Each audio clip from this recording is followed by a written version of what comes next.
Tantor Audio, a division of Recorded Books, presents A Staged Death by A.G. Barnett, narrated by Nigel Patterson. Chapter 1. Ronald Smith hopped from one foot to the other nervously, his small frame a bundle of excited energy. Today was the day he was going to hit the big time. As he stood in the wings, he could almost feel the excitement in the air, as though an electric current was zigzagging its way around the theatre and giving every person inside it a jolt of adrenaline. He'd been working on the hit TV show Foul Murder for 3 years now, but his role as the pathologist consultant hadn't brought him the notoriety he craved. In fact, his colleagues openly mocked his involvement. This was what had spurred him on to request a walk-on part at least 6 times, all of which had been declined. Then he had had his big idea. There would be no more scoffing once they realized he was behind the greatest publicity the show had ever had. His beady eyes scoured the audience that filled the small theatre. Various representatives from the national press's entertainment sections filled the first row. They quaffed their free champagne and laughed loudly as they swapped stories about whoever the latest celebrity to have an affair was. Part of the deal for tonight was that it was strictly a no-camera, no-recording deal. This was a live spectacle and wasn't going to turn into some YouTube video. The entire audience had been searched and their devices removed upon entry. If anything, it had added to the buzz and excitement in the place. The crowd hushed as a low bass tone rose from the huge speakers that hung discreetly from the walls. Ronald Smith basked in the glow of it. This was it. This was his moment. Poole walked behind Brock in a state of confusion. He knew that the inspector despised Ronald Smith, though to be fair to the big man, he hadn't yet met anyone who didn't despise Ronald Smith. The pathologist was a weasel, and that was giving a bad name to weasels. So why then had the inspector accepted this invitation to come to a launch event for the new series of Foul Murder? Whatever the reason, Poole was glad. He secretly enjoyed Foul Murder, but would never pass this fact on to Brock, who would no doubt see it as a betrayal, and especially not to Ronald Smith, who would gloat like the toad he was. He had been surprised when he had heard that the Series 6 opener was being filmed in his new home county of is.A, and even more surprised when he had heard that they were going to stage a press event announcing the return of the show in his new hometown of Bexford. Ronald Smith, of course, had been bragging relentlessly ever since the announcement had been made, casually mentioning where he planned to take the stars to dinner when they arrived, saying it had been his influence that had persuaded the producer to film the opening of the new series in is.A. Of everyone in the station, it had been Inspector Brock that Ronald had decided to invite. Poole could only guess that the intention was to rub his nose in Ronald's proximity to fame. Brock had insisted on his wife Laura having a ticket as well, but when Ronald had obliged, Laura had been caught up with work, and so Poole had been invited in her place. The truth was, Poole was in a bad mood. He had had a run-in with Detective Sergeant Anderson earlier that day, and as always he had gotten under his skin. Anderson had been boasting about being assigned to a murder case, apparently over Brock and Poole.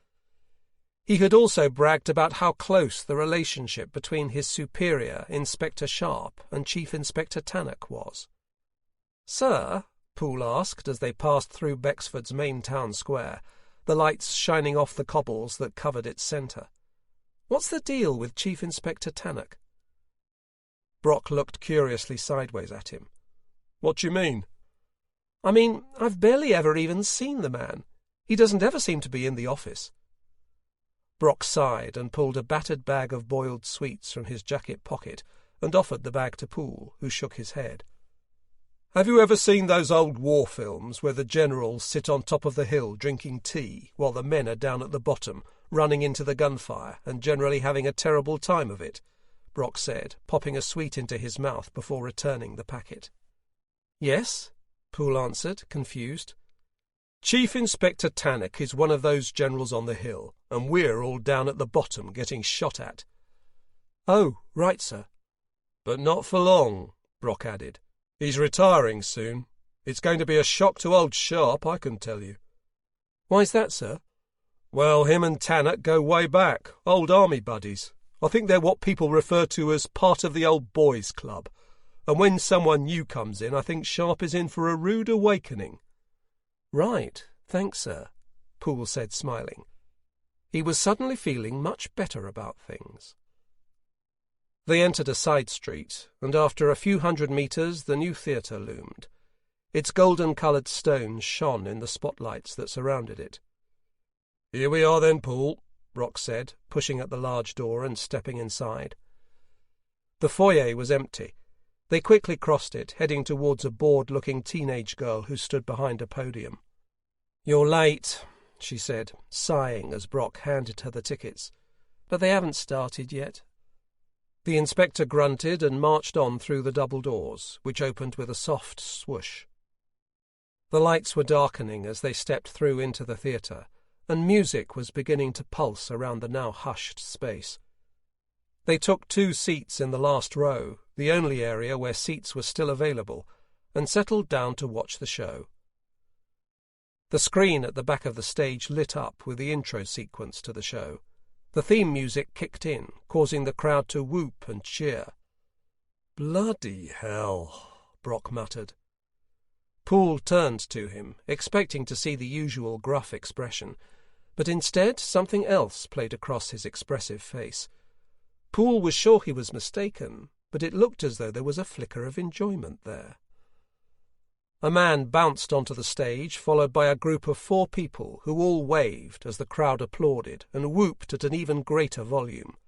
The man leading the group wore a bright blue suit with a crisp white shirt, its oversized collar jutting up, framing his stubble jaw. Poole recognized him instantly as Jarvis Alvarado, star of the show and heartthrob of the nation. The rest of the number he recognized as fellow cast members.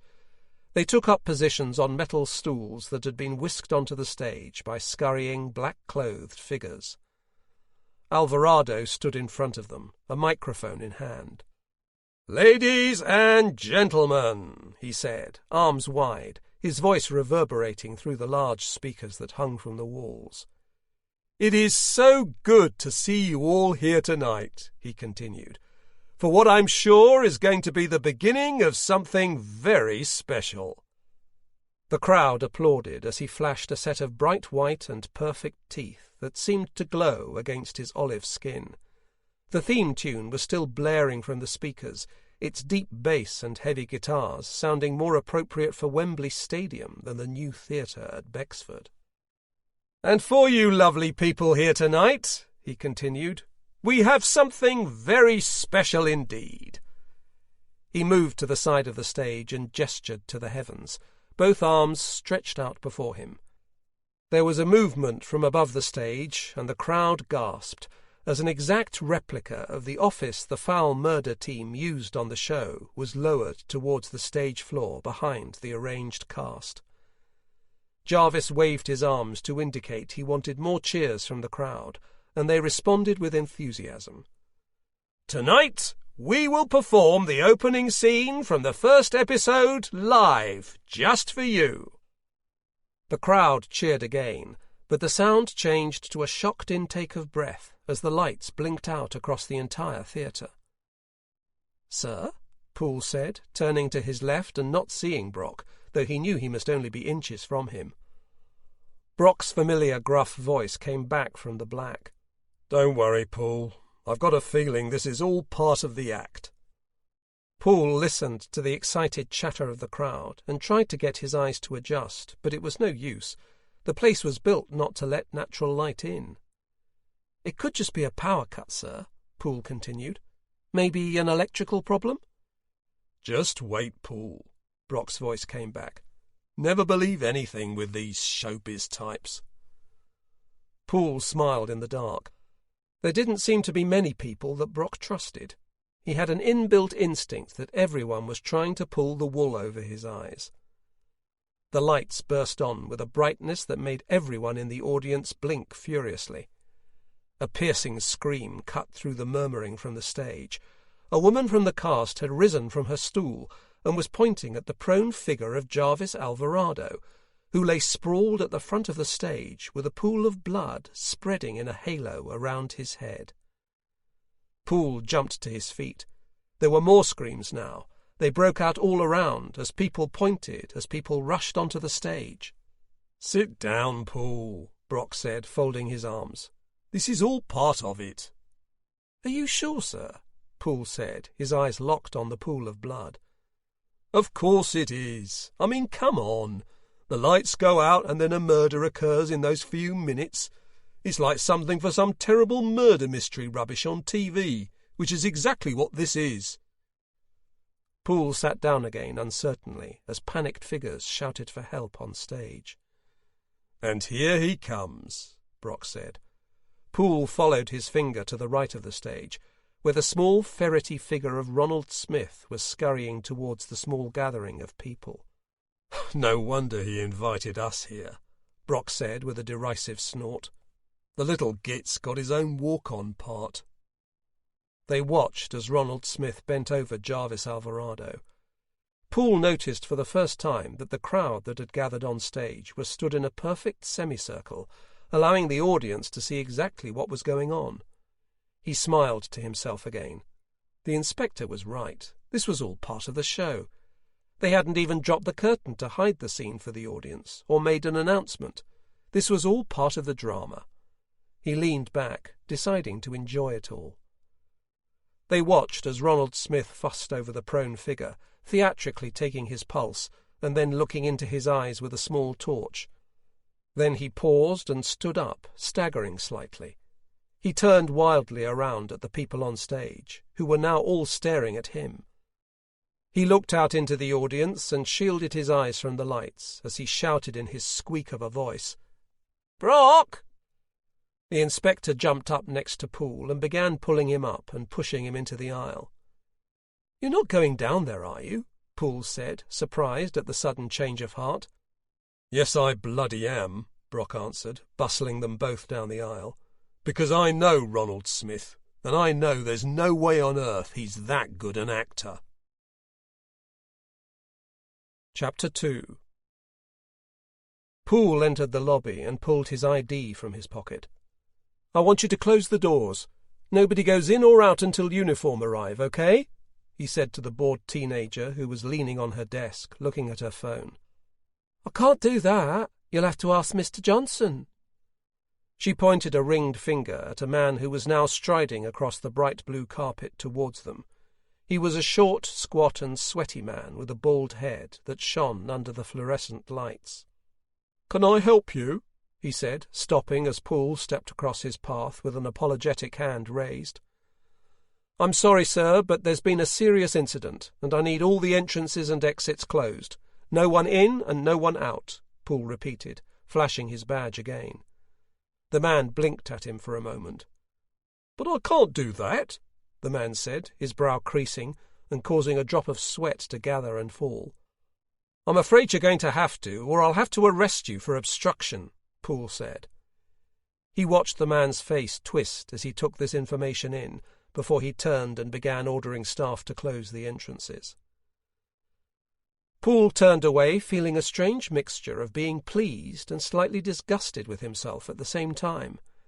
He was happy he had forced the man to agree, but he hadn't done it in his usual manner.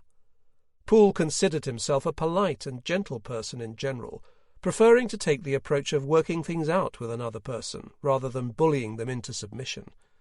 He realized with a slight jolt that his manner had been a lot like Brock's.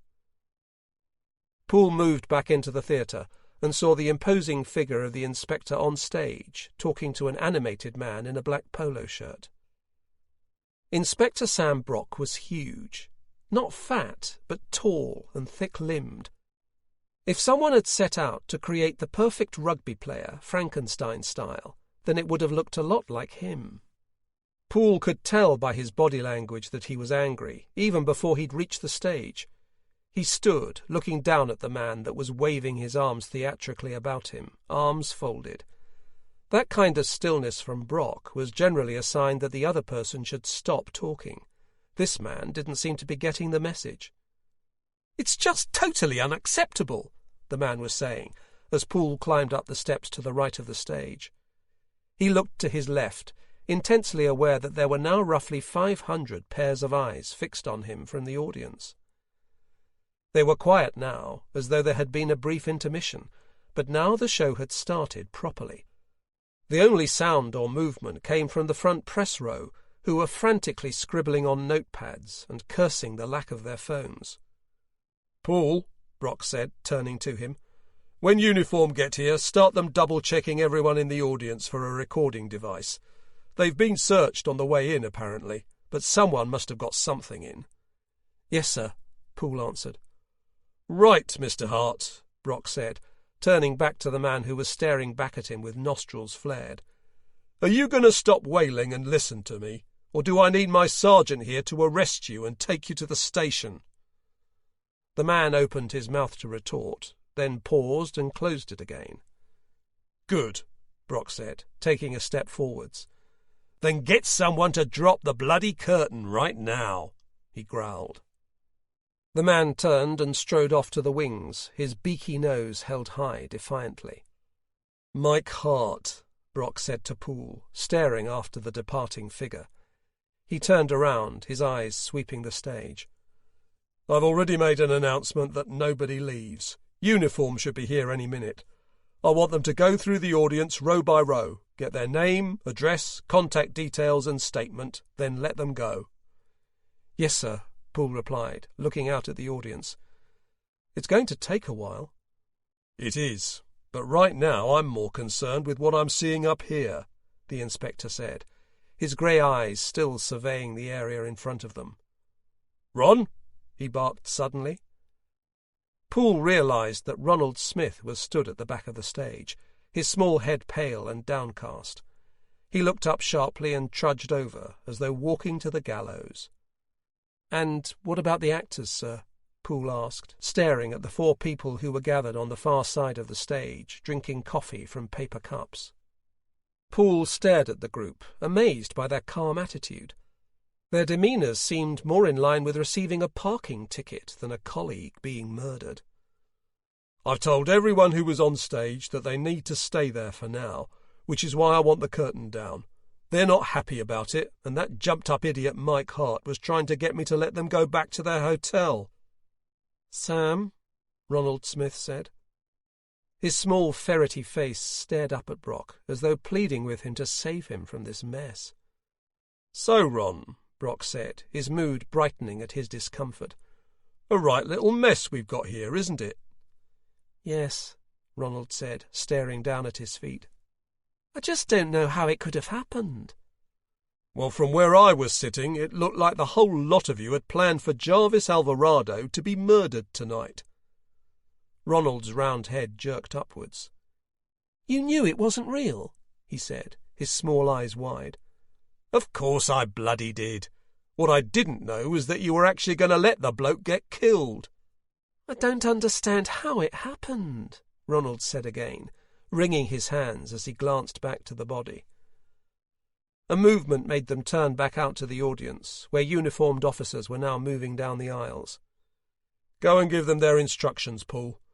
I'm going to see what's taking so long with this bloody curtain, and then we're going to go through what happened here before we start properly talking to people." "Yes, sir," Poole said, hopping down from the edge of the stage. The first officer he met was Constable Sanita Sanders. Her slightly lopsided smile flashed at him. "What trouble have you and the inspector caused now?" she said, putting her hands on her hips. Poole put his hands up in mock protest. "Nothing to do with us. We were just in the audience."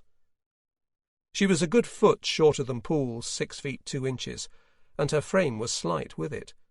Her brown eyes flashed at him. "So, what's the situation?" He filled her in on the details, slightly disappointed that the conversation had turned professional so quickly. "Right." She nodded curtly, turning away and getting to her task as he made his way back to the stage. Poole realised as he did so that the curtain had finally come down, and so lifted its heavy edging to duck under it. The scene on the stage was pretty much as he had left it, apart from the white-suited figure of Sheila Hopkins from Crime Scene, who was talking to the inspector next to the body. He headed towards them, but his path was blocked by Ronald Smith. "Poole," he said, his eyes darting left and right, "I hope I can trust you to be honest in this investigation." Poole frowned at him. "What's that supposed to mean?" Ronald edged closer, his voice low. "Everyone knows Sam and I don't see eye to eye. If he's in charge of this investigation, I want to make sure he doesn't find some way of pinning it on me." Poole's frown turned into a smile before he burst out laughing. Stopping short when he realized that others on the stage were looking at him, he wiped the smile from his face quickly as he caught Brock's eye. It really wasn't okay to be laughing at a murder scene. He turned back to Ronald.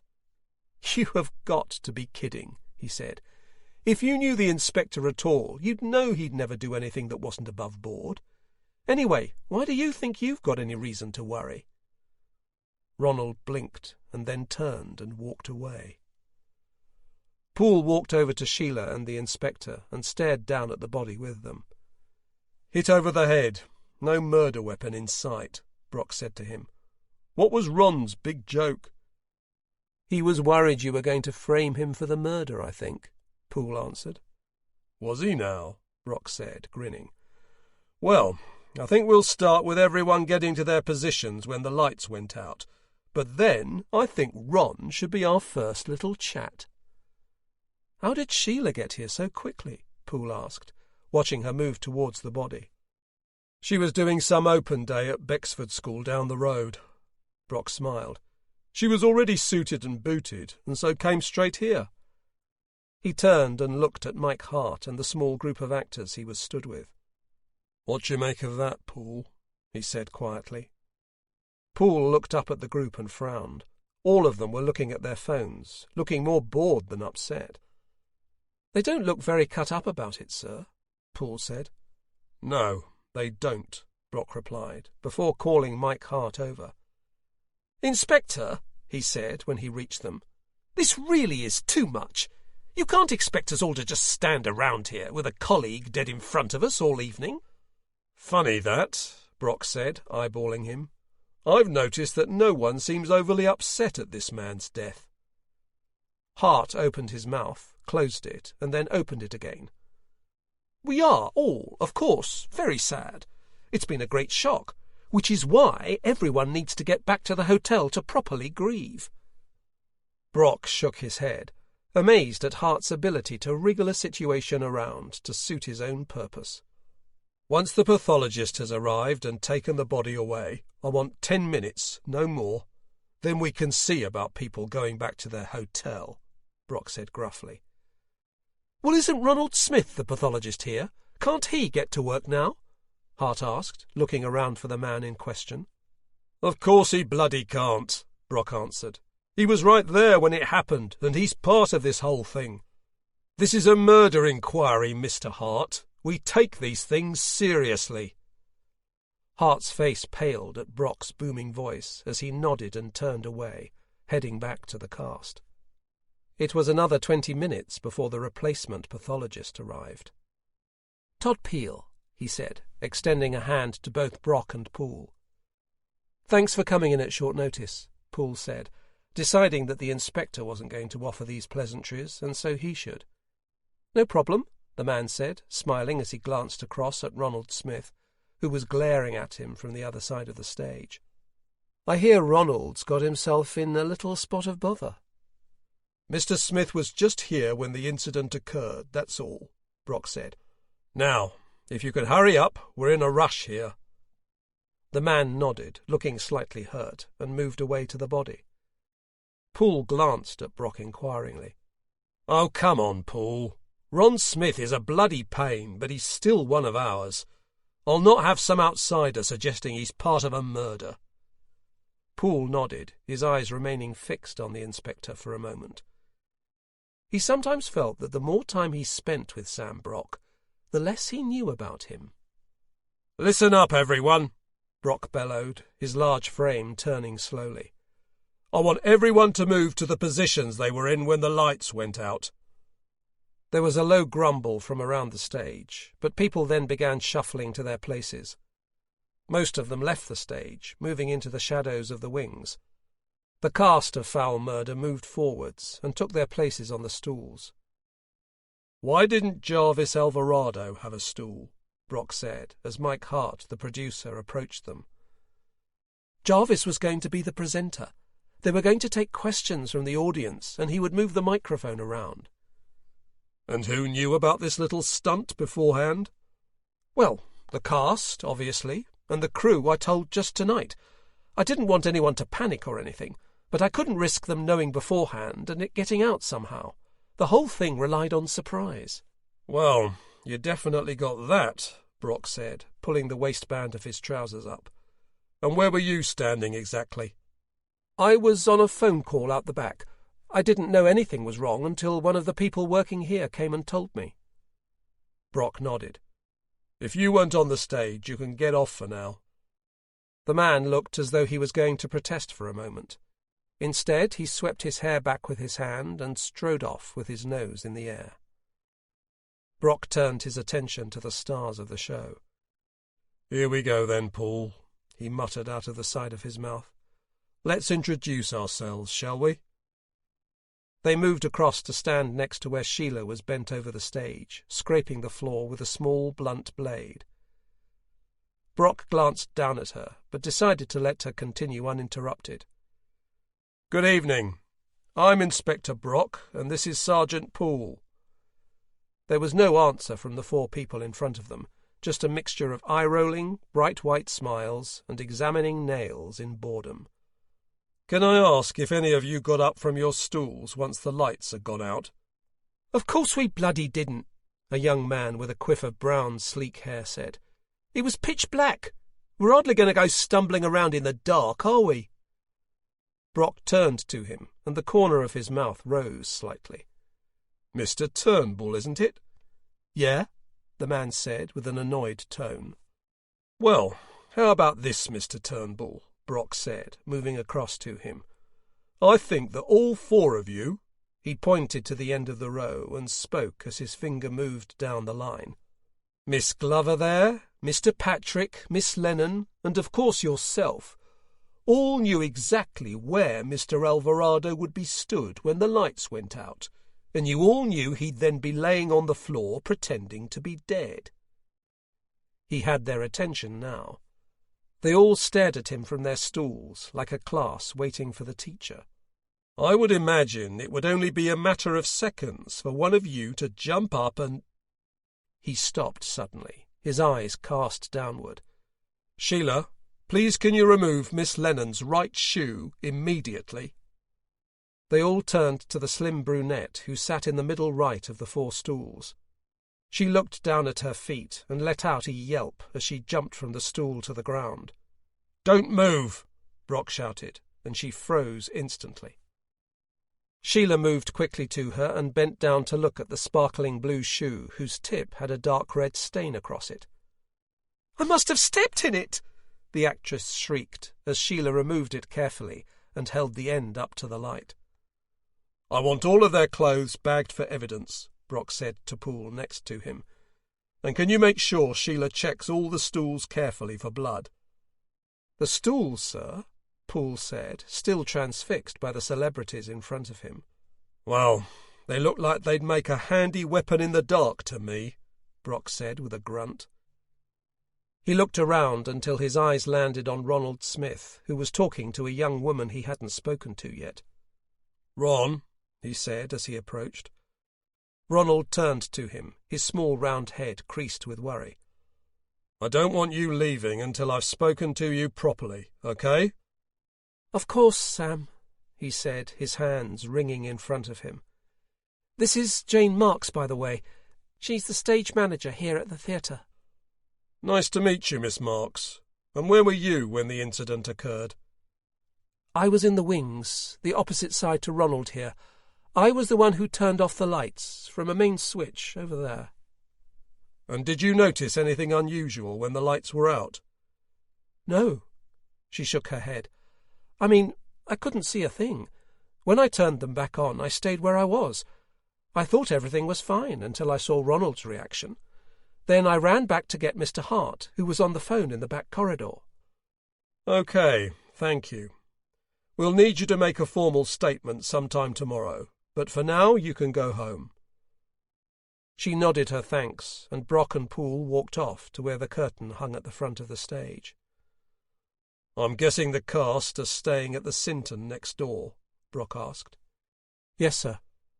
Then let's get them back there, and we'll take a brief statement from each of them while it's fresh in their minds. Chapter 3. The Sinton Hotel was Bexford's most luxurious establishment. Its thick stone walls stood in an imposing fashion just off the main town square on a smaller side street. The lobby of the Sinton had tall but narrow windows and was dimly lit from Victorian lamps that hung from the walls. "Why is it so bloody dark in here?" Brock muttered as they moved across the lobby. "I think it's to set the mood, sir," Poole answered. "And what sort of mood is that? One where you're bloody angry that you've stubbed your toe because you can't see where you're going?"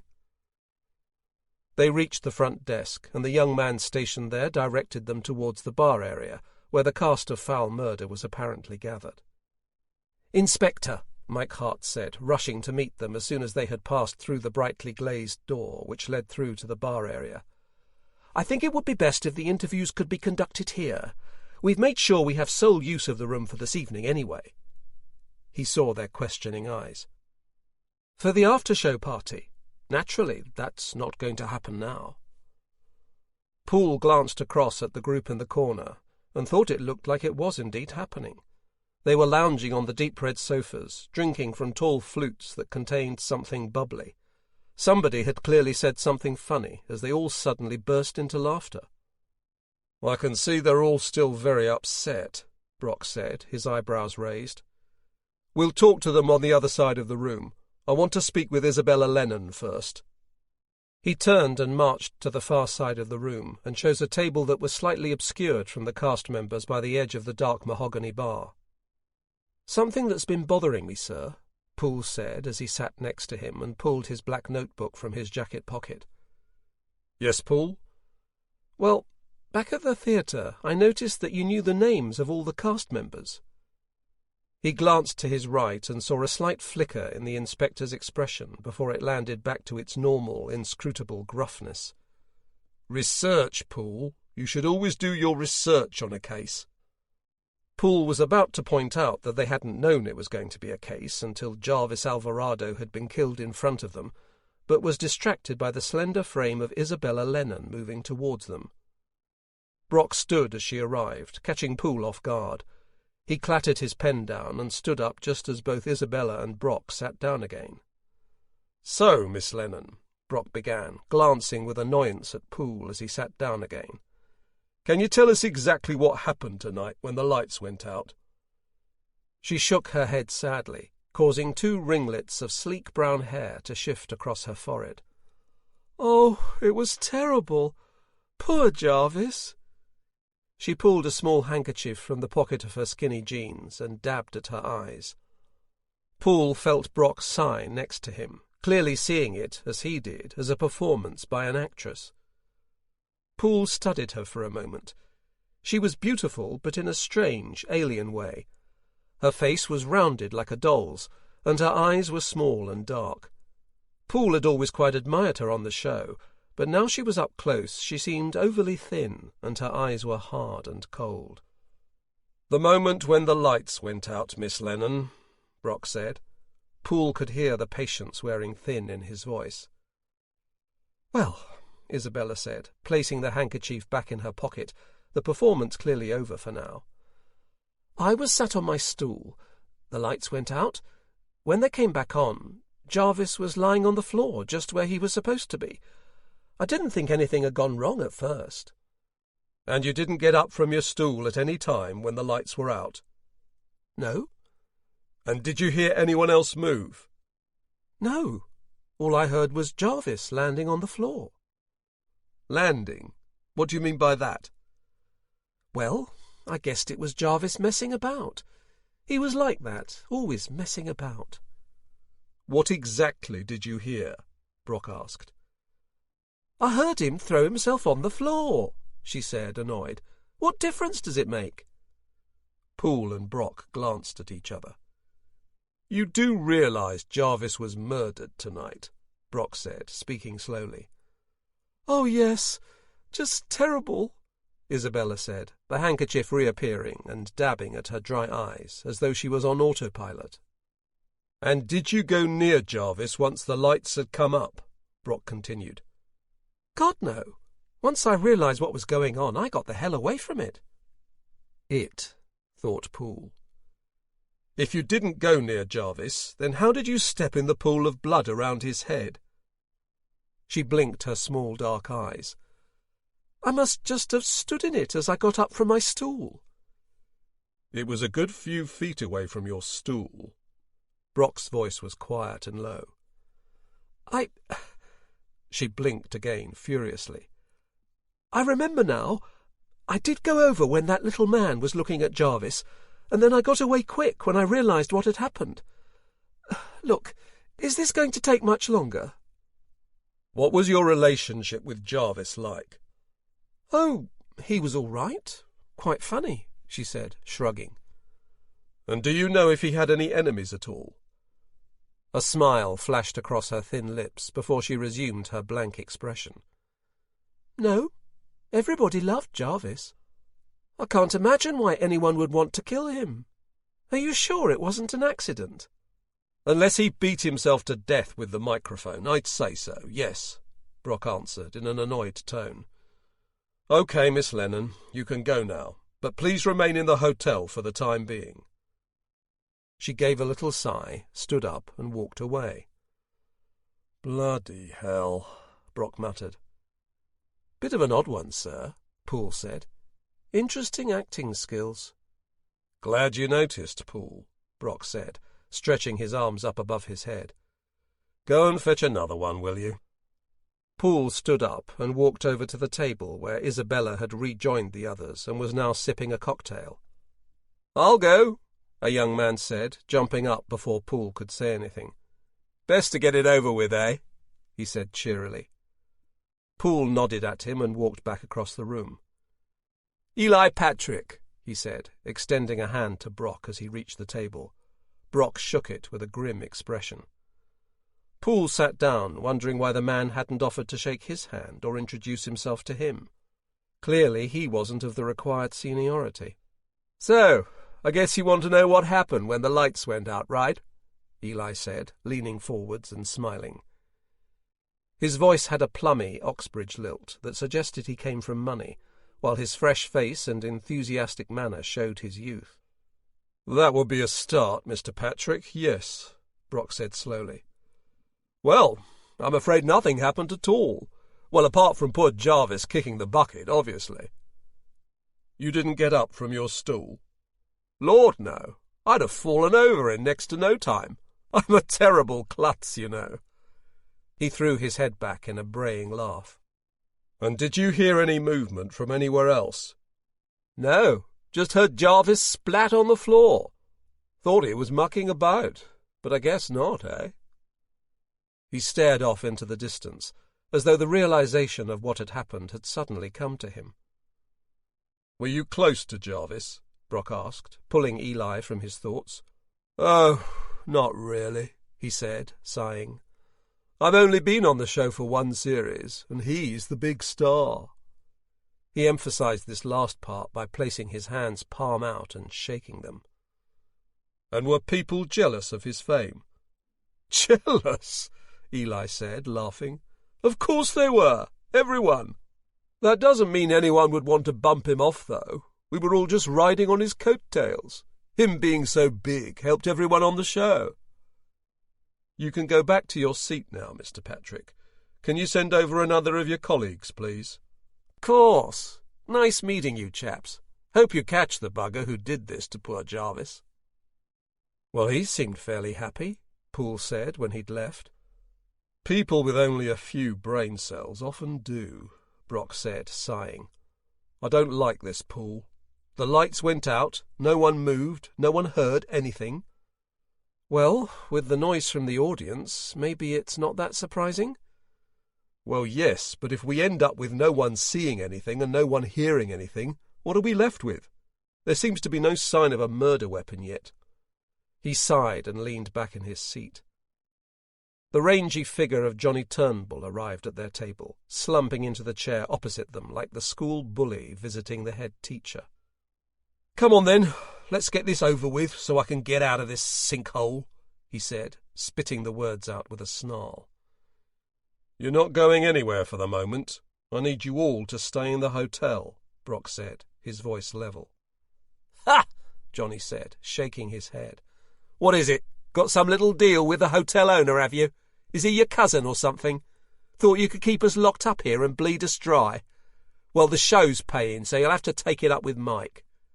He leaned forwards and narrowed his eyes. "But I go where I want." "Not if you go to jail for the murder of Jarvis Alvarado," Brock said. Johnny sat upright. "I don't know anything about Jarvis dying," he said quietly, his bravado shrinking visibly. "What happened when the lights went out?" "Nothing. The whole place was pitch black. I couldn't see a thing." "And did you hear anything?" Johnny turned, glancing over his shoulder towards the table where the others sat, partly obscured by the bar. "I think someone got up," he said quietly. "A stool squeaked on the stage, like someone had moved it." "Anything else?" Brock asked. "Well, I heard Jarvis hit the deck." "And was that before or after you heard someone get up?" Johnny looked up, his brow furrowed. "After, I think. Look, I don't know. I wasn't really paying attention." "And afterwards?" "Well, everyone was sat down when the lights went up, and I saw Johnny lying there with all the blood. But that's what we thought we'd see. He had a blood capsule and was supposed to crack it so it looked real. I didn't know he'd actually croaked until that little weird fella came on." "Ronald Smith?" "I dunno. That little freak who's always trying to hang around us. A doctor or something." Poole noticed the flicker of a smile play on Brock's lips. "That's all for now, Mr. Turnbull. If you could send Miss Glover over now." Johnny huffed and stormed off as though he had just suffered some great injustice, no doubt for the benefit of those at the other table. "So someone moved when the lights were out," Poole said. "Maybe," Brock answered. "Or Johnny Turnbull is trying to deflect us from himself. But it might explain how Miss Lennon got that blood on her shoe. We won't know until we hear the pathologist's report." He looked up as a woman with bright auburn hair and a sharp, intelligent face approached. She stood in front of them, her arms folded over her red dress. "Gina Glover," she said, her eyes sparkling as they ran up and down the inspector. "According to the others, you're still saying we can't leave?" "That's right," Brock answered. "Everyone involved in the show will have to stay here until we're able to take statements from everybody and establish their whereabouts when the lights went out." "Well, I don't see the need," she said, shifting the weight on her shapely hips. "It's pretty obvious who did it, isn't it? So I don't see the point in keeping us all here." "And who would that be?" Brock asked. "That little weaselly chap, Ronald or something. All of this was his idea, and he hated Jarvis." "Hated him? Why?" "The same reason everyone else did." She shrugged. "Jarvis was an arrogant bully who thought he could treat people like crap. That little bald creature got more than his fair share. Jarvis liked to humiliate people like that publicly." Her voice quietened. "He got a kick out of it." "Would you like to take a seat?" Poole asked, gesturing at the chair in front of her. "I'd rather stand," she said flatly. Poole nodded, though he was finding it slightly disconcerting. "And you were on your stool when the lights went out?" Brock asked. "Of course. Where else would I be?" "And did you hear any movement from anyone?" "I don't think so," she said, sighing. "I mean, I heard Jarvis throw himself to the floor, and then the audience were making a bit of a racket. When the lights came on, I jumped up with the rest of them, looking shocked and all that business. But I saw something was wrong as soon as I looked at him." She took a deep breath as though steeling herself to say something.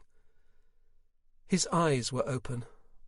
Then that little doctor came on and started panicking, and I'm guessing you know the rest." Brock nodded. "And what was your relationship with Mr. Alvarado like?" She began to bite her bottom lip gently as she leaned on the back of the chair. "I thought we were close once. We knew each other from back when we were starting out. But I don't think anyone really got close to Jarvis.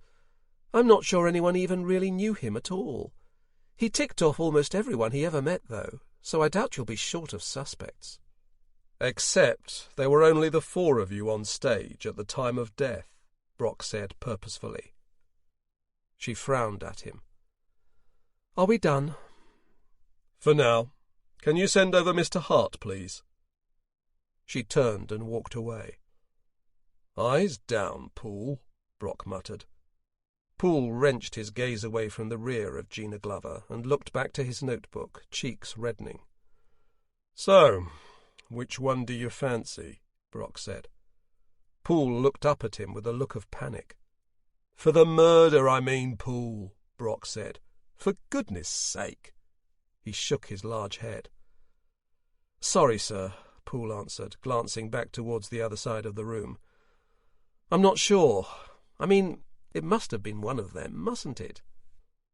"Not necessarily," Brock said. "Maybe someone from the stage jumped up and did it. Maybe someone ran on from the wings. The whole place was pitch black." "But how would anyone have been able to see to do that?" "Maybe they eat a lot of carrots," Brock grinned. "Are we all done for the evening?" Mike Hart said, approaching their table. "Almost, Mr. Hart," Brock said, smiling. "Can I ask where you were when the lights went out?" "I was on the phone," he said irritably. "I asked where you were, Mr. Hart, not what you were doing." "I was in the corridor, backstage." "And can anyone verify that?" "The person I was on the phone with, I guess. Steve Hatton from the station. They were checking up on the launch." "I bet they're not too happy now," Brock said, shifting his weight in his seat. He glanced at his watch. 9:30. If he was going to be working this late, he needed to be doing it with a beer. "That'll do for now, Mr. Hart. We'll want to talk to you more, but not tonight." "Right. Well, I'll go and let the others know then." "No one can leave, though," Brock said sharply. "I want everyone here tomorrow morning." Mike Hart nodded miserably and turned away, heading across the room. "Do you want a lift home?" Poole said, closing his notebook. "We're not going home yet, Poole." "No?" "No. I think it's time we took our colleague Ron for a drink, don't you?" Poole smiled. "Sounds like a plan, sir." Chapter 4. As they settled down in the mop and bucket, 3 pints of Bexford Gold in front of them, a silence fell across the table. In fact, thought Poole, for someone usually so full of things to say, most of them annoying, Ronald Smith had been remarkably quiet on the walk across to the pub. They had found him back at the theatre, still hovering around the crime scene, watching the goings-on with a sad air, unable to help but unable to leave. "So," Brock said, "do you want to tell me how this all came about?"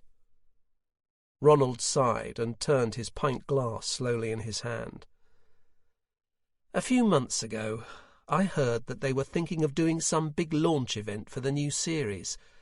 I suggested they should do it here." "Why?" "The first episode is set in a country house in Addervale. I suggested they should make it a local event, and—" He paused and looked up at them nervously before returning his gaze to his drink. "And what?" Brock prompted. "Well, I had an idea how they could really get a lot of publicity."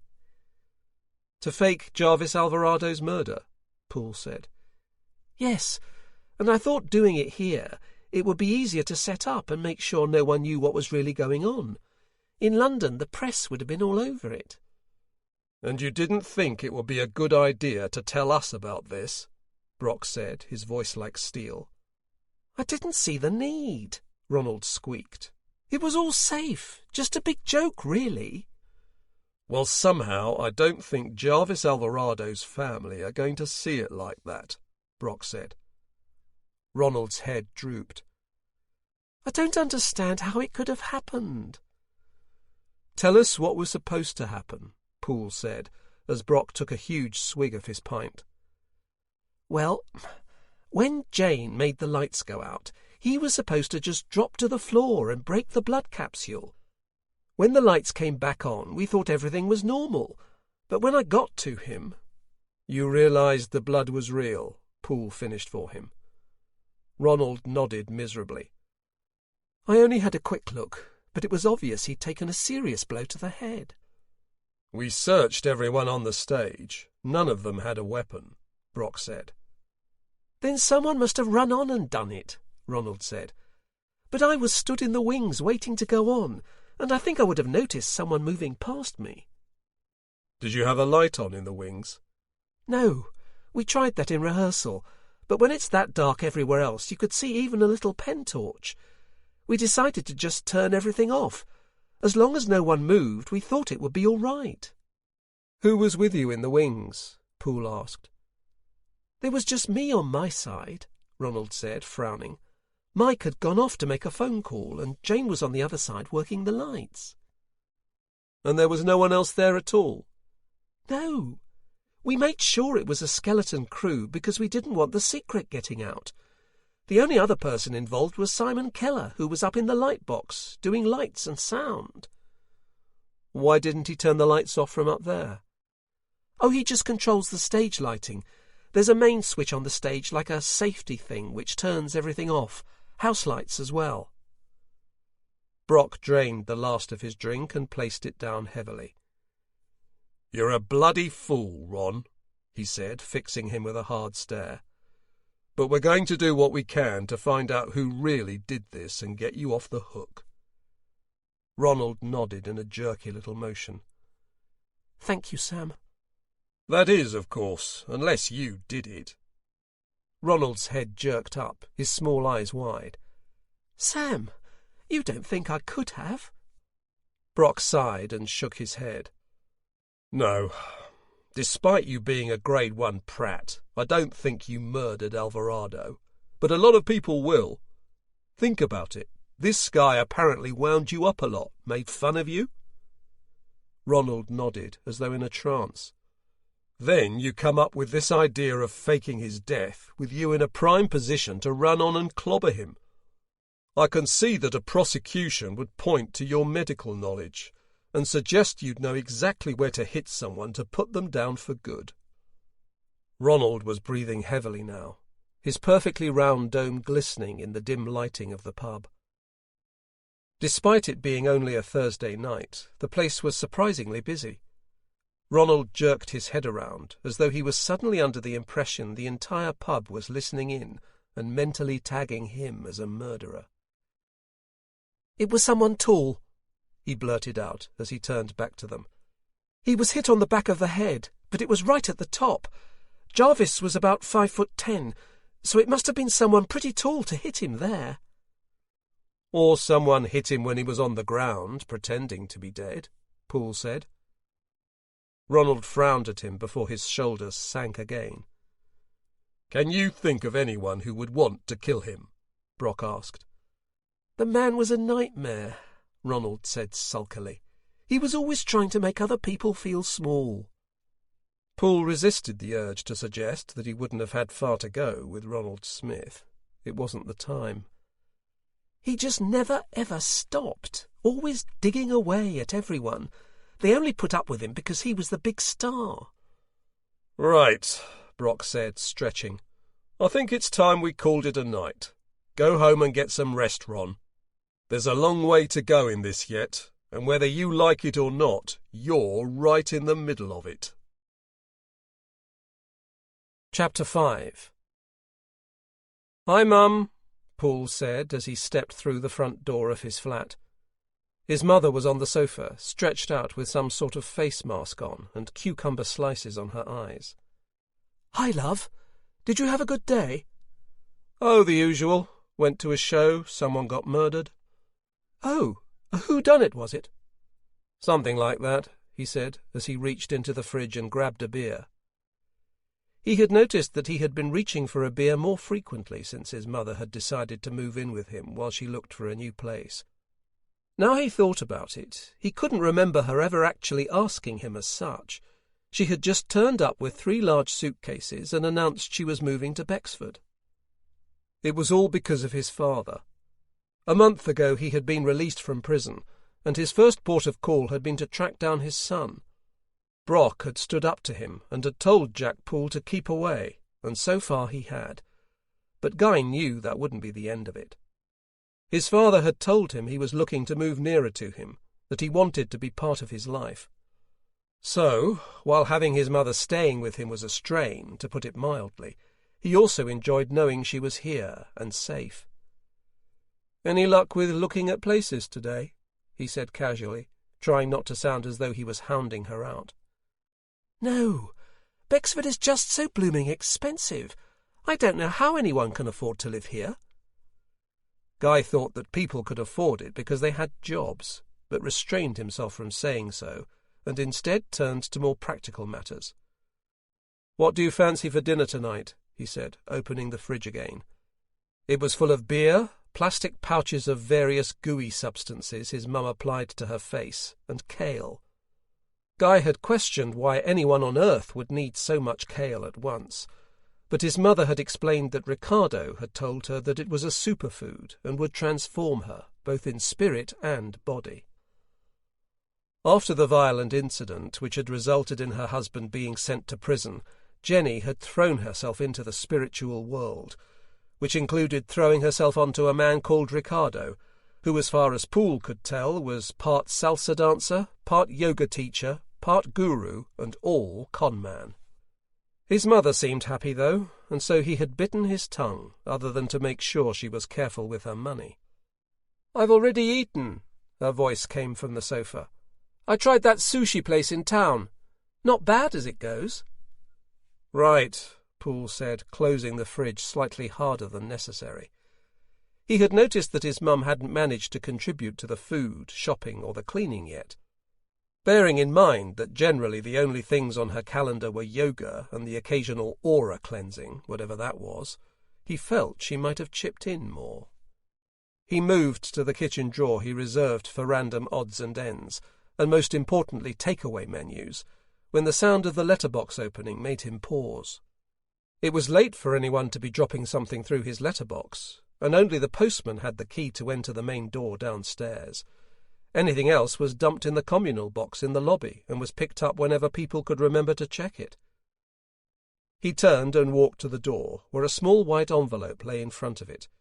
He picked it up and turned it over. Just his first name, handwritten.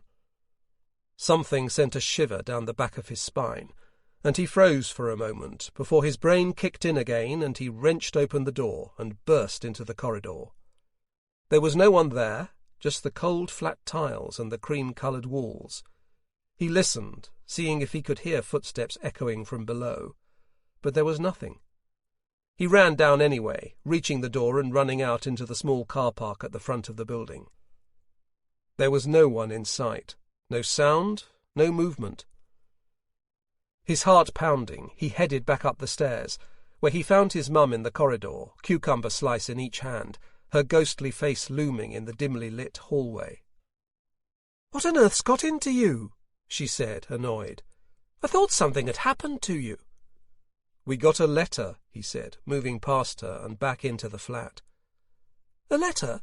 There was nothing in the post this morning." "This was just delivered. Look." He turned the envelope around and watched as his mother's face paled. He knew already what she was going to say, had known it from the moment he had seen the letter. "That's your father's handwriting," she said, her voice barely a whisper. He moved across to the small table that sat against the left-hand wall of the kitchen area and sat down. He waited until his mother had joined him and then opened the envelope carefully. Guy, I know how you feel about me, but I'm not going away until we talk properly. Meet me on Friday night at the Market Wine Bar, 10 p.m. I know what's done is done, and that you might never want to look at me as your dad again, but there are things you need to know. Dad. Poole looked up at his mother. "Well, you can't go," she said, her voice shaking. She stared at him, her brow furrowing as he didn't respond. "Guy, you know you can't." I need to, he answered, the dark tone of his voice surprising himself as well as her. This is going to hang over me for the rest of my life unless I talk to him. I need to face this. I need to face him. "It won't do any good," she said, throwing her hands in the air. "Your dad lied to us. He ruined everything. That poor boy died." "I know that," Poole said quietly, "and that's why I need to talk to him. It's time." His mother slumped back in her chair, shaking her head as though it was on fire. "What does he mean, there are things I need to know?" Poole said quietly. Her gaze snapped back to his. "He's a liar, Guy. You know that." "And what lie do you think he's going to tell me?" She stood up and walked across to the small wine rack and pulled a bottle of red out. As he watched her pour a glass, he thought of how few conversations they had had about his dad, about what he had done.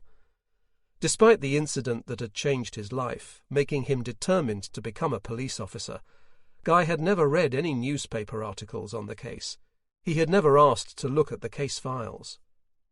The only information he had really had about what had happened was from the other kids at school, the ones who taunted him that his dad was a gangster, that his dad was a murderer.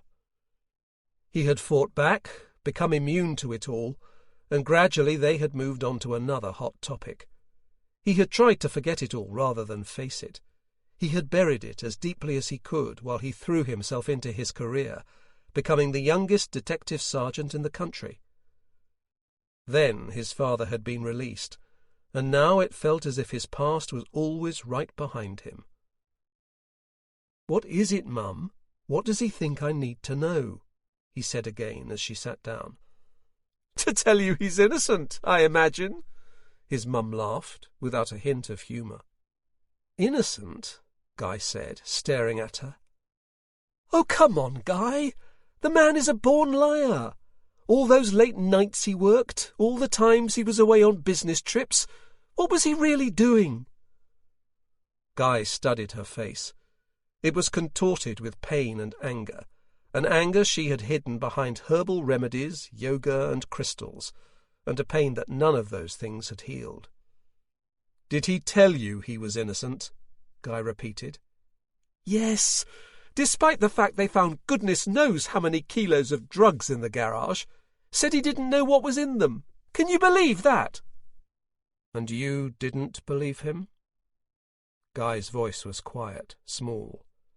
He realized the letter which was still in his right hand was shaking like the last leaf of autumn. He dropped it onto the tabletop and placed his hands flat on either side of it. "Oh, I wanted to. At first, anyway. But the police had all this evidence. There was no getting away from it. Your father was in it up to his neck. All the others turned on him, gave him up." She took another large gulp of wine. She was calmer now, the anger giving way to sadness. "I have to go and see him, Mum." She stared at him for a moment, her eyes burning, before turning away and refilling her glass. "Now, don't freak out," Laura said, as soon as Brock stepped through the door of their house. "Well, that's never something one wants to hear as they arrive home, is it?" he said, as he hung his coat on the rack on the wall. "I just know what you're like," she said, standing on tiptoes to kiss him lightly on the cheek. "Any sort of change and you act like the world's ended." "And how exactly do you know how I'd react to the world ending?" he said, as he followed her along the hall to the kitchen. She stopped and turned to him, her head tilting to one side as she frowned. Actually, you're right. I think you'd enjoy the world ending. It will give you something new to moan about, and it will give you the chance to say you were right about all the things you already moan about." He tried to form a hurt expression, but instead burst out laughing. "Right, now you're in a good mood," she said, pushing open the kitchen door. There was a scrabbling of claws on the laminate wood floor, and a small, scruffy bundle of brown slid straight into Brock's legs, where it proceeded to tug at his shoelaces. He stared downward for a moment as the small puppy growled and pulled at his shoes. He looked up to see Laura, a worried and apologetic smile on her face. "Look, I know we should have talked about this first," she said, her hands spread in front of her apologetically. "But I thought it would be difficult to deal with a puppy and a baby at the same time. So if we got the puppy now, then it would be all house-trained and things by the time the baby arrived." Brock felt his chest heave. "You mean—" he said, his voice breaking. "Oh!" Laura's eyes widened in horror as she realized how what she had said had sounded. "Oh, no, I'm not." Brock breathed out slowly and watched her eyes fill with sudden tears. He moved forwards and hugged her closely. "I think it's a fantastic idea. What's her name?" "It's a boy, you idiot." She pushed him away and bent down to pick up the pup. "We can call him whatever we want, but the people at the rescue place were calling him Indy." "Indy?" Brock said, taking the small bundle from her and holding it up to his face. The dog had spaniel ears, but long, rangy legs that seemed too large for its body. It was clearly a crossbreed of some sort. "Did they say what the breed was?" he asked, as the puppy sniffed at his hands. "A working cocker spaniel and a border collie mix, apparently, which means he'll be intelligent and need lots of walking." Brock glanced past the puppy and raised his eyebrow at Laura. "Oh, we'll work it out," she said dismissively, moving closer and putting her arm around him. "Just look at his little face." She stroked under the puppy's chin with one finger, and its tail wagged enthusiastically. "Indy," said Brock thoughtfully. "It's a good name, I think." "Me too." They stood, her arm around him, and stared at their new charge. Brock felt a warm glow take over him as he wondered if by some miracle they would be stood like this with a child one day. A small noise made him look down to see the puppy spraying him with urine. "Oh, bloody hell!" he cried, putting the dog back onto the floor. "I think that means he likes you," Laura said, laughing. Chapter 6. Poole paused while putting his trousers on as he caught sight of himself in the full-length mirror that leaned against the wall of his bedroom. His hand reached down and traced along the rough line of the scar that ran around the outside edge of his left thigh. There was a time, before his 15th birthday, when he would have considered a scar from a bullet wound to be the absolute height of coolness. Now he avoided looking at it. Every time he did, the pain of that day came flooding back. He snapped his eyes from it and pulled his trousers on. Half an hour later, he was arriving at the car park at Bexford station to find the place alive with activity. News vans, TV cameras, and people with recording devices were gathered around the entrance to the building like lions around a zebra. He readied himself for the onslaught of questions as he approached the front door. Keeping his eyes fixed firmly ahead, he used his long stride to eat up the ground quickly. Roughly halfway through the throng, he slowed and looked about. No one had thrust a microphone in his face and asked him for a comment. No one had stuck a camera in his way. In fact, no one was even looking at him. He continued, feeling slightly hurt at this response. "You made it through all right then, I see," Roland Hale said, his large belly half resting on the reception desk in front of him. "Yes, thanks, Roland," Poole answered, hoping he hadn't been watching the indifference of the press towards him through the window. "Inspector Brock barely made it through a few minutes ago," Roland continued, a gleam in his eye. They wouldn't leave him alone. Shouting questions at him they were. Right, Poole said, teeth gritted. Why on earth did this bother him so much? They hadn't pestered him as he'd come in, so what? It didn't mean anything. It did mean something, though. It meant they didn't see him as anyone of importance, or as someone who would know anything. He knew he was young for his position, but it got under his skin that people would judge him by his age. He walked straight to the canteen and grabbed a coffee before joining Brock at his usual table in the corner of the small room. "Morning, sir," he said, as the inspector slid his empty plate to one side and picked up his own coffee. "Morning, Poole." Poole's eyes landed on the plate where the telltale signs of egg yolk and grease showed a fried breakfast had recently been devoured. Laura, the inspector's wife, had given Poole strict instructions to make sure that her husband stuck to the diet he was on to increase his fertility and their chances of conceiving. Poole had, of course, said that he wasn't going to be an informant, and the three of them had all had a good laugh.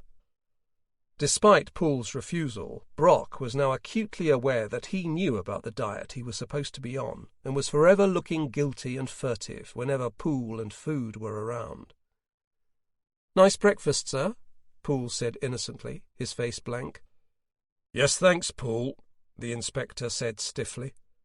"I suppose you came through that bloody scrum out there?" "I did," Poole nodded. "Not surprising, I guess. This is going to be headline news for a while yet." "Which means we need to solve this as soon as possible before Bexford becomes a bloody circus," Brock grunted. "Bloody Ron Smith," he said, shaking his head. "He's got a lot to answer for here, even if he didn't kill anyone." Poole frowned. "You don't really think he could have done it, do you?" "Oh, I'm sure he didn't. He's too much of a weasel to actually hurt anyone. But I'll never rule anyone out unless it was impossible for them to have done it." "So what are you thinking?" "I'm thinking that almost every one of those buggers last night gave us nothing, so I say it's time to do a little bit of digging, and I know just the person to help us." He nodded towards the door where Constable Davies was entering, his helmet lopsided as always. "Morning, sirs," he said, grinning. "Isn't it exciting? All the press here and that." "Oh, I can barely contain my excitement," Brock answered bitterly. "So, I hear you're a big fan of foul murder." "Yes, sir," Davies answered, looking embarrassed. "I know it's a bit silly and all that, but it's good fun." "The real question is, what do you know about the actors?" "Oh, well," Davies said, sitting down. "You've got Jarvis Alvarado, of course." He paused, frowning. "Well, did have, I guess. Anyway, he's the big star. My mum fancies him something rotten. She phoned me in a right state this morning when she found out." Poole glanced at the inspector, waiting for an eye roll, but it didn't come. "And what about gossip?" Brock said between sips of coffee. "What did this lot have going on in their private life?" "Oh, well, there's Johnny Turnbull's thing with the photographer, and then there's—" Davies stopped as Brock raised his hand. "What photographer thing?" "He punched a photographer a few weeks ago outside his house, and someone got it on film. It was all over the internet." He looked at Brock's blank expression and turned to Poole for help. "I have no idea what you're talking about," he said, palms raised. This was true. While he watched the show, he had no idea about anything to do with the cast beyond their names. He had never been into the world of celebrity, and from the expression on the inspector's face, he wasn't either. "OK," Davies continued slowly. "So, Johnny Turnbull is your typical bad boy. He's been in rehab a couple of times. Likes to party a bit too much, apparently." "And he's obviously got a temper," Poole said. Davies laughed. "Famous for it. He's always kicking off in some club or other." "And what about Isabella Lennon?" Brock asked. "She was one of those it girls." Again he looked at their blank expressions. "It's someone who's famous for being famous." Again, nothing from his audience. Let's just pretend that someone being famous for being famous makes sense and move on, shall we? Brock said. Well, I don't know a lot about her other than she came from some rich family and was always in the papers, having her photo taken at parties. Then she got the job on Foul Murder, and it was big news because it was her first acting job. Well, that explains her hamming it up in her interview with us, sir, Poole said. She was still practising. The inspector chuckled and then drained the last of his coffee. OK, what about Eli Patrick? I don't know much about him, Davies said, frowning. He's not in the papers much. And Gina Glover? Davies' face turned a light crimson as he grinned like a school kid. Yeah, she's amazing. He seemed to suddenly realise who he was talking to and turned an even darker shade. I mean, she's a very good actress, he said hurriedly. And is she one of these, Brock paused, it girls you talked about? Gina? Oh, blimey, no. She's classy, you can just tell. There's talk of her going into films, you know, he said with a knowing nod. OK. Well, thanks, Davies. You can go and get on now. Yes, sir, he said, standing. They watched him walk away, waiting for him to realise. He'd got halfway to the door before he turned back. Poole lifted his helmet from the table and held it up for him. Thanks, sir, he said with an embarrassed grin, before turning away again. I think he was only a minute or two from asking if we could get him an autograph, Poole said, laughing. How did you know he was into all that? Constable Sanders told me, Brock said as he heaved himself up. Come on, let's go and see if the pathologist's got anything. Then we can get back down to the theatre. Poole nodded, but didn't stand. Sir? Brock froze and looked back at him. Guy Poole had a face that always appeared at least slightly worried. His forehead had the lines of a man twice his age. Now, though, there was a different complexion to it. You've heard from your father, Brock said, sitting down once more. His voice was flat, but his grey eyes were lit with an intense fire. I got a letter from him. He pulled the letter from his jacket and slid it across the table. Brock took it, unfolded it, and read it in silence before sliding it back to him. You need to go, he said. Poole looked at him in surprise. Look, Brock said, noticing his reaction. I know I haven't known you very long, but it's clear what happened with your father is still in your head, and it always will be until you meet him face to face and hear what he has to say. Poole looked down at his hands as he picked at a stray piece of skin to the side of one nail. It sounds like he wants to convince me he's innocent, he said, leaving the words hanging there.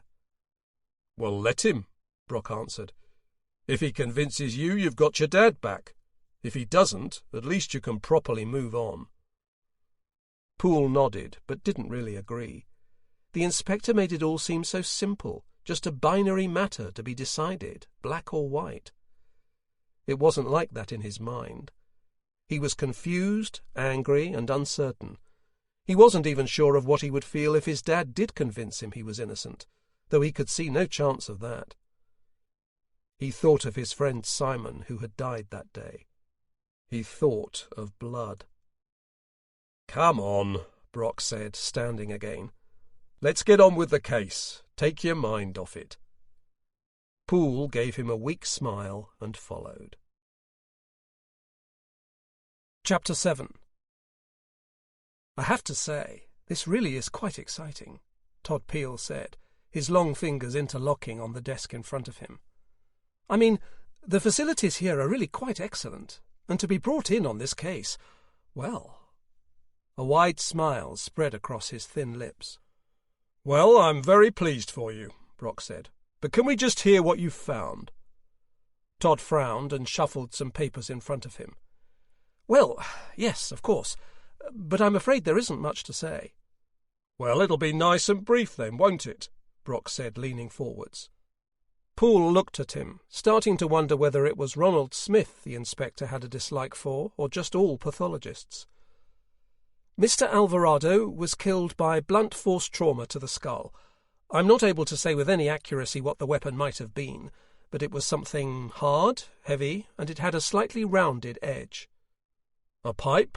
Some sort of bat, maybe? Possibly, Todd nodded. But the wound was rather narrow, and there's something else. Yes? Todd Poole picked up a blue decorative glass ball from a small tray of pebbles and pointed to the side of it with a pencil. Well, the wound was across the top of the head. He drew an imaginary line across the top of the glass ball. The blow came from a high angle. At first, I thought this meant that we were looking for a tall perpetrator, but then I realized. They waited, but Todd Poole simply smiled at them. Realized what? Brock barked impatiently. That this injury could also have been delivered by something swinging. He leaned back, looking pleased with himself. Brock narrowed his eyes. You mean like something swung over someone's head? Well, yes, Todd said, leaning forwards again. He looked for all the world like a man who had had his thunder stolen. But you say the object would have had to be heavy, Brock continued. Yes, definitely. OK, well, let us know if you find anything else, the inspector said, standing. Todd said as they reached the door. They turned back to him. I have had rather a lot of calls from the press, I'm afraid. Just ignore them. Don't tell them anything. Todd nodded. And I'm afraid Ronald Smith has been calling me, asking for details as well. Brock exhaled through his nose. I'll talk to him, he said, and stepped through the door. Poole left Brock calling Ronald Smith in the car park. Although the inspector had moaned about Smith not following his instructions by staying out of the case, Poole had noticed he had also seemed quite pleased at the idea of an excuse to read him the riot act. Poole ran up the steps to the station, pleased to see that the press had moved on while they had been in the pathologist's office. Earlier he had noticed again that as he and Brock had left the station to cross the car park to the council offices, he had been ignored. The few press members who had been left at that time threw questions at Brock, who gave them a stone-faced silence in return. "Did you see they've gone?" Roland said from behind the reception desk as Poole entered the building. "I did," Poole said, noting that Roland had a strange, knowing smile on his face. He swiped his security card and moved through the door and into the main office.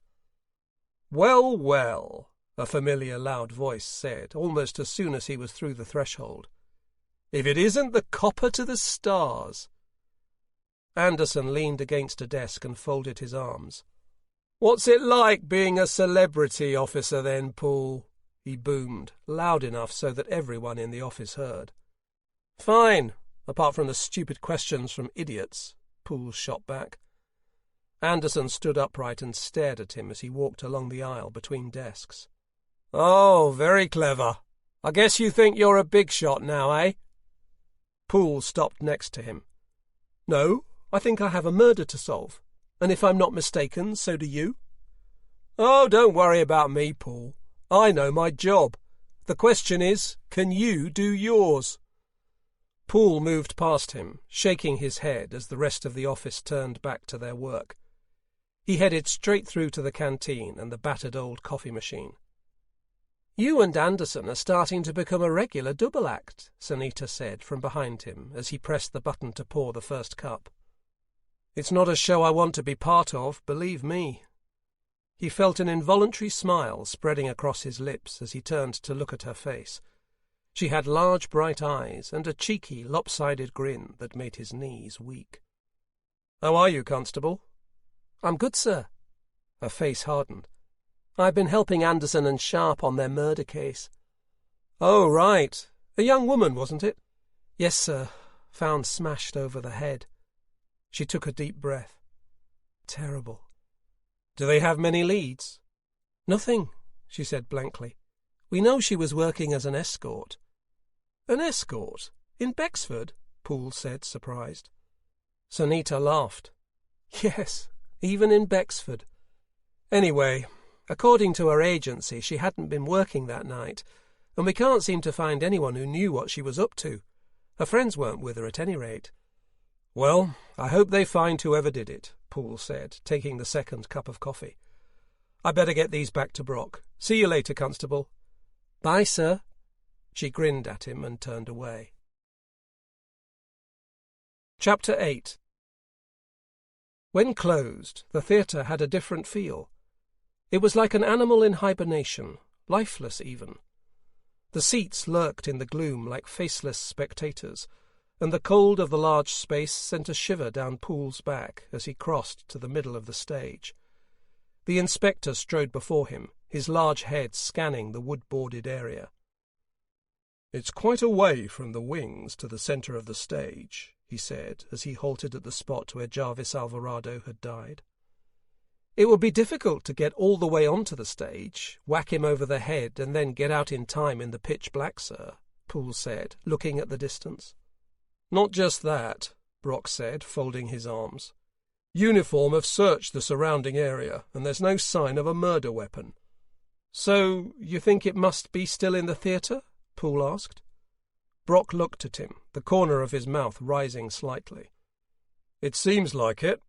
The problem is there's probably a million places to stash something here." They both gazed around the space, which was covered in more shadow than light. "Bloody hell, it could be anywhere," Poole said, half under his breath. "Actually, I don't think so," Brock said. "I think we can rule out anyone from the audience climbing up and killing him. They would have to either have the murder weapon on them, which seems like it would have been something people would have noticed, or dumped it back near where they were sitting. Uniforms have already checked everyone in the audience as they left, and they've looked under and on every seat in the house. No sign of anything." "So that narrows it down to the people who were backstage, then," Poole said, feeling slightly more optimistic about the whole thing. "It does," Brock replied. "Uniform haven't found anything there either, though. There's a big storage room underneath the stage, but nothing." "It's all a bit of a mystery, isn't it?" he said, turning to Poole, smiling. "Come on, let's have a look around the place." He turned and headed off towards the far side of the stage. The space beyond the well-worn wooden boards of the stage gave way to dusty concrete lined with a brick wall. Tools and pieces of rope hung from black hooks, and a ladder ran up into the gloom.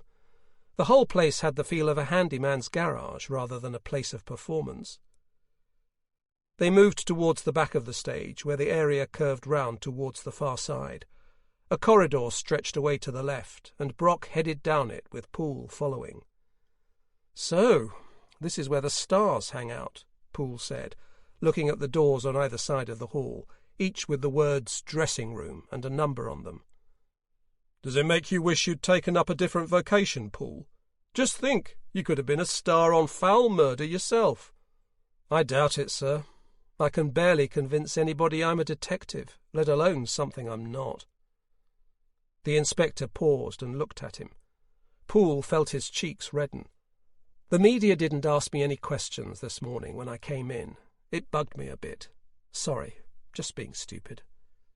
"Well, never mind, Poole," Brock said, slapping him on the shoulder. "They'll be all over you from now on." "Oh? Why, sir?" "Well, now they've seen you with me, haven't they?" He smiled at Poole, who was trying to stop his eyes from rolling. "Right," Brock said, clapping his hands together. "Let's get you running, shall we?" "Running?" "Well, we have to start working out the timings on all this, don't we? Apparently the lights were out for 3 minutes, so we need to see who could have got to the stage, whacked Jarvis over the head, and then got back to where they were standing." "So you want me to run to see if I can make it there and back in that time from where everyone backstage was standing?" "Well, only one person, really. Mike Hart." Poole's eyebrows rose. "You think he's our killer?" "I think everyone's our killer until I can prove otherwise," Brock answered.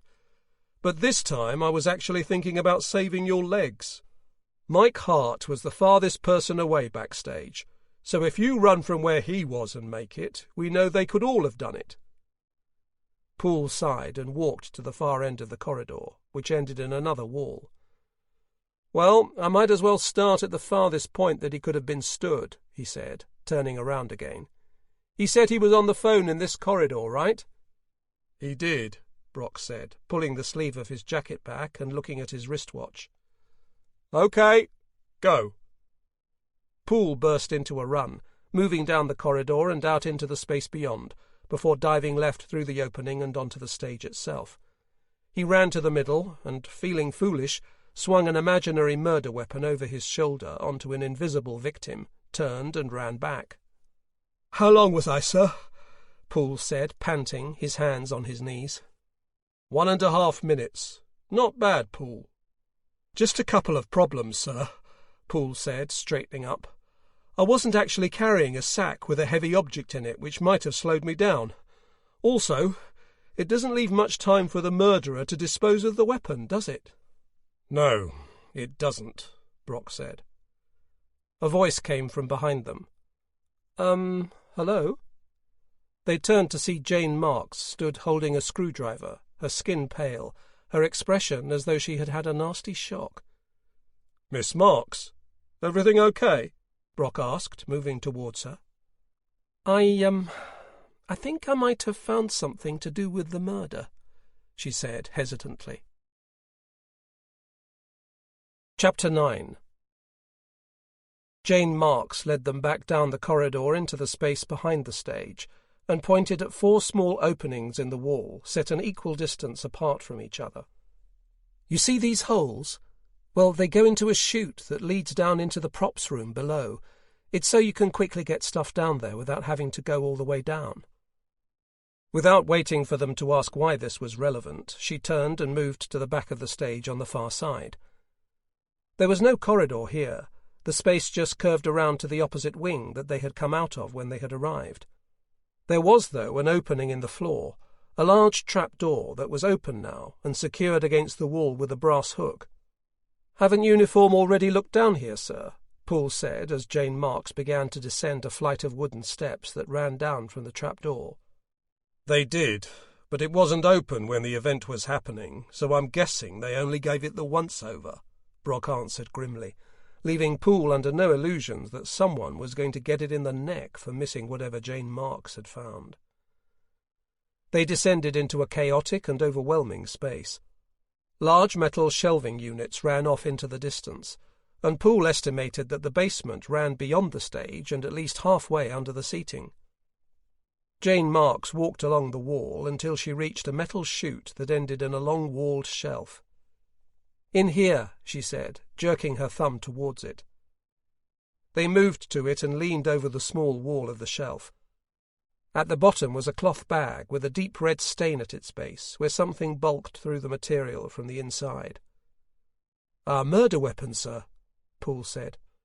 "Looks like it. Get Sheila on the phone. I want her team down here as soon as possible. Take prints off the top of the chute." He turned to Jane Marks, who was stood hands on hips behind them. "Does anyone have access to down here?" "Most of the backstage people who work here do, but everyone was cleared out for this event, so it was just me. I opened it yesterday for your lot to come down, and then closed it up again until this morning. It doesn't really matter, though, does it? I mean, someone clearly threw it down the chute." Brock grunted his agreement and turned back to the sack. "Do you recognize this sack? Is it something from the theatre?" he continued with his back turned. Poole watched Jane smirk. "There are a million things like that down here. Just take a look around." She gestured to the shelves spreading away in the distance. "Is there any way up onto the stage from down here?" Brock asked, suddenly turning back to her. "Yeah, there's a trapdoor right in the middle. Works on hydraulics." "Can you take us to it?" She nodded and turned around, heading down the aisle directly behind her. Though she was sullen and not overly talkative, there was something Poole liked about her. She was relaxed and confident, as though nothing could faze her. She was also attractive. Lean and fit from her work around the theatre, she had an athleticism about her he couldn't help but admire. "Here it is," she said, as the shelving units vanished to reveal a large open space, dominated by a large mechanical arm that rose up to a square of the ceiling above them. "Can you lower it for us?" Brock asked. She nodded and moved across to a grey box on the wall.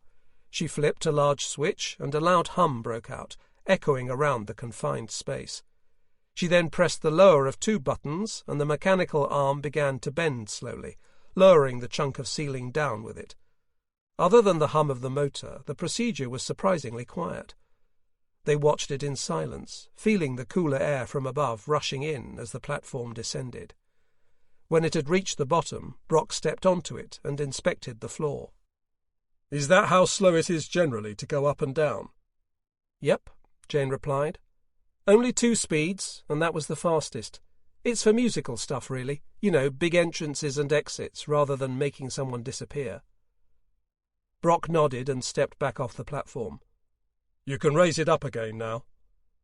Jane nodded and moved back to the switch. "I don't think anyone could have had the time to either use this or the trapdoor and the stairs to dump the sack," Poole said, moving closer to the inspector. "Me neither," Brock answered in a low voice. "Which means whoever killed him dumped it down that chute. When Sheila gets here, I think we should have one more experiment with your running skills, Poole." Chapter 10. Poole sat on one of the 5 metal stools that had been arranged on the stage for the cast of Foul Murder. "Are you ready?" Brock asked him, looking at his watch again. "Yes, sir." "Then go," Brock said suddenly. Poole leapt from the stool and headed for the wings. Diving backstage, he ran around the rear of the stage until he reached the chute. Again he felt silly as he made the motions of pulling a sack from his pocket and throwing it down the chute, before turning and running back. He reached the stage again and jumped back onto the stool. "Well, sir," he said breathlessly. 55 seconds, Brock answered grimly. "So they could have smuggled some sort of sack and weight in, run backstage, and dumped it down the chute before getting back before the lights came on," Poole said. "They must eat plenty of carrots." "Carrots?" Brock looked at him, frowning. "You know, to see in the dark, like you said before." "Oh, right," Brock grumbled, clearly not in the mood for jokes. "Yes, the dark is a problem. I think we've had enough of looking at the physical side of things now. Let's see if we can dig deeper into the fact that everyone seems to have hated this Jarvis chap, shall we?" They headed back out of the theatre and into the Sinton Hotel next door. The cast were arranged at the same table they had been the night before. Mike Hart leapt up from his seat and hurried across to them. "Just what the hell is going on here, Inspector?" he shouted as he crossed the carpet towards them. "I was told that we could be let go today, and yet here we still are, kept in this blasted place like criminals. These oafs of yours are running about the place like prison guards." "I have asked the uniformed officers to keep you here. They're just doing their job. I'm sure you and your group all want us to catch who murdered Jarvis Alvarado as soon as possible." "Well, of course," Mike said, a practised look of sad concern coming across his face. "But we are losing money being sat here. A lot of money." "Better to lose money than your life," Brock said gravely. "Well, yes, quite," Mike Hart said. Brock looked over his shoulder at the group behind. "Where's Johnny Turnbull?" Hart looked nervous. "No one's seen him this morning. Apparently he's pretty angry at being stuck here." "Oh, is he now? Poole," Brock said, turning to him, "go and get a uniform to check on him, will you?"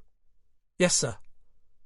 Poole turned and made his way back out into the foyer of the hotel, where he saw Constable Sanders arriving through the large double doors. "Hello, sir," she said. The smile on her face sent something fluttering in his chest. "Hello, Constable. Are you just arriving?" "Yes, taking over from Morgan." "Well, before you do that, can you do me a favour?" She placed her hands on her hips, which shifted to one side and caused Poole's throat to tighten. "You're always asking favours, aren't you? Like when I had to help you clean toilet roll off your car." "Ah, now, technically, I didn't actually ask you to help with that," he said, grinning. "True. Maybe I just have a weakness for saying yes to things." Poole wasn't sure, but he could have sworn that the temperature in the hotel had just risen by roughly 1,000 degrees. "Constable, I need you to see if Johnny Turnbull is still in his room." He watched her face crack from the flirtatious smile into work mode. Crap! What the hell had he said that for? Why on earth hadn't he come back with some witty and flirty response that would have had her melting at the very sight of him? Instead, he had talked to her like an inferior officer and brought them both thudding back to the reality of work. "I'll find out what room he's in and go there now," she said, moving off to the reception desk, a small bundle of efficiency. Poole trudged back to the bar area, feeling slightly subdued. He arrived back to find Brock sat at the table they had occupied last night, this time with Mike Hart sat opposite him. "Inspector, you can't expect me to sit here and gossip about these people," he was saying as Poole joined them. "I have to maintain a level of trust with these people. Besides, they're my friends." Brock gave a snort. "Friends? Come on, Mr. Hart. Let's not all become actors saying lines, eh? These people aren't your friends. They're your meal ticket, and you want to stay on side with them. I can understand that. But there's something you need to understand as well." The inspector leaned forwards, his elbows on the table. Poole watched as Hart's eyes widened and began to dart around, trying to take all of Brock in. It wasn't an easy task. "One of these people could well have murdered your star performer in cold blood, right there in front of hundreds of people. Do you think someone like that would hesitate to make you next on their list?" Mike Hart swallowed. "Especially if they maybe thought you knew something, maybe something that could lead to their arrest." "But I don't," Hart protested. "Maybe, maybe not. But one thing's for sure. I could give the impression you had and see where it leads me." Brock's face broke into a grin. "I could use you as bait." Mike Hart paled. You can't do that." "Of course you were also close enough to have run on stage and hit Jarvis while still having time to dispose of the murder weapon." Hart's mouth hung open like a fish. He looked over his shoulder quickly at the table of actors, assured that none of them were paying any attention, and then spoke in a low voice. "Look, if you want the truth, I wouldn't put it past any of this lot to have killed Jarvis. Actors are all bloody insane." He waved one hand as if to emphasize the point. "But if you want someone who really had a motive to kill him, then talk to Johnny Turnbull." "Oh, and why's that?" Brock said, eyebrows rising. "Well, Jarvis has just got the lead in a big-budget British gangster film. It's all very hush-hush, of course." He looked at them both as though he had just revealed the location of the Holy Grail. "And?" Brock said, unimpressed. "Well, Johnny Turnbull was also given a role. He was going to be Jarvis's right-hand man in the film, but Jarvis scuppered it." "How do you mean?" "Well, Johnny confronted him last week at rehearsals and was going crazy at him, saying he'd had a call from his agent and he was off the picture because Jarvis had had a word with the director. Called him all sorts of names and then launched himself at him. Luckily, security was nearby, and they pulled him off before either of them did any damage. Otherwise the whole opening could have been ruined." "Yes, imagine that," Poole said flatly. "Last night's big success could have all been for nothing." Mike Hart's lips tightened in anger as he stared back at him. "Yes, well, I didn't know this would happen." The three of them looked to their left as one. Constable Sanita Sanders had entered the bar and was moving purposefully towards them. "He's not there, sir," she said, her voice tight and hard. "Johnny Turnbull?" Poole said, looking between her and the inspector. "Yes, sir. The door was locked and there was no answer, so I got the maid to let me in, but he's not in there. There are no signs of a struggle or anything, but, She hesitated, biting her bottom lip as she did so. "Well, you'd better come and have a look." She turned and headed back the way she'd come. "Wait here with the others, please, Mr. Hart," Brock said as he hitched his trousers up and headed after her. It struck Poole as he followed him that for a man who was so large, it was incredible he had loose trousers at all. They headed up the sweeping staircase, which doubled back on itself as they went up another floor. Then they moved along a wide corridor, its plush carpet making the place eerily quiet as they reached the door of number 42, which was still slightly ajar. "I hope you didn't leave a crime scene unattended, Constable," Brock said, pushing the door open and stepping inside. "Not a crime scene exactly, sir," Sunita answered, in a voice which barely disguised her annoyance at this slight. The room itself was tastefully decorated and furnished, as you would expect from a high-class establishment such as the Sinton Hotel. A small sofa stood on the far side of the room next to the bay window and opposite a flat-screen TV that hung on the wall. The large bed ended in a dark, carved wooden roll. A door to its right led to the bathroom. "Well, what are we looking at, Constable?" Brock said as she followed them in. "In the bathroom, sir," she said, pointing through the door. Brock pushed it open and they stepped inside. Across the large mirror that sat flat against the tiles on their left was a short sentence written in shaving foam. It read, "I'm sorry for what I did." "Poole," Brock said quietly. "Yes, sir?" "Get crime scene up here, will you? I'm suddenly quite concerned for the safety of Johnny Turnbull." Chapter 11. Brock and Poole watched as Sheila and her two assistants began to crawl across the apartment in their white suits, various sprays and utensils in their hands. "Why do you think something might have happened to Turnbull?" "You've met him?" Brock said, turning to him. "Why do you think?" Poole thought for a moment. "He wouldn't have left that message." Brock smiled. "And why not?" Poole began to talk, forming the words in his mind as he went. "Johnny Turnbull is a hothead with a short temper, and he's arrogant. Could he have flown off the handle in a fit of rage and killed Jarvis? I think so, yes. But could he have pulled it off in the cool, calculated way the killer must have used? It seems unlikely. I can't see him taking the time to stand and write that message before he ran for it either. He would have just acted on impulse and ran, unless he was so full of remorse he felt he just had to, and that doesn't seem like him. In any case, running is a stupid move. He had no reason to think we were on to him for the murder, and he's got to be one of the most recognizable people in the country. Keeping a low profile isn't going to be easy with half the press looking for him as well as the police." Poole paused, realizing he had gone on for longer than he had intended, but when he turned to the inspector, it was to see him still smiling. "Good, Poole, good," he said, nodding. "And I agree with you. I think something happened to Turnbull, and I don't think it's good." Sunita arrived back at their side from her trip back down to reception. "The hotel staff say they didn't see him leave through the front entrance, sir, but then there are quite a few people going in and out, so they could have missed him." Brock grunted. "Any other exits?" "Yes, sir, there's a fire escape at the end of this corridor. Leads down into the courtyard behind the hotel." Brock turned to where she pointed a slender finger and headed towards the door that stood at the end, a fire exit sign above it. Poole followed, nodding at Sunita and giving her a sympathetic smile as he passed.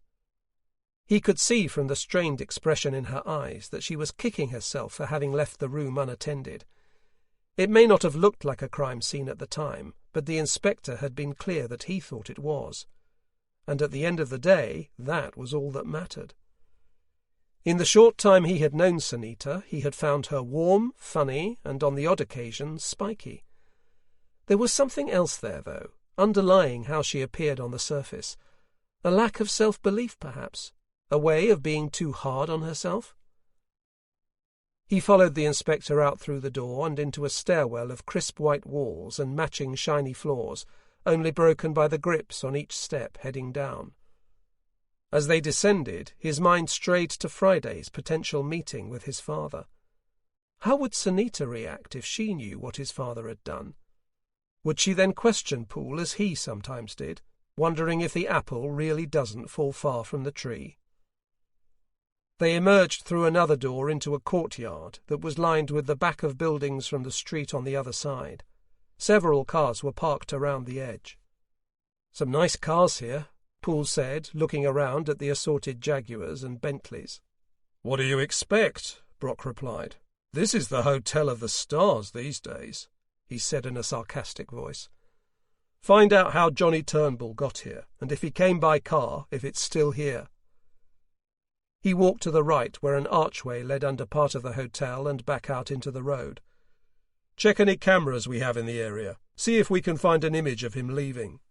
"Yes, sir," Poole said, making a note of all this in his small black notebook. "Let's go and put a bit of pressure on the rest of the cast, shall we?"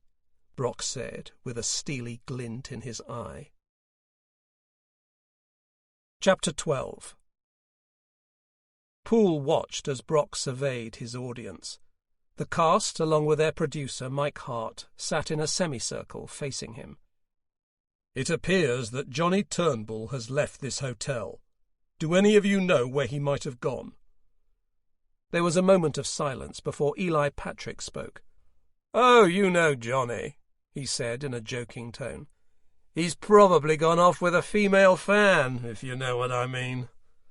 He looked around at his fellow actors, but no one else seemed to want to latch on to his rather obvious innuendo. "And when was the last time you saw him, Mr. Patrick?" The smile flickered on the broad, healthy face of Eli. I think I saw him last night at the bar." "You think?" Gina Glover said, turning to him. "You were sat at the same table." Yes, of course," Eli stammered, the smile now replaced by a look of anger towards Gina, who gave him a quick, "You're welcome" smile. "And when did you last see Mr. Turnbull, Miss Glover?"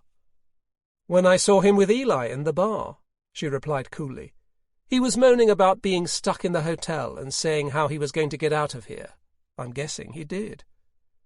"And was anyone else in the bar at that time?" "Just me and Isabella," she said, gesturing to the thin, sallow-faced woman next to her.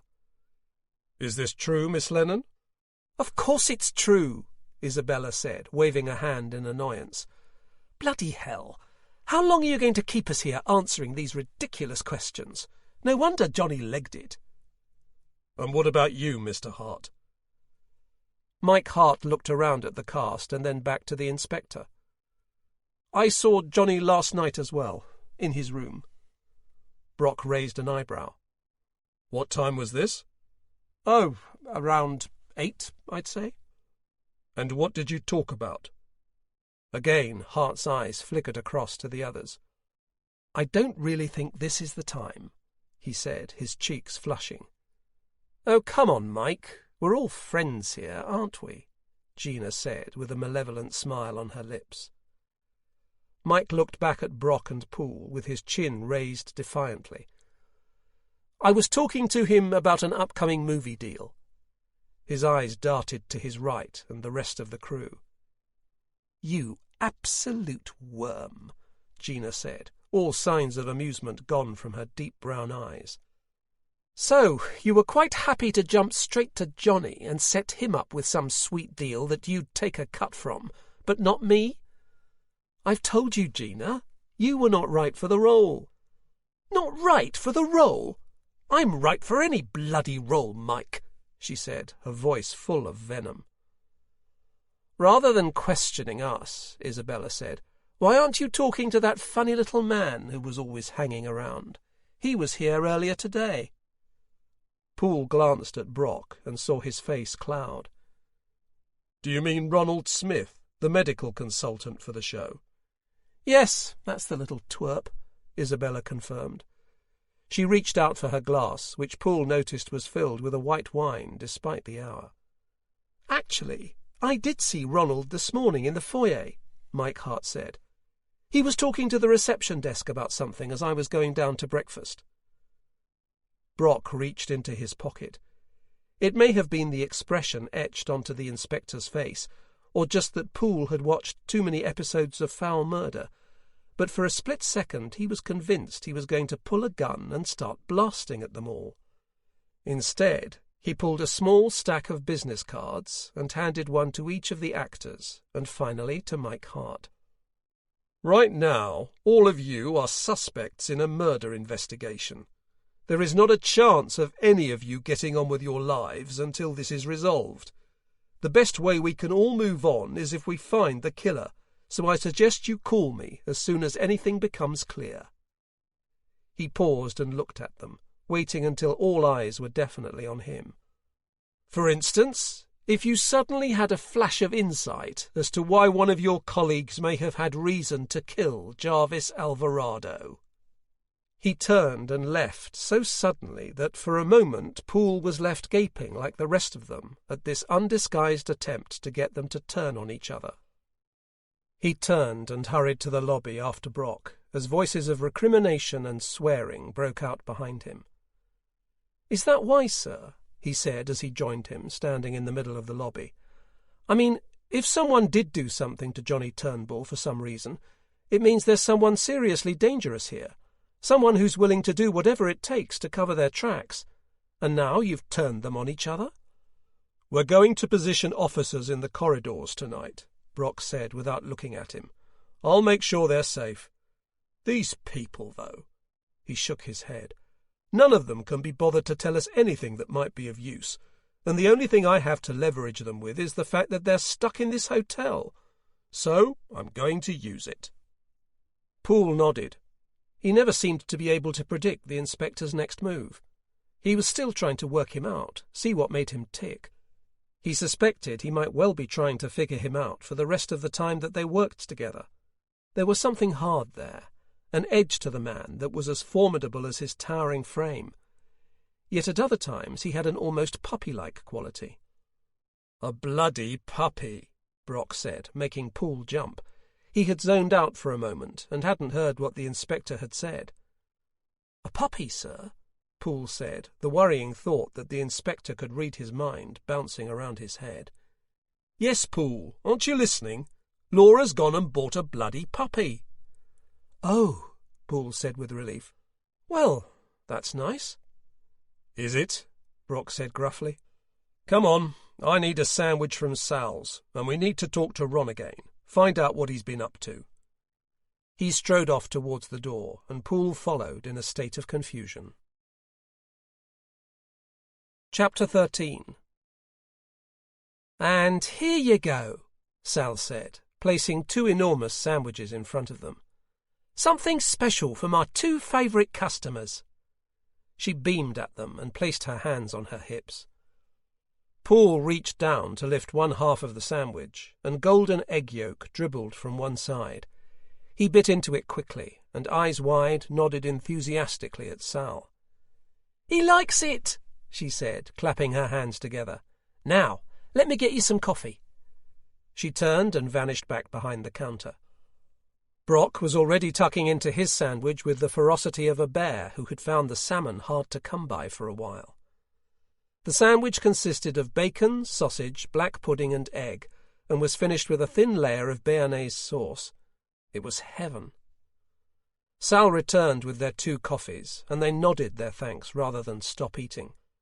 When they'd finished, they leaned back, allowing their stomachs some room to breathe, and sipped at their coffee. "So, are you the only person in the entire world who doesn't like puppies?" Poole said, continuing the conversation that had fizzled out as they'd left the hotel in the search for food. Brock took a deep breath and stared out of the window. "I love dogs," Brock said. "I've been talking about getting one for ages." "So, what's the problem?" Brock's grey eyes latched themselves onto Poole's. "The problem is that we've talked about getting a dog for so long. Why has Laura suddenly decided we should buy one now, just a few weeks after I came clean about my lazy swimmers?" Poole flinched slightly. Brock's openness around personal matters still caught him off guard, made him feel ill at ease, particularly when referring to his superior's low sperm count. He was still not comfortable talking about his own problems, about his father, but the inspector seemed to have no such worries. It struck Poole that Brock used his partners as a kind of sounding board, both for the police work they did and for his personal life. "So, you think she's maybe got the puppy because she thinks she won't be able to have children?" Brock grunted an agreement. "Compensating." "Maybe she just thinks it's the right time." "Maybe," Brock said. A sudden smile crept across his face. "Funny little thing he is. Dark brown apart from his legs, which are white. Looks like he's got socks on." Poole smiled, seeing the warmth in the inspector's expression. He imagined him being a father for the first time, and it struck him that he'd be a great one. Unlike his own. He looked out of the window as his thoughts drifted back to his meeting with his father, which he realized, like a punch in the gut, was now tomorrow. "Ready for tomorrow?" Brock said, watching him carefully. "I'm not sure it's something you can get ready for, sir," Poole said, his gaze still scanning the street outside. "And where are you meeting him?" "The Market Wine Bar." "What time?" Poole turned to him, a suspicious look in his eyes. "Sir?" "Don't you think it might be a good idea if you had someone there with you? I'm assuming your mother won't want to go. I can be there." Poole felt a sudden overwhelming rush of emotion. It rose up through his chest like a wave of hot lava, and threatened to burst across his face in the form of red-hot tears. This man, who he had only known for a few months, was willing to be there as he confronted his father, was willing to be there for him in a way that that man had not been since he was 15. He fought the feelings back by draining the last of his coffee hurriedly and sitting up in his chair. "Thank you, sir. That's very kind. But I think this is something I should probably do alone." He looked up at Brock's grey eyes, which seemed to be staring right through him to the back of his skull. "Well, if you need me," he said in a low voice. "Thank you," Poole said, feeling awkward now. He idly stirred the last dregs of his coffee with his spoon until Brock's phone rang out with the song Gangnam Style. The inspector rolled his eyes as Poole laughed, knowing that the inspector's wife Laura had again changed his ringtone. Brock was so useless with technology that he had no idea how to change it back to something more sensible. "Hello," he said, placing the receiver to his ear. His eyebrows rose as someone spoke on the other end of the line, and he looked at Poole, a smile playing on his lips. "Okay, go on," he said, before pulling the handset away from his ear and gesturing wildly to Poole to put it on loudspeaker. Poole took the device and pressed the correct button, which resulted in the voice of Eli Patrick barking from the small speaker. "Hello, are you still there?" "Yes," Brock replied with a wide smile. "I'm here. What was it you needed to tell us, Mr. Patrick?"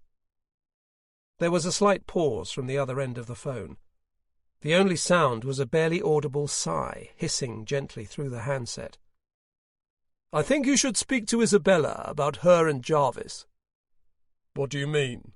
Brock asked, glancing at Poole. "I mean that a couple of nights before the launch, they were shacked up together.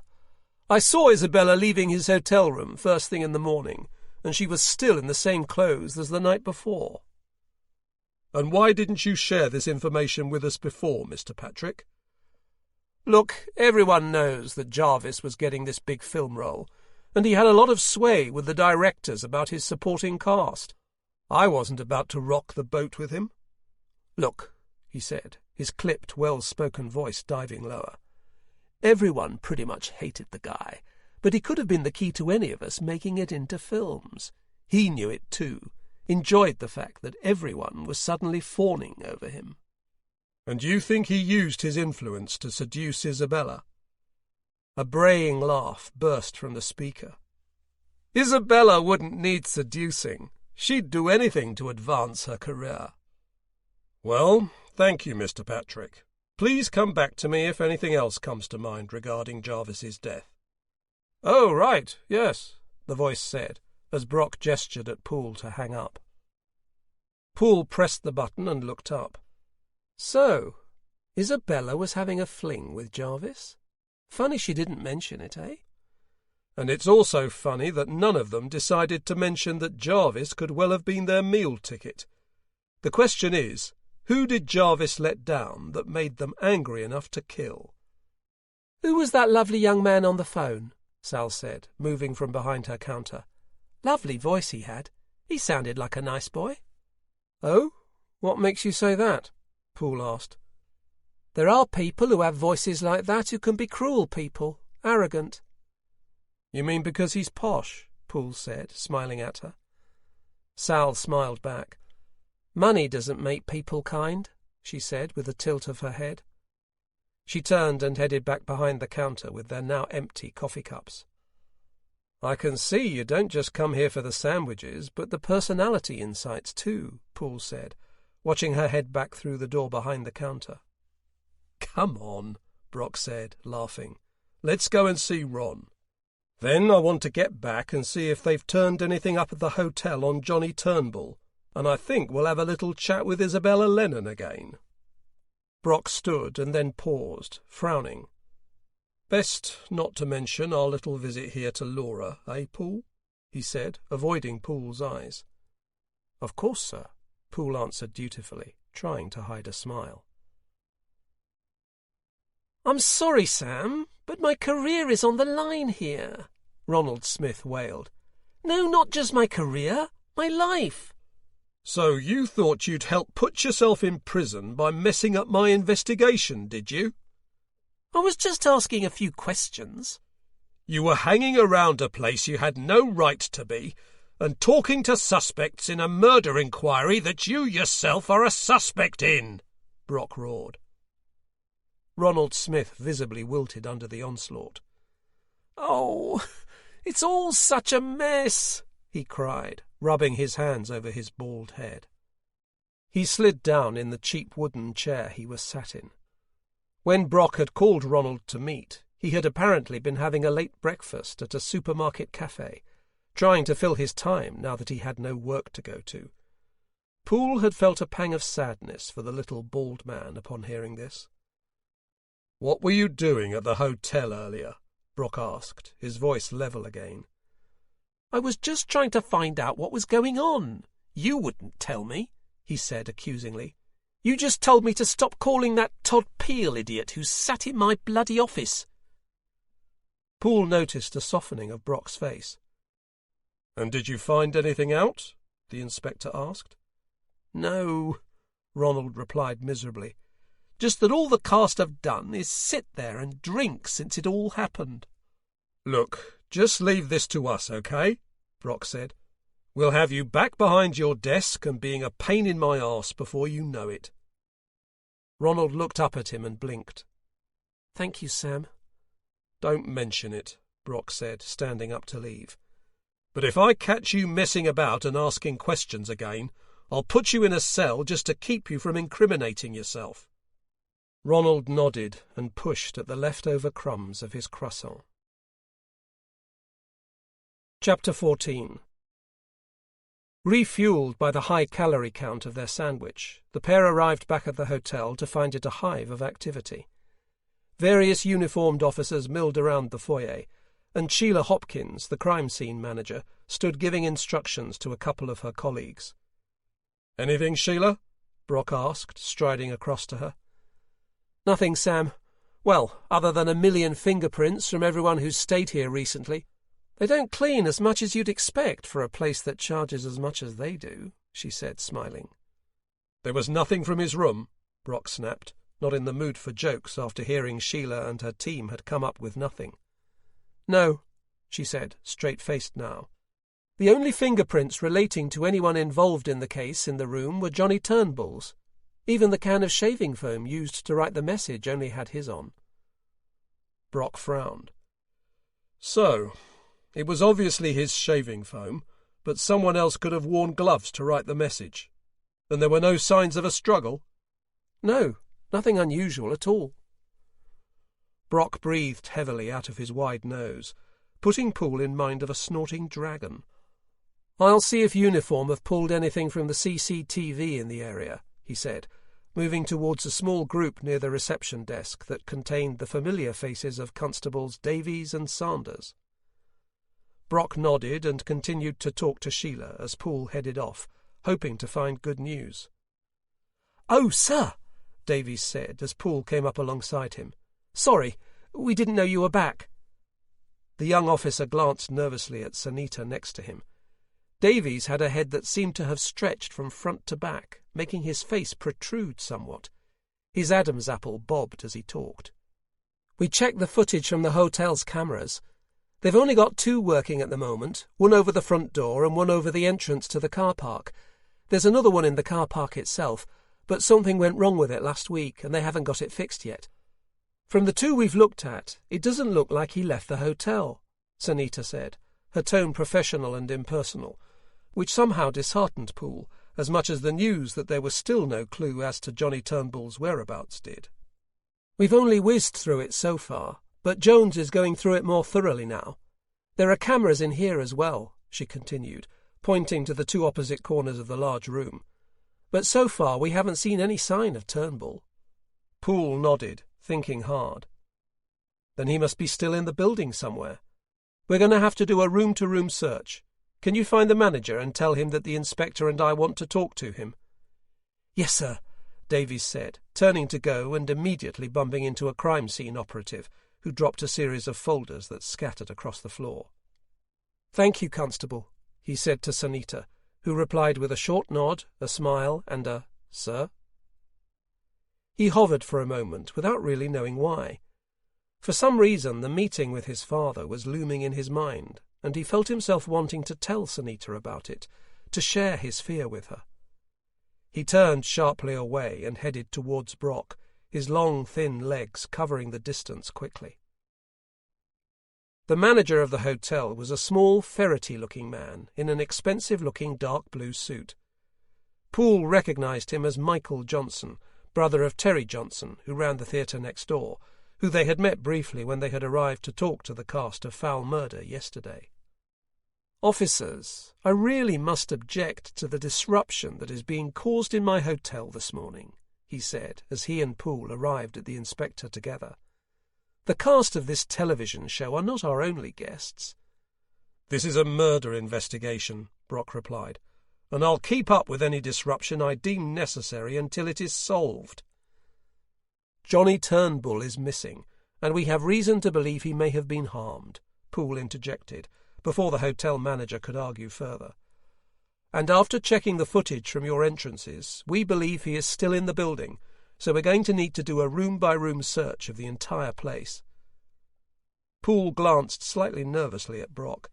He was springing this news on him, and making the decision to conduct a search all at the same time, but the inspector merely raised his eyebrows and nodded in appreciation. "People expect a certain level of service here at the Sinton Hotel. Just think what this is going to do to our reputation," the man said pleadingly. "I'm sure your guests will understand once it is explained to them that a serious crime may have been committed on the premises." There was a glint in Brock's stormy grey eyes, which seemed to make the small manager buckle. "Of course. If you could be as discreet as possible, then I'm sure my staff would be able to assist you in carrying out the search in an efficient manner." "Excellent," Brock said with a smile. Isabella Lennon sat on a small red sofa, her thin, bare legs crossed in front of her. "So," she said questioningly, her mouth caught between a pout and a sneer. They had taken Isabella to her hotel room to question her on the late-night stay she had had in Jarvis Alvarado's room. "Well," Brock continued, "we can't help but wonder why you didn't tell us you were in a relationship with the deceased before." "Because I wasn't." She shrugged. She saw their blank expressions, rolled her eyes, and huffed in a way that would have graced any amateur dramatics performance. "If you're asking whether I slept with Jarvis, then the answer is yes, but I wasn't in any kind of relationship with him." She laughed, a high and hard noise like breaking glass. "Maybe it's a police thing. Are you all prudes or something? No sex before marriage and all that?" "And when exactly did this begin between yourself and Jarvis?" "Just since we've been here. This place is the dullest little town I've ever been in. We were all bored out of our minds." Poole noted the deliberate malice as she said this, and felt the inspector tense slightly next to him at this attack on his town.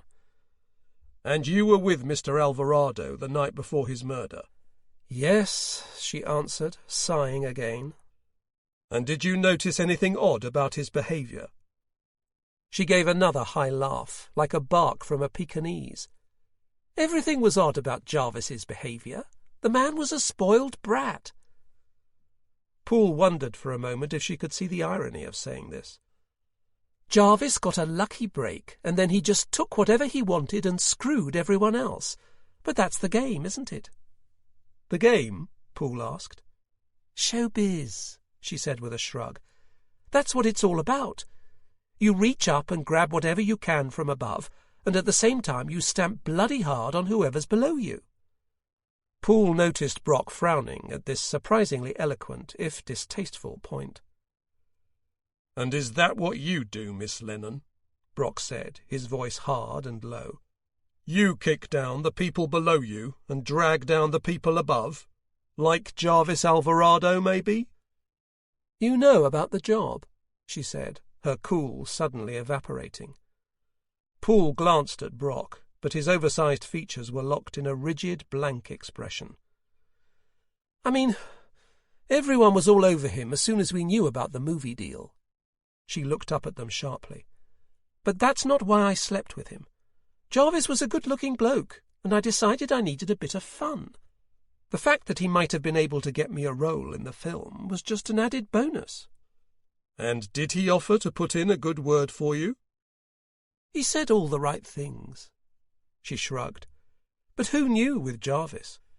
He'd say anything if he thought he could get something out of you." "And are you sure there isn't anything else you'd like to share with us?" Brock said, leaning forwards and placing his large elbows on his even larger thighs. "Like?" she said, a mocking look in her eyes. "Like maybe Jarvis promised you a role in the film, slept with you, and then told you to sod off and that you had no chance of the role." Isabella's nostrils flared in anger as a knock came at the door of her hotel room. Constable Davies came in, tripping over the doorframe as he did so. "What is it, Davies?" snapped Brock, annoyed at the interruption. "It's Johnny Turnbull, sir. We found him." From the frantic way his Adam's apple bobbed and the wide-eyed urgency in his eyes, Poole knew what he was going to say before the words had even left his lips. "He's dead, sir," Davies finished with a squawk. Chapter 15. They found Gina Glover in the bar area, sat at the bar itself, with Mike Hart. Gina was swigging a large gin and tonic, as Mike seemed to be pleading with her about something. "Come on, Gina, be reasonable," he said as they approached. "And what would you like Gina to be reasonable about, Mr. Hart?" Brock said, his barking voice making the producer almost jump out of his black polo shirt. Poole had noticed that it was all the man ever seemed to wear, and for some reason it irritated him. Hart looked back at Gina, who gave a low laugh. "He's trying to get me to change my mind." "Change your mind about what?" "I've quit the show. This series will be the last foul murder I appear in, and bloody good riddance to it." "Let's just not do anything rash," Mike Hart said. "We've all had a stressful couple of days. Let's just let the dust settle a bit." "The dust settle?" Gina shouted back at him, her face full of rage. "Jarvis is dead, and Johnny—" Her face turned to one of shock, and she turned to Brock, who stood to her left. "Yes, Miss Glover? What about Johnny Turnbull?" "Well, he's missing, isn't he?" she said, turning back to her drink and attacking it with gusto. "No, Miss Glover, he's not missing," Brock said slowly. Mike Hart's head jerked towards Brock, whereas Gina's remained staring at her glass. "You found him?" Hart said. "Where was he?" "He was in the theatre," Brock said, his eyes not leaving Gina. "Isn't that right, Miss Glover?" She turned to him slowly, her rich auburn hair falling across her left eyes slightly. "I didn't kill him," she said in a flat, cold voice. "What?" Hart said, slipping from his stool to his feet, his eyes wide. "Johnny's dead too?" "I'm afraid so, Mr. Hart. But you knew that already, didn't you, Miss Glover?" Brock said, turning to her. She drained the rest of her glass before speaking. "I'm not going to say another word without talking to my lawyer. But don't worry, Inspector, I've already called him, and he should be here at any moment." "And at what point did you call him? Was it just after you'd killed Johnny Turnbull?" "Inspector!" she said, her eyes wild. She looked as though she had more to say, but stopped, instead taking a deep breath before she spoke more calmly. "I'm not saying anything else until my lawyer is here. You can drag me down to the station if you want, but the same will apply, and then you'll just have half the nation's press on your doorstep." Brock eyed her for a moment before speaking, his eyes not leaving hers. "Poole, go and find a constable to wait with Miss Glover until her lawyer gets here, will you? Then they can escort her to her room, where we'll be along shortly." Poole headed off to the lobby and returned a few minutes later with Constable Morgan, a sour-faced Welshman who always seemed to be chewing gum. Gina smiled at him and turned back to the bar to order another gin and tonic. "Can we have another word with you, Mr. Hart?" Brock said when Poole and his notebook had returned. Yes," Hart said, looking nervously at Gina. They stepped towards the corner of the bar they had sat in on the first night, Brock's eyes constantly roving back to the bar where Gina sat with her back to them. "Why is Gina Glover quitting the show?" Brock asked. "Oh, I'm sure she won't quit. It's just all this business has put everyone on edge." "It's also got 2 people killed," Brock said flatly. "Yes," Hart said, his gaze dropping to the floor. "Johnny as well. I can't believe it." "So what reason did Gina actually give you for quitting?" Brock said, not letting go of the thread. Hart looked decidedly shifty. He half turned back to the bar, glancing at the back of Gina and then back to them, apparently satisfied she was far enough away. "She seems to have got it into her head that she is being kept in the cold about this film deal," he said, his voice low and conspiratorial. "This bloody film," Brock said, shaking his head. "What exactly is it?" "Well, it's a full-length motion picture adaptation of the TV show. We have high hopes that it could become a long-running franchise, like James Bond or something." "If it's based on the TV show, doesn't it make sense to just use all of the cast from the TV version?" Poole asked. Hart looked at him as though he was a child asking a ridiculous question. "There's a certain amount of concern from the company putting the film together that the current cast isn't quite... how shall I put this?" "Not quite Hollywood enough," Brock said, making Poole glance at him in surprise. This wasn't the first time in this case that the inspector had surprised him with his grasp of show business. "Well, exactly," Hart said, giving a slightly embarrassed smile. "Jarvis was fine, of course. He had that star quality that everyone's looking for. In fact, the company was so keen for Jarvis to reprise the role he has on the TV show, they had asked him to consult on the rest of the casting. Somehow, the rest of the cast here had got wind of it, and it had caused some tension." "What sort of tension?" "Well, there's something you've got to know about Jarvis," Hart said, his voice suddenly bitter and angry. "It wasn't about the job for him, or even the fame. It was about power. And having this sway with the movie deal put him over the edge. He was a bloody nightmare to everyone." "So, you seem to be the man in the know. Who exactly was likely to be part of this film?" Brock said. Hart's right hand began turning the wedding ring on his left absent-mindedly. "To be honest, I don't really know." He looked slightly sheepish. The portrayal of being in control suddenly seemed slightly silly. He was scared now, his mind clearly revolving around the 2 deaths of his colleagues, and deciding he didn't want to be any part of it all. "I was playing them off against each other, trying to get some kind of idea of what was going on, so I could get in there myself somehow." "And what did you find out?" Brock asked impatiently. "Well, Isabella was boasting about how Jarvis was going to get her a part in the film, so I tried to butter her up. But she told me to bugger off, and then Gina got wind of it and started having a go at me for helping to get Isabella a role instead of her." He put his head in his hands and rubbed his face hard. "And what was Johnny's position in all of this?" "Well, he—" Hart paused and looked up at them, something passing across his face as though a realization had dawned. "Oh, bloody hell!" "What is it, Mr. Hart?" "Well, when the news of Jarvis got out, I got a phone call from the film company. Suddenly, they actually did want me to get involved." Poole noted the slight note of bitterness in his voice. "Well, I sort of suggested that maybe they could replace Jarvis with Johnny. His name is already linked to foul murder, and I think given a break like this, he could have gone on to big things." "So, first Jarvis Alvarado is destined for the lead role and he's killed. Then you suggest Johnny Turnbull, and within a day he's dead too?" Brock said. Mike Hart's face turned pale as he slumped back in his seat.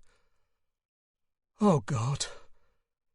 "And did you tell anyone else about this change of plan?" "No. I wouldn't want to jeopardize the whole thing by blabbing my mouth off."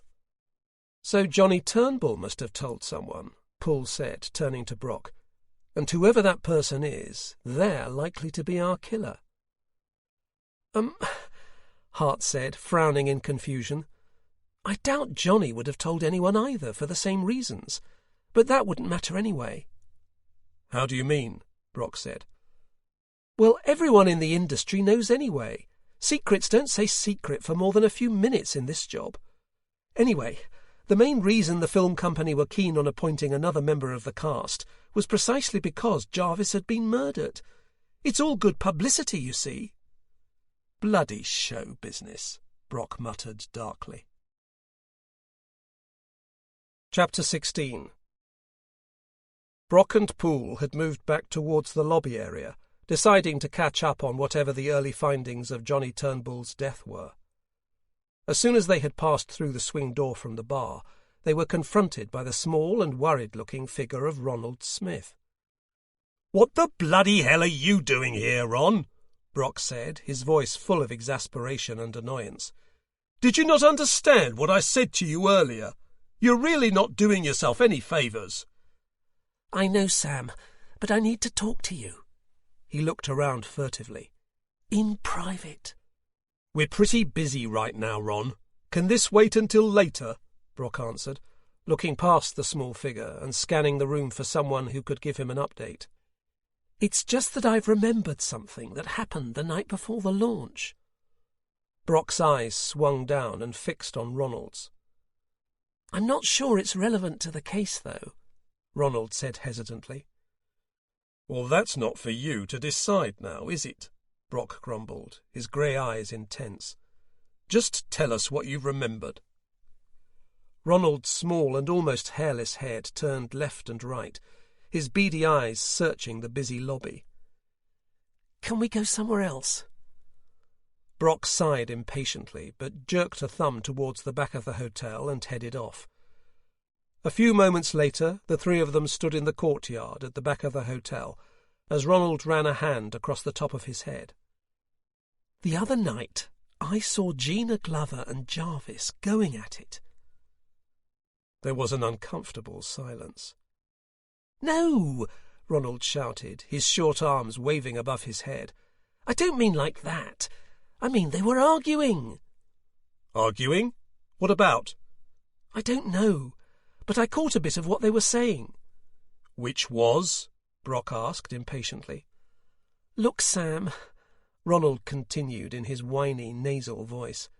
"What the hell's going on here? I heard Johnny's dead too." "Ron, we don't know what's going on yet, because every silly bugger involved in this bloody TV programme isn't telling us everything they know, and now you're at it." I just want to know I'm not going to be the next one to end up dead. Then tell me what the hell you know, and maybe it will help catch who's done this. Ronald kicked at a stone on the floor, which rolled away and hit the wheel of a Jaguar. Gina was saying something about Jarvis being ruled from his pants and that he was being used by Isabella. And what did he say to that? Poole asked. Well, he was angry. He told her she should stay out of it unless she was willing to change teams. Change teams? Poole continued. Look, I don't know. That's all I heard, Ronald said, his arms waving again. Sam, you've got to do something about the press. They won't leave me alone. The phone at home hasn't stopped ringing and they keep coming around. They think I've been thrown off the case because I'm something to do with Jarvis's murder. You've been thrown off the case because you are something to do with his murder, Ron, Brock muttered as he moved past him and across the courtyard to the back door to the theatre. You were there. It was your idea, he shouted over his shoulder. He stopped as he reached the doorway and turned back. You've made this mess, Ron. Now you're going to have to live with it until we can find whoever this bloody murderer is. Now go home. He turned and stepped through the door, slamming it behind him. Don't worry, Poole called to Ronald as he followed the inspector to the door. We're going to find out who's behind all this, and you can get back to your life. Ronald nodded miserably as he watched him go. Aren't we going to talk to Gina Glover, sir? Poole asked, catching up with Brock in the corridor at the back of the theatre. I want to see if Sheila's got anything from Johnny Turnbull's body first, Brock answered, his pace not slowing. And anyway, she was the one who was insisting on waiting for her lawyer, so she can wait for us for a little bit.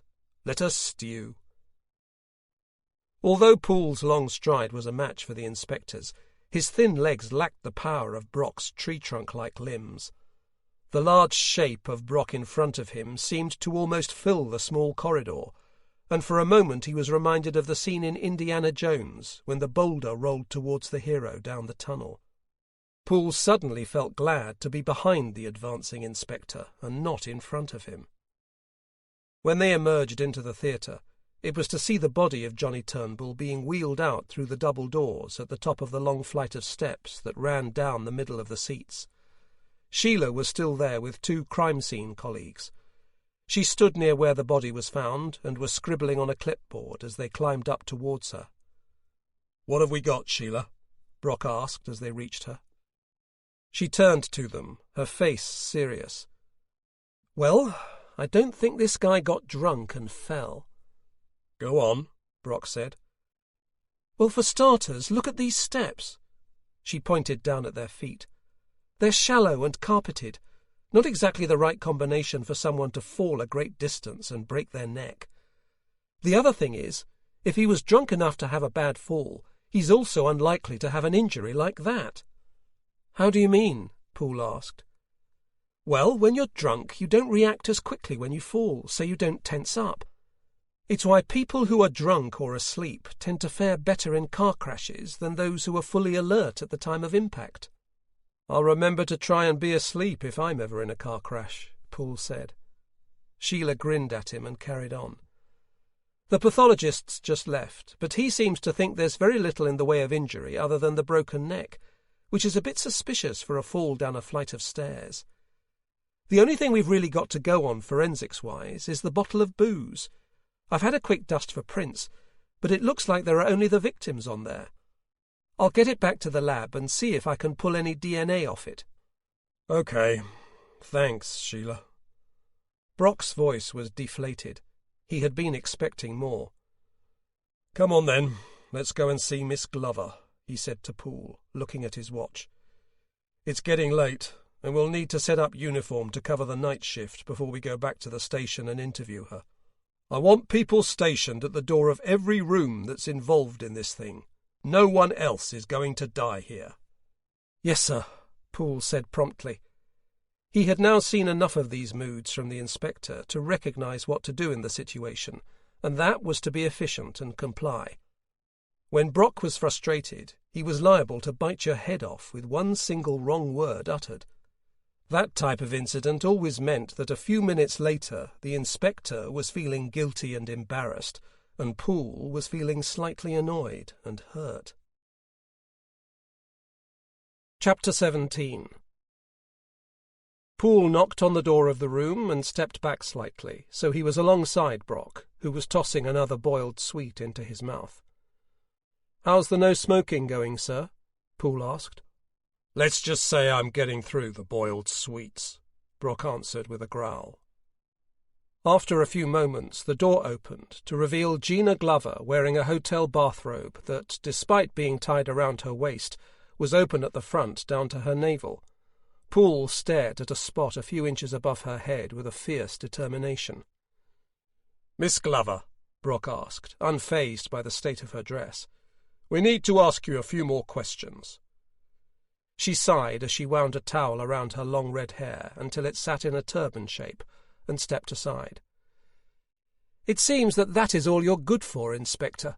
Talking and talking while we're all dropping like flies around you," she said as they stepped inside, and she closed the door behind them. A woman reclined at one end of one of the two matching sofas and nodded at them as they came in. "This is my lawyer," Gina said, gesturing to the woman as she sat next to her. Poole noticed there was a bottle of white wine in an ice bucket on the coffee table, a half-full glass in front of each woman. Brock and Poole seated themselves on the opposite sofa on the left, Poole pulling his notebook from his jacket and opening it, pen poised. "Can I get you gentlemen a drink?" Gina said, sitting on the sofa opposite them and crossing her toned legs in a sweeping motion. "No," Brock said bluntly. "Instead, you can tell us why you were arguing with Jarvis Alvarado the night before the launch." She frowned, her smooth skin wrinkling in a slightly unnatural way that suggested Botox. "I'm sure I don't know what you mean, Inspector," she said coolly. She leaned forwards and took her wineglass. "We have a witness who's placed you there," Brock continued. "Look," she said, smiling.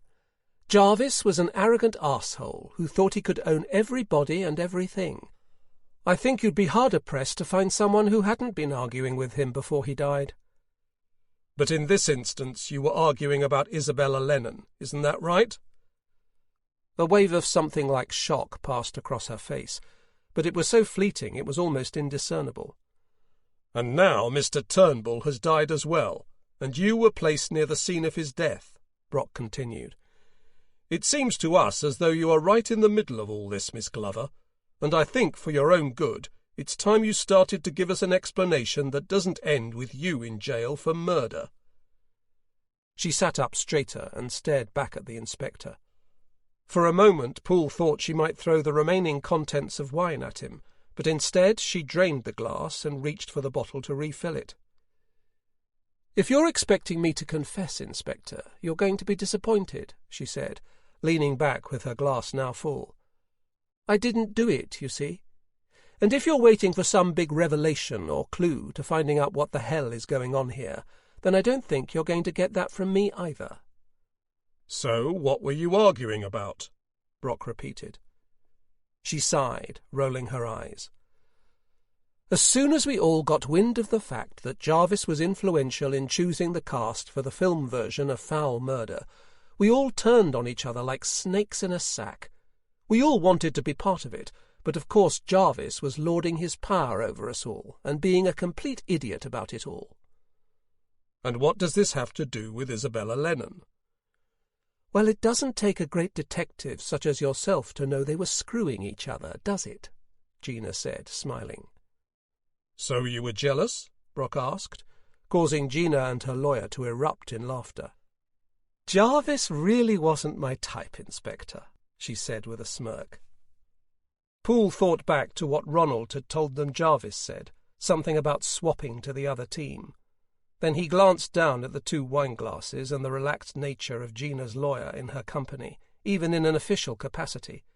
He glanced at Brock, but could tell by his expression he had already made the same connection.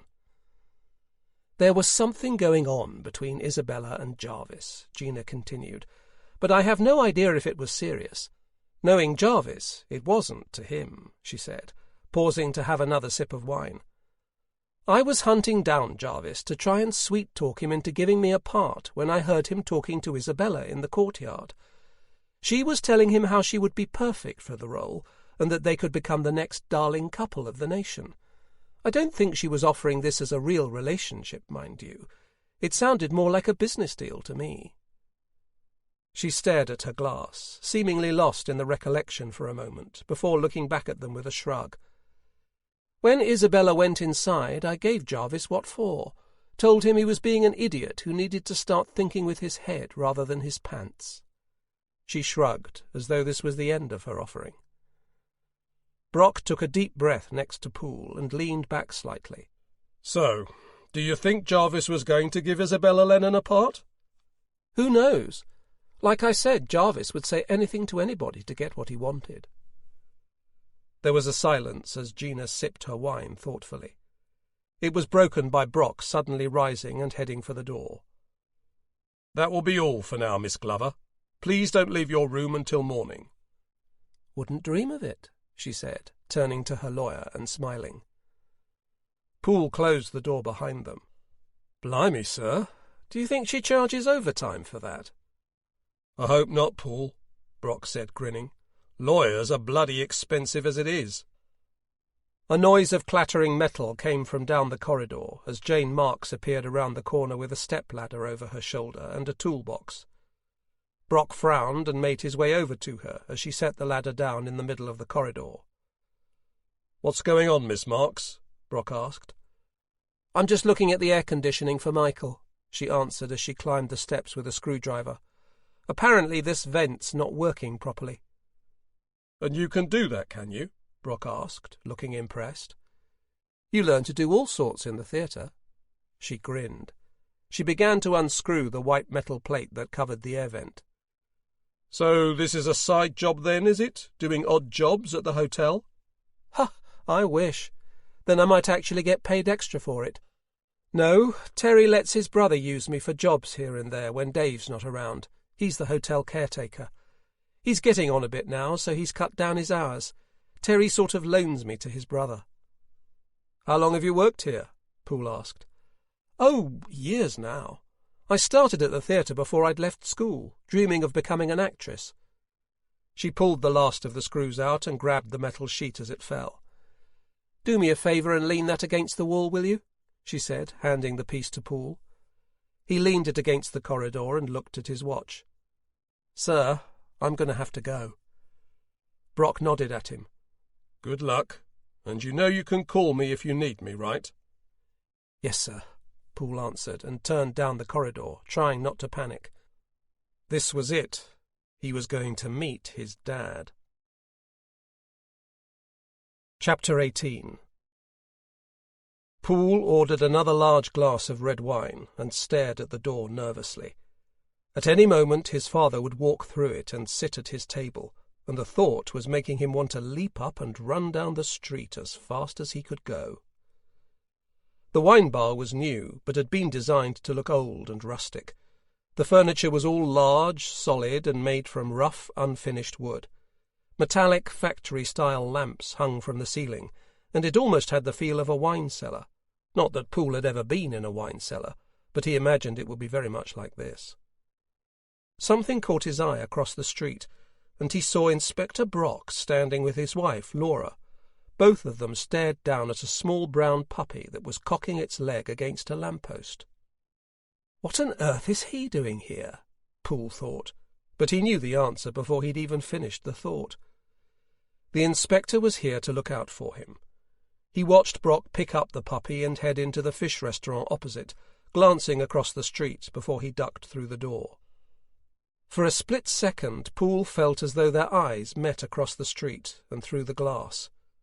Then it was over, and the door of the wine bar was opening, framing his father against the streetlight behind. Poole felt his stomach lurch as his right hand gripped the wineglass ever harder. His dad's deep brown eyes scanned the room until they landed on him, his face changing into a broad smile. As he made his way through the tables and benches towards him, Poole noticed he had a slight limp. He wondered if this was something he had gained in prison, or just through the fact he was now getting older. "You came," he said, when he reached Poole's table. His voice was deep and thick with emotion, his eyes shining in the dim lighting of the wine bar. Poole found himself already unsure of what to say. "Drink?" he managed, lifting his wine glass slightly by way of explanation. His father nodded and then caught a waiter's attention. As he sat, he ordered something Poole had never heard of, and sat back in his seat at ease. "You didn't bring company this time, then?" Poole said, remembering that at his last meeting with his dad he had been flanked by heavies. "I noticed you did," his dad said, the smile becoming harder somehow. Poole frowned, confused, and then suddenly realized that he must mean Brock. He turned and looked out of the window and saw the back of a broad-shouldered man stood facing the restaurant opposite. His dad hadn't come alone. "You know," his father said, "I'm surprised they've let a puppy into a restaurant. I guess being a police inspector gives you some privileges." Poole said nothing, but took another large gulp of wine. Hearing his father talk about Brock was setting his teeth on edge. The waiter arrived with the bottle his father had ordered. Poole watched as his father tasted it and then nodded his approval to the waiter, who filled his glass. When he'd left, Poole spoke first. "What do you want?" he said, trying to keep his voice even. "I want us to have a relationship again," his dad said, his eyes fixed on him. "You lost that right when I saw my friend die in front of me," Poole said, anger and emotion coursing through him so suddenly that he was struggling to not throw the table over and launch himself at his father. His father nodded sadly. "I can't ever change what happened," he said, turning the wine glass slowly between his fingers. "And I know that me saying sorry won't make any difference, although I am. I just want a chance to explain what happened." "I don't need it explained to me," Poole said, his voice rising enough to make the others in the bar look towards their table. "I know what bloody happened. People came to our house and shot at us." As Poole spoke, the images of that day seemed to flash in his mind like scenes from a horror film. He had been playing with his friends on his 15th birthday when the first shots had fired. He had seen his friend killed and had taken a bullet in his own leg. "It wasn't my fault, Guy," his father said. "The men who came to our house were nothing to do with my business." Poole gave a humourless laugh and shook his head in disbelief. "You are unbelievable." "I don't expect you to just believe me," his dad said, leaning back and taking another draught of wine. "But I'm working on that." Poole eyed him suspiciously. "What's that supposed to mean?" "It means that I'm going to prove to you that what happened wasn't my fault. It won't excuse the fact that I wasn't there for you. I was sent away for decisions I had made, whether I knew I was making them or not." Poole noticed a change in his father's expression. There was not just sadness there, but a bitter anger too. "Maybe in time you'll see me differently," Jack said, looking up at him. "And then maybe we can start over." "Start over?" Poole said incredulously. "You're bloody deluded." He stood up, his chair scraping noisily across the slate-tiled floor. "You stay away from me and Mum. We don't want anything to do with you." He turned and moved towards the door. "How is your Mum?" Jack called over his shoulder. Poole paused, his hand on the handle of the door. "She's better off without you," he said, and stepped out into the night. He looked at the large man who still stood by the window. The man nodded at him in a professional manner that made Poole feel sick, as though he had just been addressed as the boss's son, as though he was part of all this. He marched off across the street, just wanting to put some distance between himself and his dad, when the door of the restaurant opposite opened and Laura Brock's face appeared. "You better come in here before you go home, or he's never going to be able to sleep," she said, smiling. Chapter 19. Poole finished the fresh wine that had been put in front of him in record time. Despite him now being seated at a window table of the fish restaurant across the road, the wine seemed better than in the wine bar. "He's very—" He paused, trying to think of the words. "Cute," he settled on. The Brock's new puppy was currently curled in a ball on Poole's lap, fast asleep. "What type is he?" "He's a crossbreed," Laura answered. "His dad was a border collie, and his mum was a working cocker spaniel." When she says crossbreed, Brock joined in from across the table, she means he's a mongrel. "Sam," Laura said, her tone sharp. "He has feelings, you know." "Yes, but luckily he can't understand a word I say. At least he never bloody listens to commands," Brock grumbled. "Oh, come on, Sam," Laura said, rolling her eyes. "He's just a pup."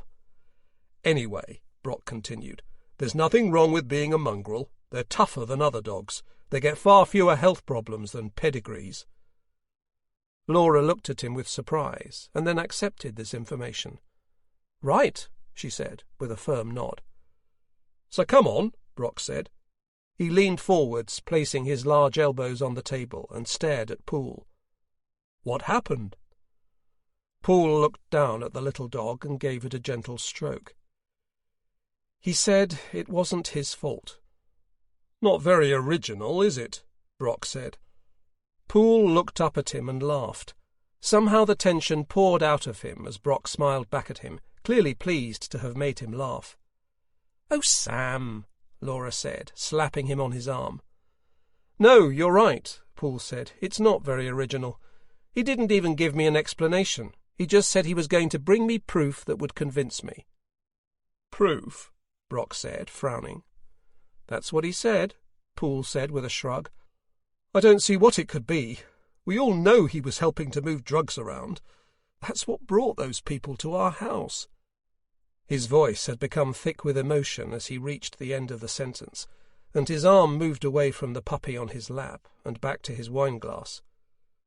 Brock said nothing, but watched him carefully, his large eyebrows knotted in thought. "Well, at least it sounds like he doesn't mean you or your mum any harm," Laura said, her hand reaching out and giving Poole's arm a squeeze. "He's going to put us in harm's way just by being here," Poole said in a hollow voice. "He's still part of that world, which means at some point somewhere he's going to annoy the wrong people and it will come back on us. He even had some goons stood outside the cafe tonight while we talked." "Well, you had me, to be fair," Brock said, smiling. "I might qualify as a goon." He smiled. "Seriously, though, do you think your dad has started up his old business here?" "Who knows? But I, for one, would be happy if he was back inside." Indy raised his head from Poole's lap and let out a long, high-pitched yawn. Almost immediately, a waiter arrived at their table with a concerned smile. "Sir, we did agree that when the animal woke up." The waiter hovered nervously. "Blimey," Brock said gruffly. "You didn't waste much time, did you? The little bugger's only just opened his eyes." "I'm sorry, sir, but we do have people eating here." The waiter gave another smile. All right, Brock said, standing. "Come on, then." The three of them stood up, and Poole passed Indy to Laura. She clipped the small puppy lead on the dog and placed him on the tiled floor. "Well, I'm taking this," Brock said, scooping the wine bottle from the table as they headed towards the door. Poole's eyes strayed towards the wine bar across the street, but he knew his father had long gone. He had watched him and the large companion leave through the window a while ago. Still, he couldn't shake the feeling that his father would appear at any moment. He wondered if he would always feel like this, now that Jack Poole was out and living in the area. "No!" cried Laura suddenly from behind him. He turned to see Indy squatting on the internal doormat. Laura reached down, grabbed the dog, and lifted him forwards onto the street, but there was already a small dark puddle on the doormat. The waiter stood glaring as he closed the door, while the three of them burst into laughter. "What happened?" Jenny Poole said, leaping to her feet as soon as Guy had stepped through the door. "It's fine, Mum," Poole said, alarmed at her panic. He hung his coat on the line of pegs to the left of the door and moved across to her. She squeezed him in a tight embrace, as though to make sure he was really there. The faint scent of cannabis reached his nostrils, but he decided to ignore it for today. "So, what did the bastard have to say?" his mum said, pulling away from him, her face suddenly full of anger. "He said that it wasn't his fault," Poole said. He watched her face move from anger to a shocked incredulity, and then back again. "He's got some nerve coming here and arranging these secret meetings with you just to say it's not his fault," she shouted. Poole could see her trembling and moved to the kitchen to fetch them both a glass of wine. "The least he could do is own his mistakes and apologize." "He did apologize," Poole said without thinking. "Oh, so that makes it all right, does it?" she shrieked, her anger turning on him. "No, Mum," Poole said softly, walking back to her and handing her the wine. "Nothing can make it all right." She nodded and physically sagged, as though a furious wind had suddenly been knocked out of her. A single fat tear rolled down her cheek, and Guy put one long arm around her and pulled her to his chest. "Come on then," Laura said as they stepped into the hallway of their semi-detached house. "What's bothering you?" "What do you mean?" Brock said, kicking off his shoes as Indy excitedly scrabbled along the wooden floor of the hallway towards the kitchen. "You've barely said a word since we left Guy, and I know that look," she said, turning to him. "It's the look you get when something's worrying you, but you're too stubborn to talk about it. Then you gradually get grumpier and grumpier until I want to smack you one. So shall we skip all that and just get to the problem?" He was still scowling, but the way she had so clearly laid out this particular personality flaw had him trying not to smile. "All right," he said, sighing as he moved past her into the kitchen. "If you really want to know, it's this situation with Poole's father." "Well, obviously," Laura said in a sarcastic tone. "But what is it?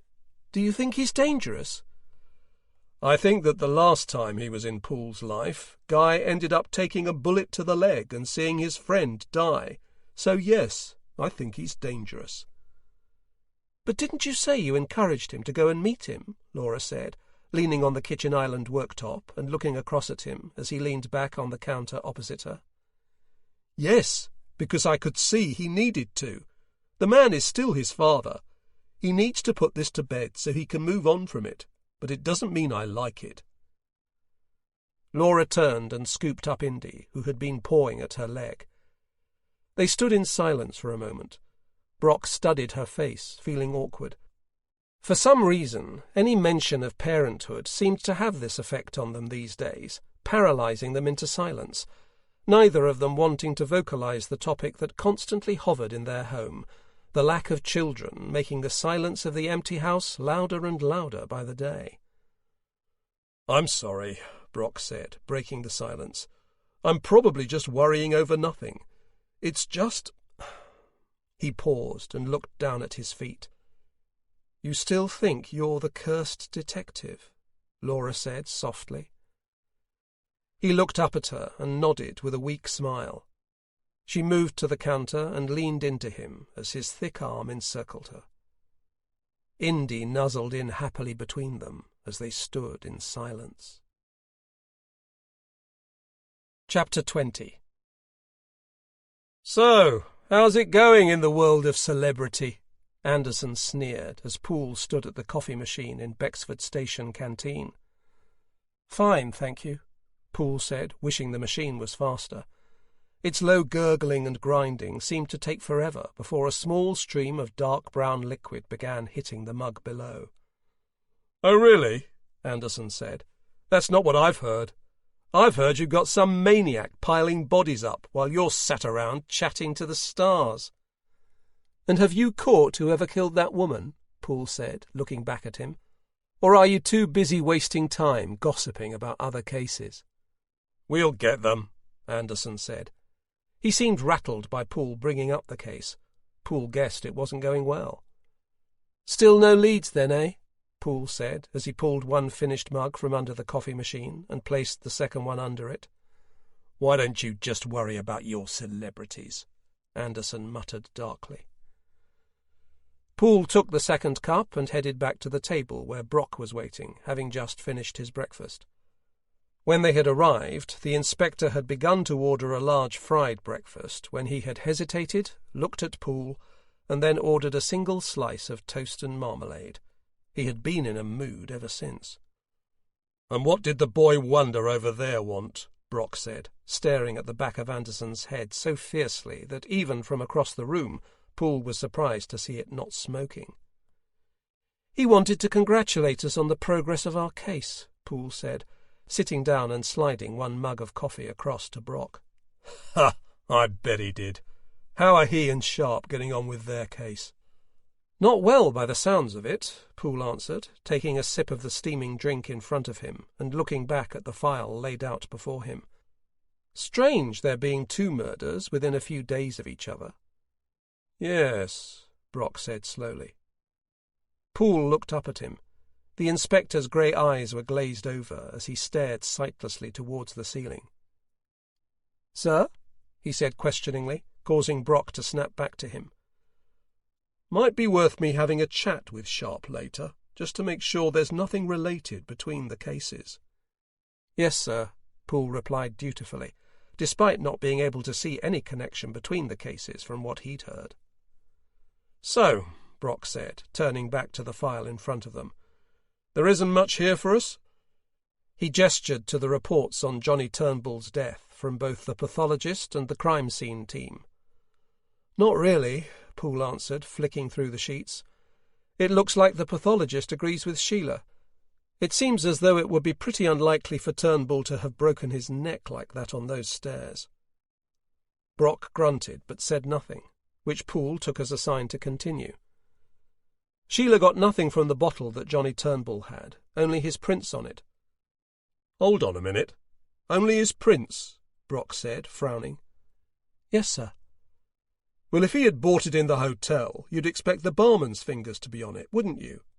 "Good point," Poole said, thinking. "Hold on, though. The killer can't have cleaned it afterwards because Turnbull's prints were still on it, which means either Turnbull bought it and wiped it clean of prints before adding his own, which doesn't make sense, or the killer got the whiskey for him and wiped their prints off first." A smile flickered through Brock's stormy expression like lightning and was gone just as quickly. "Exactly," he said. "So we need to find where the bottle was bought. Someone might even remember a person buying that brand and wearing gloves." "That'll be tricky, sir," Poole said doubtfully. He was thinking of every shop, pub and bar in Addervale where the bottle could have been bought, and concluding that it was pretty much impossible. "Maybe, but my guess is it would have been bought nearby, so we'll start there and work out." Brock looked down at the sheet in front of him. "And the time of death for Johnny Turnbull looks to have been around 10 o'clock. Let's check the footage again from the cameras at the hotel." He shook his head. "I can't believe they only have cameras at the entrance to the place and then the entrance to the car park. How could they not have one in the car park itself with all those fancy cars in there?" "They do, actually, sir," Poole said distractedly as he continued to read. "What do you mean?" Poole looked up. "Well, there is a camera in there, but it's been broken for a week or so. Apparently they haven't got around to fixing it with all the preparations for the foul murder cast coming to stay." Poole watched Brock's face, trying to read it, but it was as expressionless as stone until he drained the last of his coffee and stood up. "Come on, let's get back down there and try to get to the bottom of this mess." Poole dropped their cups back on the counter as he moved towards the door, where Constable Davies appeared, holding a newspaper. "Sir!" His face was lit up with a nervous excitement. "You've got to see this!" He turned it around and showed them the headline in bright red letters. "Patrick profits from cast carnage." In the top left-hand corner of the page was a picture of Eli Patrick, deliberately taken and manipulated to make him look sinister. Chapter 21. "So, Mr. Patrick," Brock said, his elbows resting on his knees and his hands together, It seems as though you have got your big break. They were sat in Eli's room in the Sinton Hotel across from the young actor, who was wearing a bright blue jumper and cream chinos. "Oh, it's just paper talk," Eli said, shifting awkwardly in his chair. Brock picked up the newspaper he had thrown onto the coffee table that sat between them. He lifted it and began to read from page 4, which it was already turned to. With the tragic events which have unfolded in the small, picturesque city of Bexford over the last few days, it appears there is an unlikely winner. Young newbie to the foul murder cast, Eli Patrick, is said to now be in discussion with Paramore Pictures about taking the lead in the upcoming big-screen version of the hit TV crime drama. Brock threw the paper back down on the table and looked back at Eli, who was biting his top lip.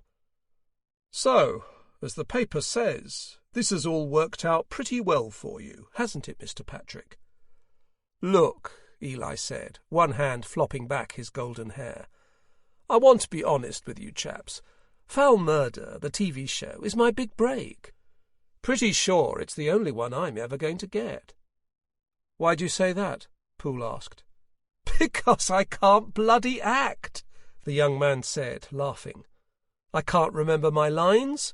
I'm always accidentally looking at something behind the camera halfway through a scene. I'm bloody useless at it." "Excuse my ignorance, Mr. Patrick, but if you're so bad, how did you get on one of the most popular shows in the country?" Brock asked. "My mum is a failed actress, and all my life has been trying to get me to fulfill her dreams. My uncle works at the TV station, and she forced him to get me a part." He gave them a sheepish smile. "Truth be told, I'm not very good at anything. I'm one of those born loafer types." "And yet here you are," Brock said, "about to profit from the death of 2 men who you had the means and motive to murder." "Now come on," Eli said pleadingly. "You can't really think I had anything to do with all this." "Where were you at 10 o'clock last night?" "Is that when Johnny died?" "Yes. Can you answer the question, please?" "Oh," Eli said, jumping upright in his seat. "I've got an alibi." "Let's hear it, then," Brock barked. "I was with Jane last night in this very room," Eli said triumphantly. "Jane?" "Yes, Jane Marks. You know, the girl who works in the theatre." "And how long has this relationship been going on?" Brock asked, the tone of his voice indicating to Poole that he saw this as another suspect to tick off the list. "Oh, not really a relationship, just a casual thing, really. Likes actors." He grinned at them, relaxed now that he was sure he was off the hook. "And did she stay the night with you?" "Yes, she left first thing. I'd had a bit too much whiskey, I'm afraid, and so I slept in." Brock nodded and stood as Poole finished up the last of his notes and joined him as he headed towards the door. "We still don't want you going anywhere, Mr. Patrick," Brock said over his shoulder. "Wouldn't dream of it," Eli replied. "Sitting around and passing the time with food and drink is pretty much my aim in life." As they descended the large staircase from Eli Patrick's room, they saw the sashaying figure of Gina Glover heading towards them, a pleading Mike Hart in tow. "But Gina, be reasonable. Think of all I've done for you here," he said, trying to keep up with her determined pace. She stopped and turned to him, the red hem of her wide dress swooping out around her. "All you've done for me," she said, venom dripping from every word. "Do you mean when you were sucking up to Isabella because you thought she might be given a role as Jarvis's little plaything? Or when you told me that I wasn't right for the part?" "That was a different part," Mike Hart cried, throwing his hands up in the air. "That was when I thought we were talking about a bit part. I think you're perfect for this. You'll own this film. I know you will." Gina turned away from him with a loud huff and started back up the stairs when she caught sight of Brock and Poole. "Miss Glover, can I ask what all this is about?" Brock said, taking the last few steps towards her. "Well, Inspector, here's a little insight into how this industry operates," Gina said. putting her hands on her hips and half turning to Mike Hart. "Little worms like Mike here won't do a thing for you, won't put in a good word anywhere, won't make sure your role on the show has decent storylines, other than just wearing a tight dress. Nothing. Then, when you finally get a break from somewhere else, they come crawling to you, telling you how much they've done for you. Isn't that right, Mike?" Hart shook his head with a smile. "Gina, just take some time and think it over. You're going to need someone you can trust alongside you in this." "Ha!" Gina said, her eyes rolling. "Now he thinks he's someone I can trust." She spun her attention back to Brock and Poole. "I think you should ask Mike here why I saw him taking a load of sheets from Jarvis's room a couple of nights before he died." Hart's head snapped to her and then back to the inspector. "Sheets?" Brock said slowly, staring at him. "I know," Gina said. "I mean, I dread to think what Jarvis might have been up to. He always was a filthy sod." Mike Hart shifted nervously. "Can we talk somewhere else?" "Please do," Gina said. "I don't want to hear the sordid details." She marched past them and headed up the stairs. "Come on," Brock said as he headed downward. "Actually," Mike Hart said, his face paling, "I don't think I should say anything further until I speak to my lawyer." Brock stopped and turned back to him before glancing at Poole. "Are you getting a sense of déjà vu as well?" "Not unless Mr. Hart's lawyer wants to sleep with him, sir," Poole grinned. Mike Hart looked at them both as though they were mad. "Well, you heard the man, Poole," Brock said. "I think we should carry on this chat back at the station. At least Mr. Hart here won't be bringing press attention on us." Chapter 22. Poole stepped back into the interview room and placed 2 glasses of water in front of Mike Hart and his lawyer before taking his seat next to Brock. Hart had stuck to his word and not spoken since they had left the hotel. Thankfully, his lawyer had arrived with surprising speed, and after a private consultation with him, the producer was now ready to talk. "Jarvis was a sex addict, okay?" Hart said. Poole glanced at the lawyer and saw his face was as expressionless as stone. "He was a nightmare, always at the extras, disappearing from the set all the bloody time with one of them. We were always making excuses for him, saying that we needed to run some set repairs or something." "Okay, so what does this have to do with what happened with the sheets?" Brock said. Hart hung his head and shook it at the floor. "Look, I didn't know at the time what it was about, and it might be nothing now, but—" "Just tell us what happened, Mr. Hart," Brock said. "The morning before the launch event, Jarvis called me and asked me to go to his room. It was maybe 11 o'clock. So I went, and when he opens the door, he looks up and down the corridor and shoves a load of bedsheets in my hands and tells me to get rid of them and get the hotel to give him some new ones." "And you didn't think there was anything suspicious in this?" Poole said, slightly incredulous at the idea. "You don't know show business, do you?" Hart said with a chuckle. "Everyone's half mad, and believe me, there are weirder things than that happening every day." "And did he give you a reason for wanting to get rid of these sheets?" Brock said. "No. I asked him if everything was all right, but he said it was fine and shut the door on me." "And how did he seem when you spoke to him?" "A bit rattled, nervy for him. He was always a cocky bloke, never let anything bother him, but that night he seemed a bit spooked." "And what did you do with the bedding?" "I threw it in the bins at the back of the hotel." Brock turned to Constable Sanita Sanders, who stood in the corner of the room. He nodded at her and she nodded back, a silent understanding passing between them. She left the room and Brock turned back to Hart. "And did you get new bedding for Mr. Alvarado?" "Yes, I went to reception and got them to give it to me directly, and I took it up to him that night." "And?" Poole asked impatiently. "And nothing. He took them and shut the door in my face again." "And did you talk about it the next day?" "No. The next day, Jarvis was back to his normal self, winding everybody up and being the big star, he said, somewhat bitterly. "You'd better hope we find those sheets, Mr. Hart," Brock said gruffly as he stood and headed for the door.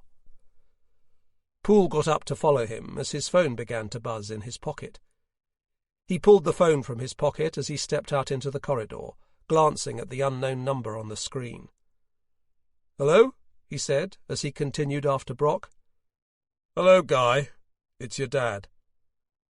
Poole stopped dead in his tracks, that familiar ice running through his veins. "How did you get my number?" "I've got something I thought might help you," his father said down the line. "Help me?" Poole said, his head spinning. He looked up at Brock, who was almost at the other end of the corridor now, and heading towards the door at the end. "That girl that was killed earlier in the week." Poole frowned, for a moment thinking only of the deaths of Jarvis Alvarado and Johnny Turnbull. Then he remembered Ella Louise, the girl in Anderson and Sharp's case. "What about her?" Poole said, unable to keep the sense of dread from his voice. Had his father something to do with the girl's death? The thought was too much to take. "She was an escort for a bloke called Ian Ganning." Poole frowned, confused. He was pretty sure that Sharp and Anderson would know this. "And?" "Well, from what I've heard, Ian has told your lot that this girl wasn't working for him that night." Poole heard voices in the background on the other end of the line. The line was muffled for a moment, as though his father had placed his hand over the phone. Either his dad didn't know where the mute button was, or this was a landline. Poole pulled the phone from his ear and looked at the number again. It had a Bexford code. He made a mental note to look up the address after the call. He placed the phone back to his ear as his father's voice returned. "Look, I've got to go. All I know is she was working that night. Don't ask me how, and if you try and bring me in for a statement, I'll deny all knowledge of it. Speak to you later, son." The line went dead. Poole's mind raced. Movement ahead of him made him look up into the face of Constable Sanders. "Are you okay?" she said, pausing as she saw him. "Sir," she added quickly, remembering where she was. "Yes, fine," he said, marching off, his long stride eating up the cheap tiled carpet of the corridor, as Sanita watched him with confusion and a small amount of hurt in her eyes. Poole marched on, straight through to the main office, pausing as he caught sight of Anderson across the room. No, he needed to talk to Brock first. Anderson had noticed him staring, and was now looking at him with a mixture of curiosity and annoyance. Poole turned away and headed towards the canteen. Pushing through the double doors, he saw Brock at the coffee machine and moved alongside him. "Sir," he said, his voice in a low whisper, "I need to talk to you in the office." Brock looked at him, his thick eyebrows dotted in a frown. He grunted an agreement, and after scooping his coffee up, turned back towards the door with Poole in tow. Neither of them spoke until they had reached the small office that they shared. "What's happened?" Brock asked as he closed the door, his tone hard and urgent. "My dad called me and gave me information on Inspector Sharp's case," Poole said bluntly. Brock slumped into his chair and sighed. "Go on." Poole filled him in, trying to read the inspector's reaction to the news as he did so. Brock calmly sipped his coffee and stared down at his desk until Poole fell silent. "I need to tell Inspector Sharp, sir," Poole said. "Of course you do," Brock answered, "but I'm not sure you want to reveal the source." "I don't really, sir, no." Brock nodded. "Wait here." He stood and left the room in a matter of seconds. Poole turned to his computer and pulled his phone from his pocket. By the time the inspector had returned, Poole had noted an address gathered from the number and carefully folded it into his pocket. "Sharp's got the info," Brock said. He had seen Poole slip the paper into his pocket, but said nothing about it. "What did you tell him?" Poole asked. "I told him it had come from an informant, but that he'd need to check it out for himself." He looked at Poole as though deciding something. After what to Poole felt like an age, he spoke. "Be careful here, Poole.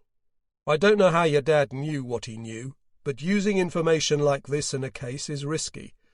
Let's not make a habit of it, okay?" His tone was so serious that Poole had replied with a clipped, "Yes, sir," before he had even realized it. "Now, let's get down to the hotel," Brock said. "I can't get Davies on his mobile, and I need him to go and look for those sheets." Chapter 23. "What the bloody hell is all this?" Brock grumbled as Poole guided the car towards the Sinton Hotel. Outside, a small crowd were gathered, the cameras and microphones held by many of them making it clear they were journalists. "I thought all this lot had buggered off," Brock said as they passed the crowd, turning in through the archway to the small courtyard at the rear of the hotel. They stepped out and headed through the back door and into the lobby, which was full of people. A group of men and women in expensive-looking suits loitered to their left, while the rest of the room was filled with young, good-looking people who were laughing and joking loudly. This party atmosphere was accentuated by the fact that everyone in the room held a flute of champagne, as waiters and waitresses buzzed about with silver trays full of canapes. Brock accosted a waiter who had a selection of small curls of raw beef, each with a dollop of horseradish. "What's all this about?" he asked the man as he helped himself to two of the rolls. "It's the announcement of the new foul murder film," the waiter said with an amused expression. "Have you gate-crashed or something? The normal hotel guests aren't allowed in here for this." "Well, it's a good thing we're not normal guests then, isn't it?" Brock said, taking another slice of beef and stepping past him into the crowd. Poole followed, looking up as the main doors opened and the press began to flood in. He noticed Mike Hart was the person responsible for opening the doors, and pointed him out to Brock, who headed towards him like a large shark parting the waves. "What the bloody hell is going on?" Brock said as they reached Hart, still sporting the black polo-necked shirt he always seemed to wear, now paired with a suit jacket. "They're announcing the film," he answered miserably. "Now?" Brock thundered over the dull humour of the room. "When there have just been 2 murders here?" "No better time," Hart shrugged. "The publicity's through the roof. They've got a box office hit on their hands before they've even made the thing." Brock snatched a flute of champagne and some small pastries from 2 passing waiters and shook his head. "Some people will try and exploit any situation." "And where are the rest of the cast?" Poole asked. Mike Hart looked at him nervously. "Well, Gina will be making her grand entrance in a moment. She's going to be confirmed as the lead in the film. Eli's somewhere around here. I saw him talking to some of the film people a while ago with Jane Marks from the theatre." He turned his eyes to the crowd and began scanning it. "And what about Miss Lennon?" Poole asked. "Isabella's gone back to London," Hart said meekly. "What?" Brock said, spinning back to him and spraying pastry from his mouth. "Look, it's not my fault," Hart said, stepping back from the reddening Brock. "Ask your constable over there. He's the one who had the fight with her." Brock followed his finger and looked across the room to where Constable Davies was stood behind the reception desk, talking to a middle-aged woman. Brock set off, marching across the room and parting the crowd like a professional rugby player. "Davies!" Brock roared as he arrived at the desk. "Why the bloody hell has one of my murder suspects been allowed to leave?" Davies turned to him, righting his helmet as it slipped on his head. Now that he was looking at them, they could see the forming of a black eye on the left side of his face. "I'm sorry, sir. I told her she couldn't go, and she hit me with her handbag," Davies said in a weak voice. "I think she had a bowling ball in it," he added darkly. "And what exactly did you do then? Just let her walk out of here?" "Well, I was knocked out for a little bit, sir," Davies said, his cheeks reddening. "But we're checking the footage of the outside camera to see if we can get a look at the car she left in." Poole watched Brock's face change from one of annoyance to something calmer. "OK, Davies, good work. When you've done that, I want you to get out the back and check the large wheelie bins there for any bed sheets you can find." "Bed sheets, sir?" Davies said, looking confused. "Bed sheets," Brock confirmed. "Then bag them up somehow and get them to the lab and see what they can pull off them. Rush job, as fast as they can." "Yes, sir," Davies said, bewildered. Brock turned and walked a few steps away before scanning the crowd. "I think we need to go and talk to the people in suits," he said, as Poole joined him. They moved back across the lobby to the group who looked as though they had been taking full advantage of the free alcohol. "I'm Detective Inspector Brock, and this is Detective Sergeant Poole." Brock's loud voice cut across a young, brash-looking man who had been telling a story of some sort. "Ah, the police," the man said, turning to them. "I wondered when we could expect a visit from you." "And you are?" "Chester Lavington," the man answered. "This is my picture." "So, it's you that's been changing your mind over the lead in the film?" The man's smile flickered. "Hardly changing our minds, Inspector. It's more that our choices have been dropping like flies, which I think is your job to stop, unless I'm mistaken." A thick silence spread over the group, seeming to block out the noise of the room. Poole watched Brock's jaw tighten as he took a step forwards. "Believe it or not, Mr. Lavington," Brock said, his voice a low growl, "I've met people like you before. Little people with money that lets them act like they're above everybody else. But they're not, are they, Mr. Lavington?" Brock inched closer as Lavington tried to back up, but found the wall behind him. "This flashy persona, the cocky manner, it's all just there in the hope that people don't see the real you and realise what a tiny little worm of a person you are." Lavington's mouth opened and shut like a fish. "Now, I think you should tell us who you told about the changes to the lead role of this, and when you told them, and then we might be able to catch this lunatic." "We told all of them different things," Lavington blurted out. "We were trying to play them off against each other, get them all hungry for the part so they would badmouth each other in the press, and we would get some publicity out of it.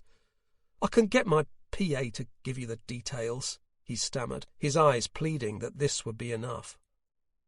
Brock turned and walked away abruptly, leaving the rest of the group shuffling nervously as Poole took the details of Lavington's PA and moved towards Brock, who stood a few feet away. "I rather think Miss Glover is about to make her entrance," Brock said, smiling as his gaze fixed on the red-headed figure of Gina, who had appeared at the top of the stairs.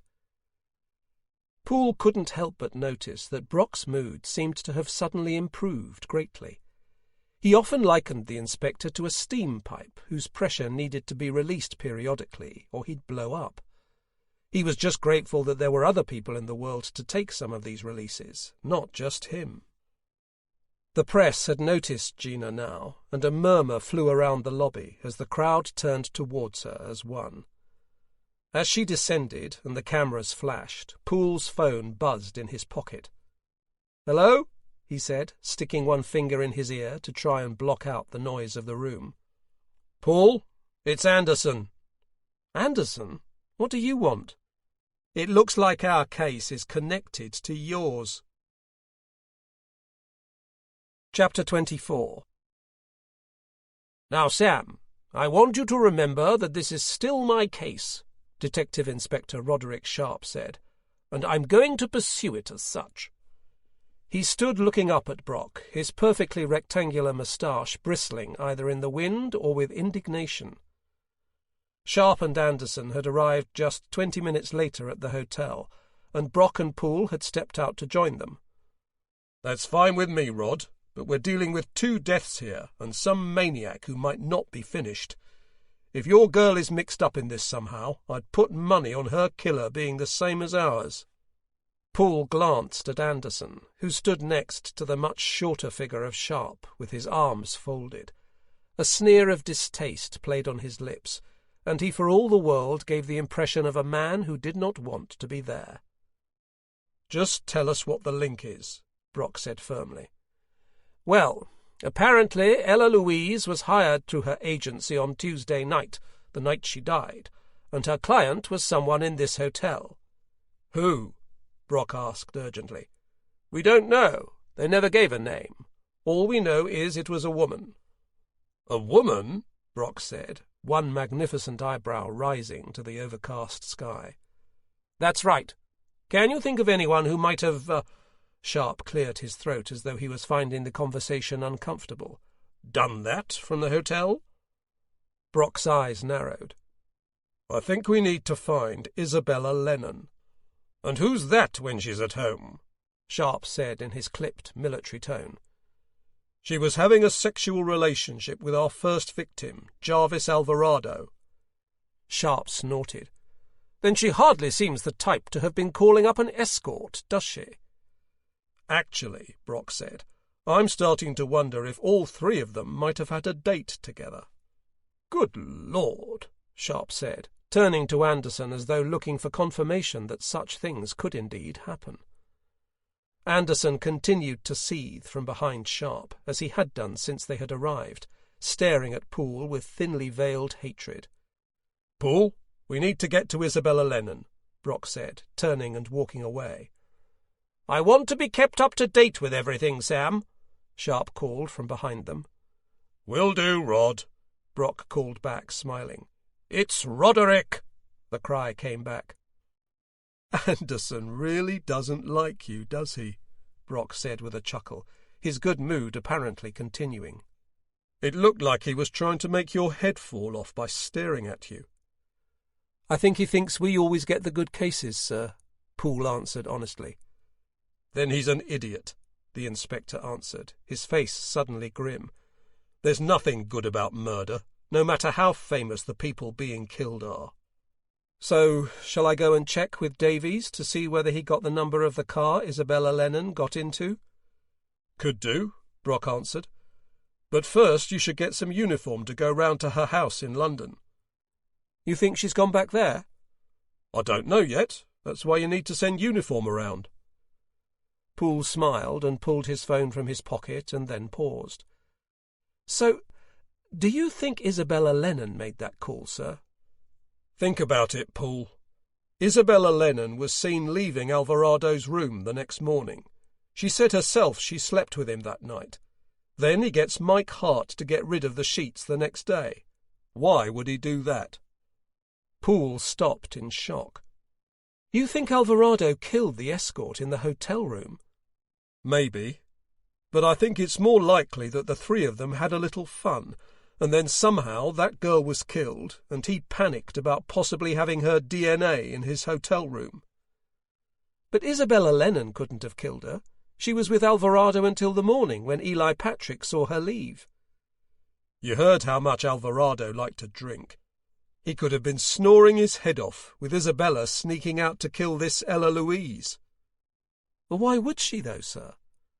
Brock shrugged. "Jealousy? Maybe Isabella wasn't a fan of Ella Louise getting involved, and Jarvis forced her. Maybe she took it out on her." "Bloody hell." The phone hung limply by his side as he stared into space. "The phone, Poole," Brock said, waking him from his thoughts. "Oh, yes," Poole said, raising it and beginning to dial. "Hold on, though, sir," he said, lowering it again. "There's someone else who could have made that call. Gina Glover." Brock nodded. "She could have, but I don't see why she'd then want to kill the woman afterwards, unless someone else did it and the two cases being connected is just a coincidence. Let's start with finding Isabella Lennon. She's the one who's run off, after all." "My client cannot be kept a virtual prisoner in some dusty old hotel indefinitely," said Isabella Lennon's lawyer, a thin man whose head appeared to have grown up out of his hair like a small mountain. "So you'd like us to just let Miss Lennon here go about her business while we know she's been lying in a murder inquiry, do you?" The man looked towards his client, who had suddenly looked up from picking at a hangnail. "And what is it I'm supposed to have lied about?" she said in a mildly amused tone. On the night before Jarvis Alvarado was murdered, you spent the night with him in his hotel room. Is that correct?" She shrugged in a bored manner. "So?" "Who else was there?" The inspector's voice was suddenly quiet, and all the more menacing for it. "What do you mean, who else was there?" Isabella replied, looking confused. "I mean, Miss Lennon, who else was there in the room with you and Jarvis Alvarado the night before he died?" "No one else was bloody there. What on earth are you talking about?" she said, sitting up, her eyes narrowing in anger. "I'm talking about Ella Louise," Brock said flatly. "Don't say another word," Isabella's lawyer cut in as she began to reply. "I need to confer with my client in private." "I bet you do," Brock said, standing and walking from the room. "Sir," Davies called to them as they stepped outside of the room. They watched his wild, gangly run come to an untidy halt, which caused his helmet to slide down over his eyes. He pushed it back and looked at them excitedly. Brock and Poole both immediately recoiled at the sight and smell of Davies, who appeared to have been dipped in something gooey and then rolled in litter. "We found the sheets, sir." "Good. What sort of state are they in?" "Well, there were loads of bins, sir. I had to go through 3 before I found it." Davies was beaming with pride. "Excellent work, Davies," Brock said, making Davies' grin spread even wider.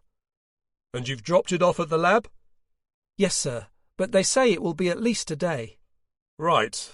Well, I think it's best you go and have a shower. Get your uniform cleaned." Brock paused. "Maybe shave your head?" "Yes, sir," Davies said, turning on his heels. "That last one was a joke, Davies," Poole called after him. Brock chuckled before his face turned grim again. "I'd put money on the fact that Ella Louise's DNA is going to be all over those sheets.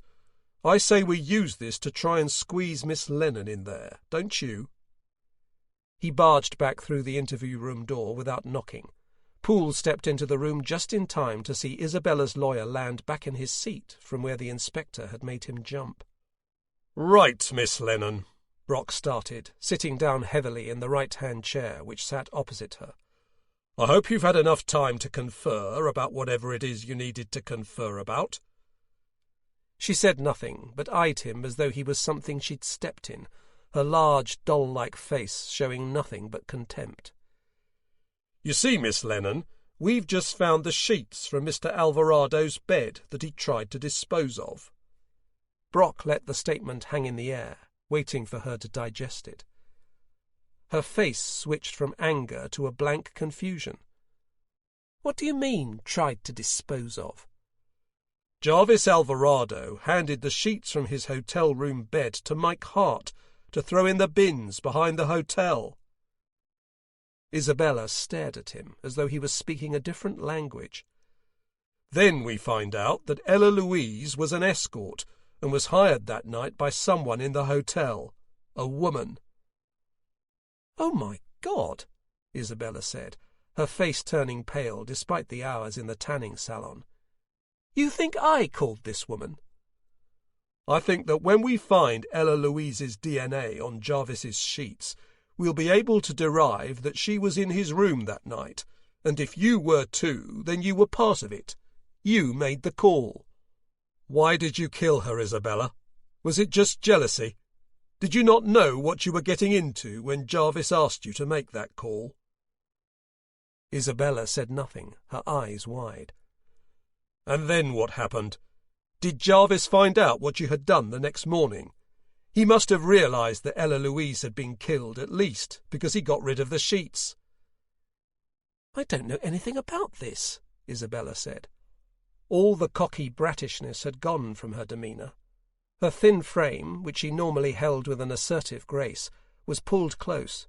She now looked like a scared young woman. "Then how do you explain it?" Brock asked simply. "I don't know," she said in a small voice. "I don't know why Jarvis would get rid of the sheets, but I didn't call that woman. I didn't kill her." Chapter 25. "Something's not right about this," Brock said, as they sat in the canteen with a coffee in front of them. They had taken a break from interviewing Isabella Lennon and had been looking over the case notes from the Ella Louise murder. There wasn't much to go on.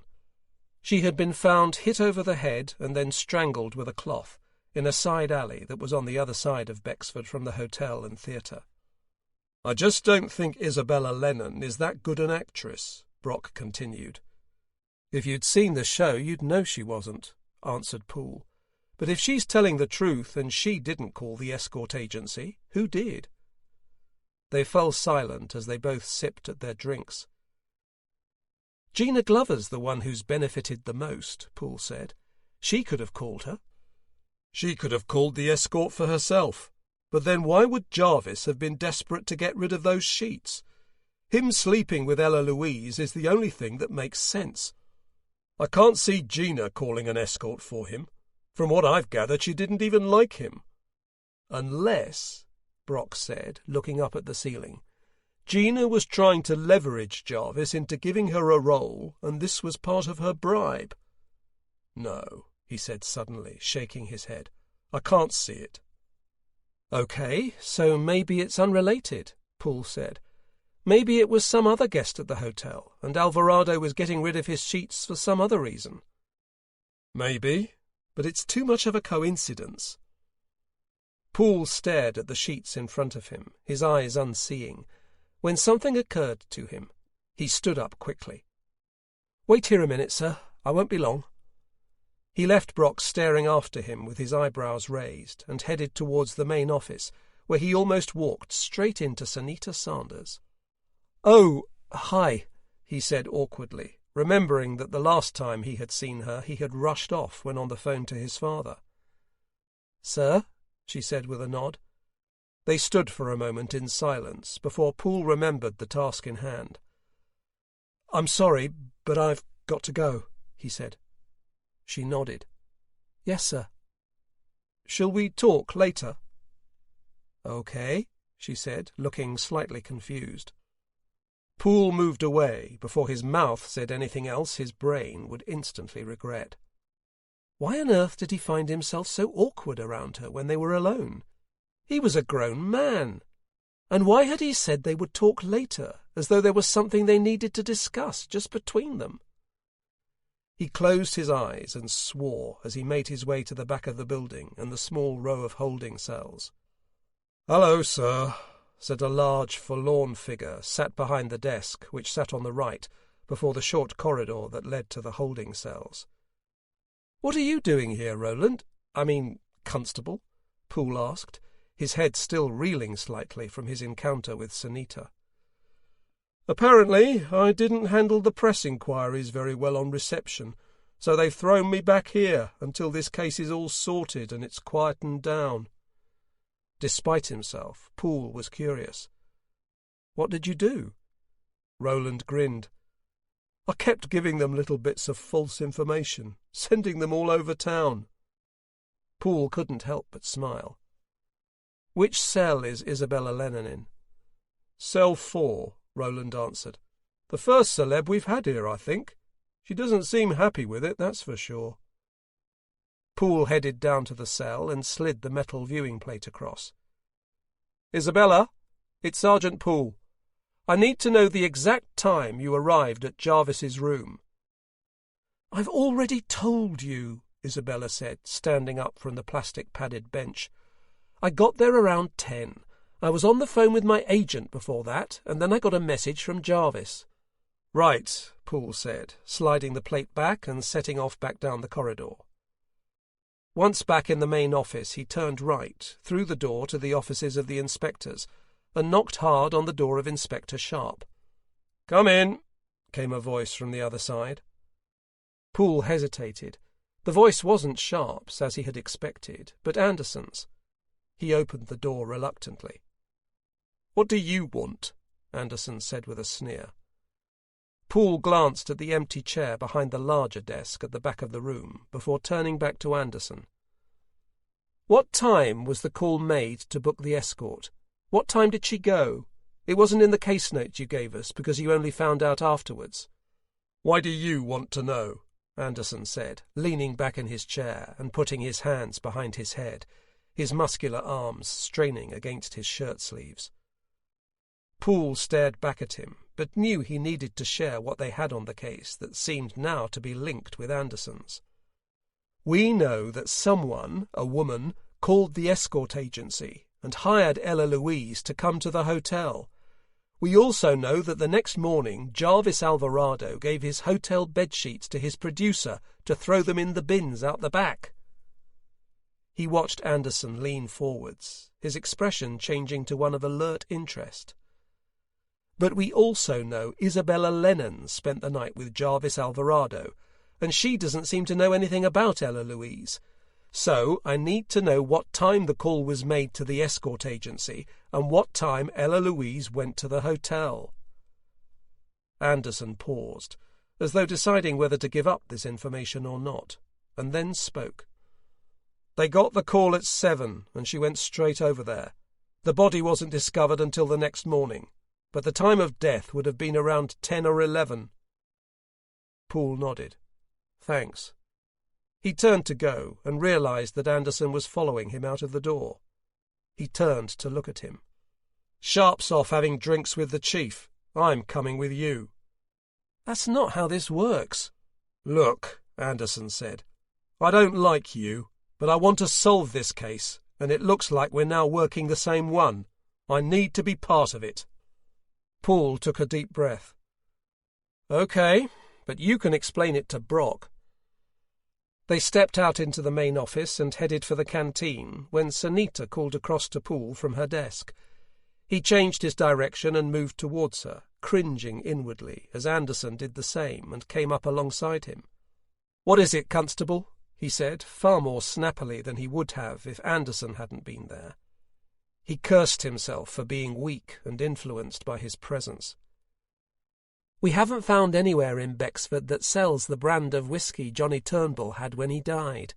We're still looking farther afield, but I suddenly thought to check the hotel. The hotel? That's the first place we looked, Poole said. They don't sell it. No, they don't, but they have it, Sunita said, smiling. They don't have any behind the bar because it's some crazy expensive single malt that they only reserve for the special guests. Like Johnny Turnbull, Anderson chimed in. Well, no, Sunita replied. Apparently none of the staff gave Turnbull a bottle, and neither did the manager or anyone else. Where was this stuff kept? In a store cupboard out the back by the kitchens. It wasn't locked or anything, but you'd have to know where you were looking. So, Turnbull might have found his way back there on his own, or someone from the staff either showed him where it was or got it for him and is lying, Poole said. Looks like it, sir. Good work, Constable, Poole nodded before turning back towards the canteen. Sexy little thing, isn't she? Anderson said quietly next to him. Shut it, Anderson, Poole hissed back, his fists balled at his side. Chapter 26. Poole glanced to his left at the inspector, who was squashed into the passenger seat as usual. His face was as hard and unreadable as granite, but there was a coolness emanating from him that made the hairs on the back of Poole's neck stand up. The reason for this frosty atmosphere was clear: their new team member. "You don't drive then, sir?" Anderson said from the back in an amused voice. "No," Brock growled. "Shame that. Must make it difficult getting around." Brock emitted a low noise that could only be compared to a growl, and Poole found himself accelerating harder in an effort to reach the hotel more quickly. A few minutes later he swung the car into the now familiar car park at the back, and the three of them stepped out. "So, are we going to ask Gina Glover if she called for the escort?" Poole asked, as they began walking to the back entrance. "We are," Brock grumbled. "That's if she's finished with her adoring crowd." He paused at the doorway. "Now listen, you two. We've got bugger all to go on here against any of them, and I find that in these situations it's best to just go in and do a lot of talking, accusing and riling, and see what sticks. So just go with it, okay?" They nodded and followed him through the door. When they reached the lobby, it was clear that the party was over. It was empty, apart from a middle-aged couple talking to the receptionist. Brock veered towards the bar area and stepped through the door. Gina Glover, Mike Hart, Eli Patrick, and Jane Marks were sat around the same table the cast had gathered around previously. "Inspector," Gina said, her arms wide, one hand containing a gin and tonic. "Why don't you join us? We're having a little celebration." "I'm afraid, Miss Glover, that we're more interested in a little celebration you might have helped with the other night." "I'm sorry," Gina said, her pale, freckled brow wrinkling. "Did you make a call to an escort agency on Wednesday night and hire a woman named Ella Louise?" Gina's expression changed slowly, as though her frown slid from her face to be replaced by a wide smile. She laughed, throwing her head back. "You think I did what? Honestly," she said, shaking her head. "You are hilarious. Why on earth would I do that? I mean, come on, Inspector. I'm not exactly desperate. I don't need to pay for it." "Maybe you called her for someone else." Gina laughed again. "So now I'm some kind of high-class pimp?" "We know she was in Jarvis's room that night, Gina." The laughter vanished as quickly as it had come. "You've seen the news, Gina. That girl died." "What girl?" Gina said, putting her drink down on the table in front of her and sitting upright. "Ella Louise, the escort that you called and hired. She was in Jarvis's room the night before he died, and now she's turned up dead as well." Brock folded his arms and stared at the group, all of whom were dumbstruck by the exchange. "It wasn't Gina," a voice said quietly from the left of the group. They turned as one to look at Jane Marks, who sat with her head bowed, staring at the drink in her hands. "Miss Marks, are you saying you called the escort agency?" She nodded. "What?" Eli Patrick said next to her. "Why on earth would you call an escort for Jarvis?" "I'm sorry," Jane said, turning to him, "but Jarvis was very persuasive, and he said he'd call off the whole launch if I didn't help him out." "Help him out? What does that mean?" Eli said, his cheeks reddening. "Miss Marks," Brock said, stepping forwards, "I think it might be best if you came back to the station with us to give us a statement." Jane stood and nodded, a tear rolling down one cheek. "Miss Marks, just start from the beginning and tell us exactly what happened on Wednesday night." Jane blew her nose and then looked up. Her eyes were red with tears as she glanced at Brock and Poole opposite her, and then behind her to Anderson, who stood in the corner. She glanced at a newly appointed county lawyer, who sat next to her making notes, but said nothing. "Jarvis came to me that night and said he was bored in Bexford. He asked if I knew of anywhere he could find a party, something to do, something exciting, he said." "And your first thought was to call an escort agency?" "No," she said suddenly. "Well, at least, not exactly." She slumped back down in her seat. "I knew Ella Louise from school. We both grew up in Bexford.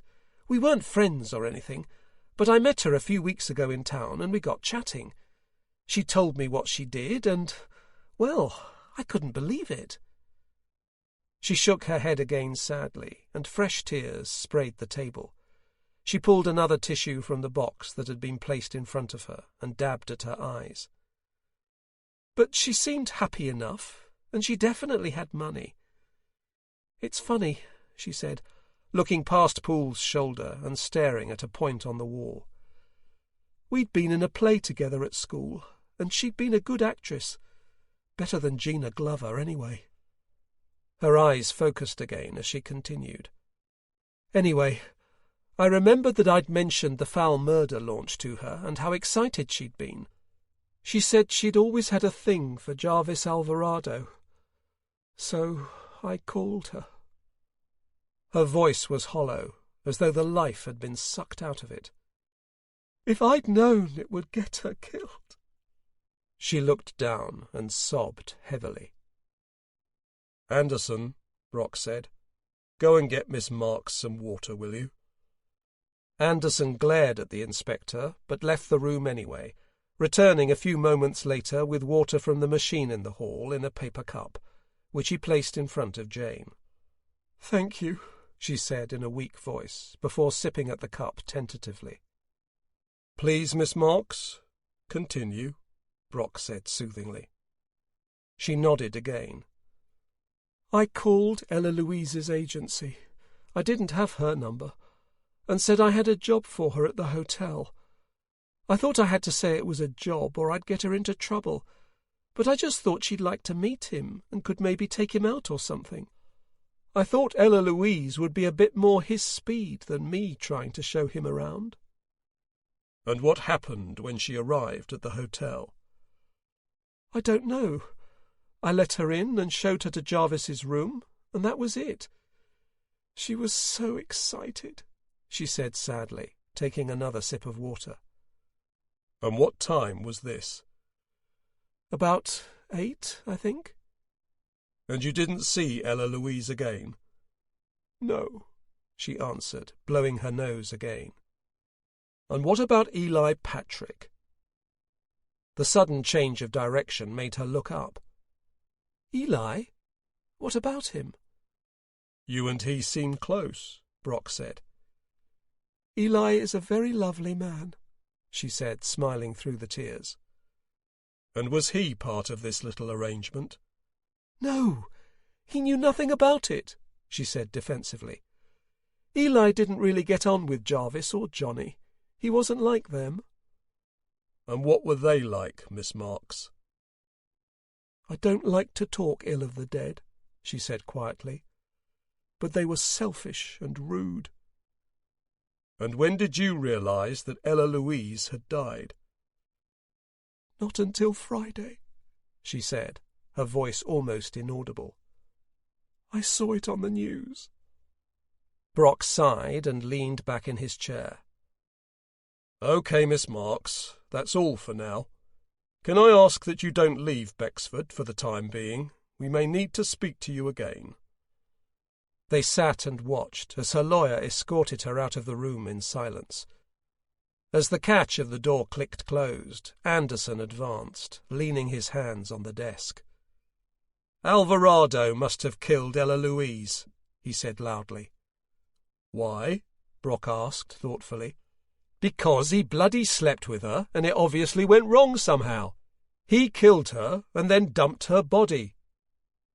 "Isabella Lennon says she was with Jarvis from 10 o'clock until the morning," Poole pointed out.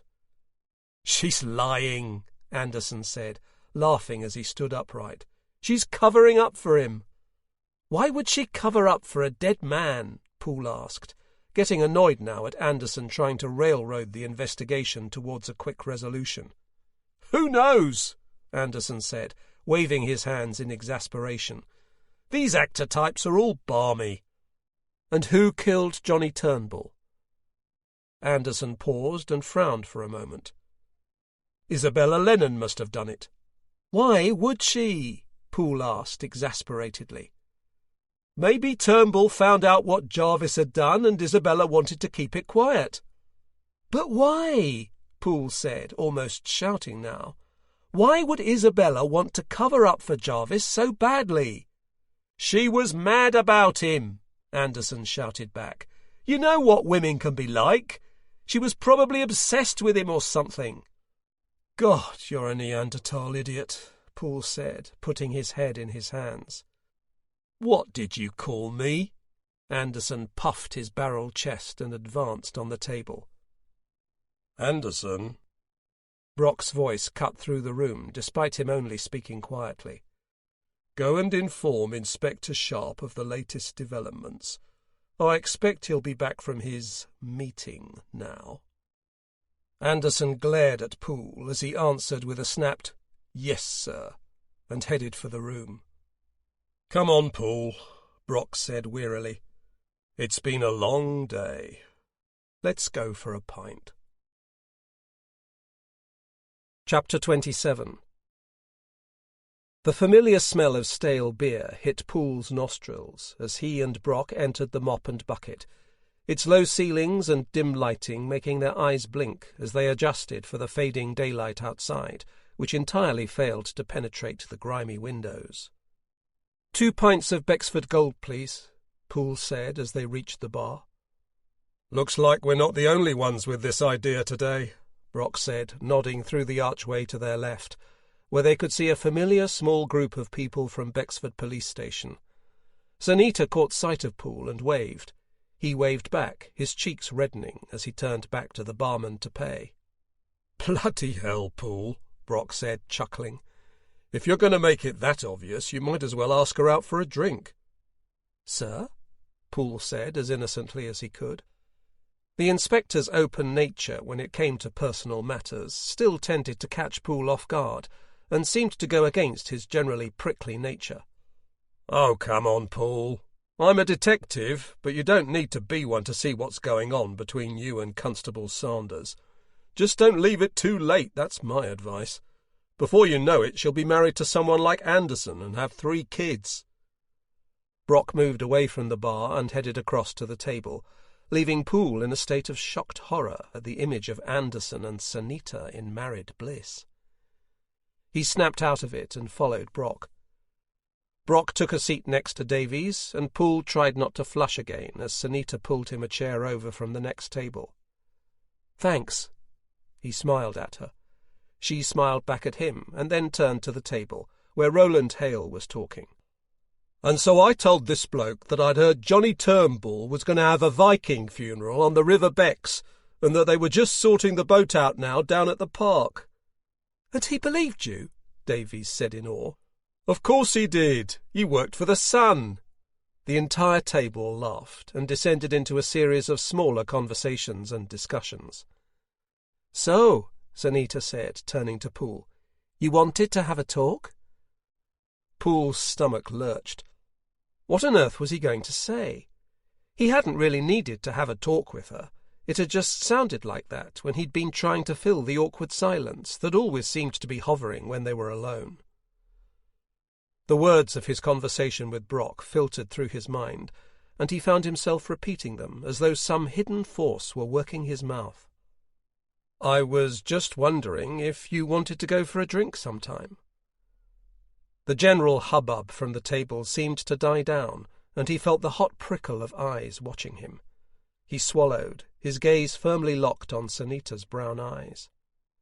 "I'd love to," she said, smiling. She turned to the rest of the table, who as one gave a small cheer amongst shouts of "About time!" and "Took them long enough." Poole buried his head in his pint and grinned, his cheeks glowing. Poole stepped through the front door of his flat and stopped in his tracks, his mouth falling open. "Oh, Guy, you're here! Fantastic!" his mum said, jumping up from the sofa and hurrying over to him. She put her arm around him and guided him towards the 6 women who sat in his front room, drinking white wine and eating chocolates from the various packets that were open on the table. "Everyone, this is Guy." "Hi, Guy," the women chorused. Hello?" Guy managed, in shock at this invasion of his home. "Now, Guy, you must meet Angela here," his mum said, guiding him around to a woman on the far side of the group who was the only person present who wasn't his mother's age.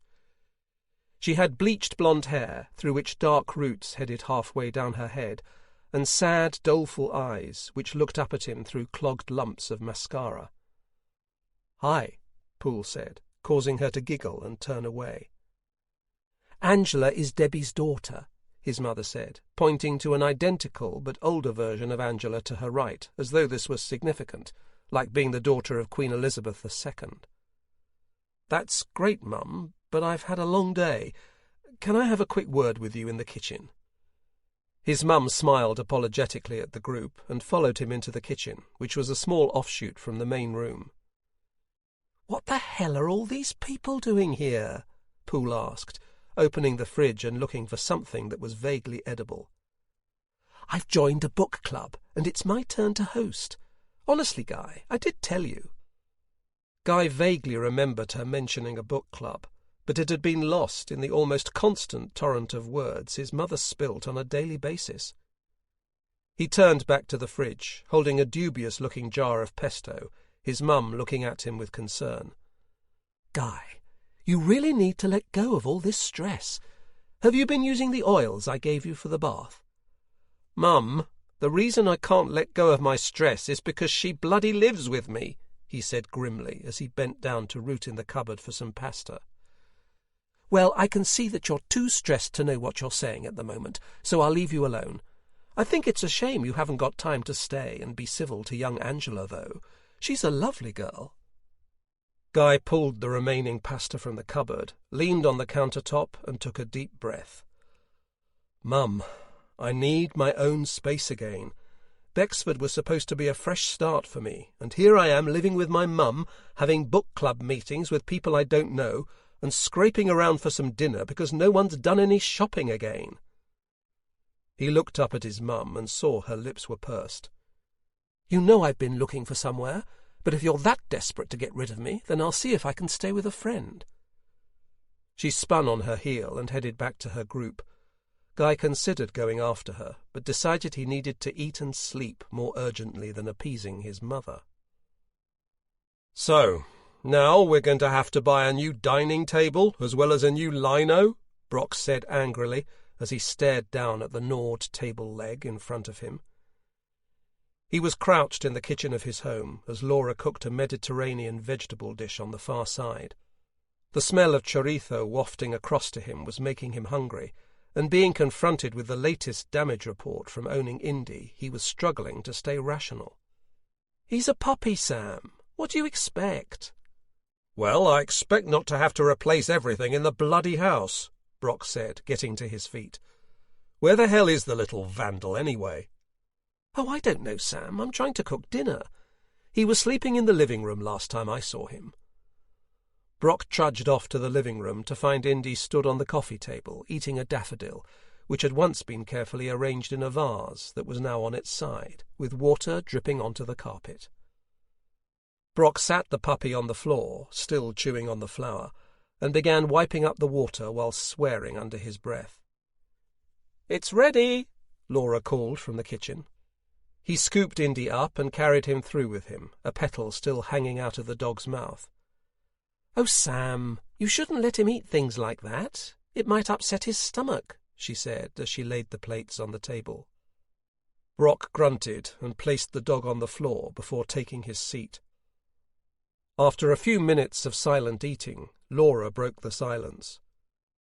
"So, what's wrong with you?" Brock looked up from his plate in surprise, as though he had just remembered that she was there. "Nothing. Sorry." "It's this case, isn't it?" she said, reaching behind her and pulling a bottle of red wine from the wine rack. "It's all over the news. The press is going crazy over it all." Brock sighed and shook his head. "There's just something wrong about it all, and I can't put my finger on it." "Then you need to look at it from a new angle." Her matter-of-fact tone made him look up. He smiled at her. "You know, I think the force could have done with someone like you." She smiled back at him playfully. "Oh, come on, Sam. I wouldn't want to show you up now, would I?" Chapter 28.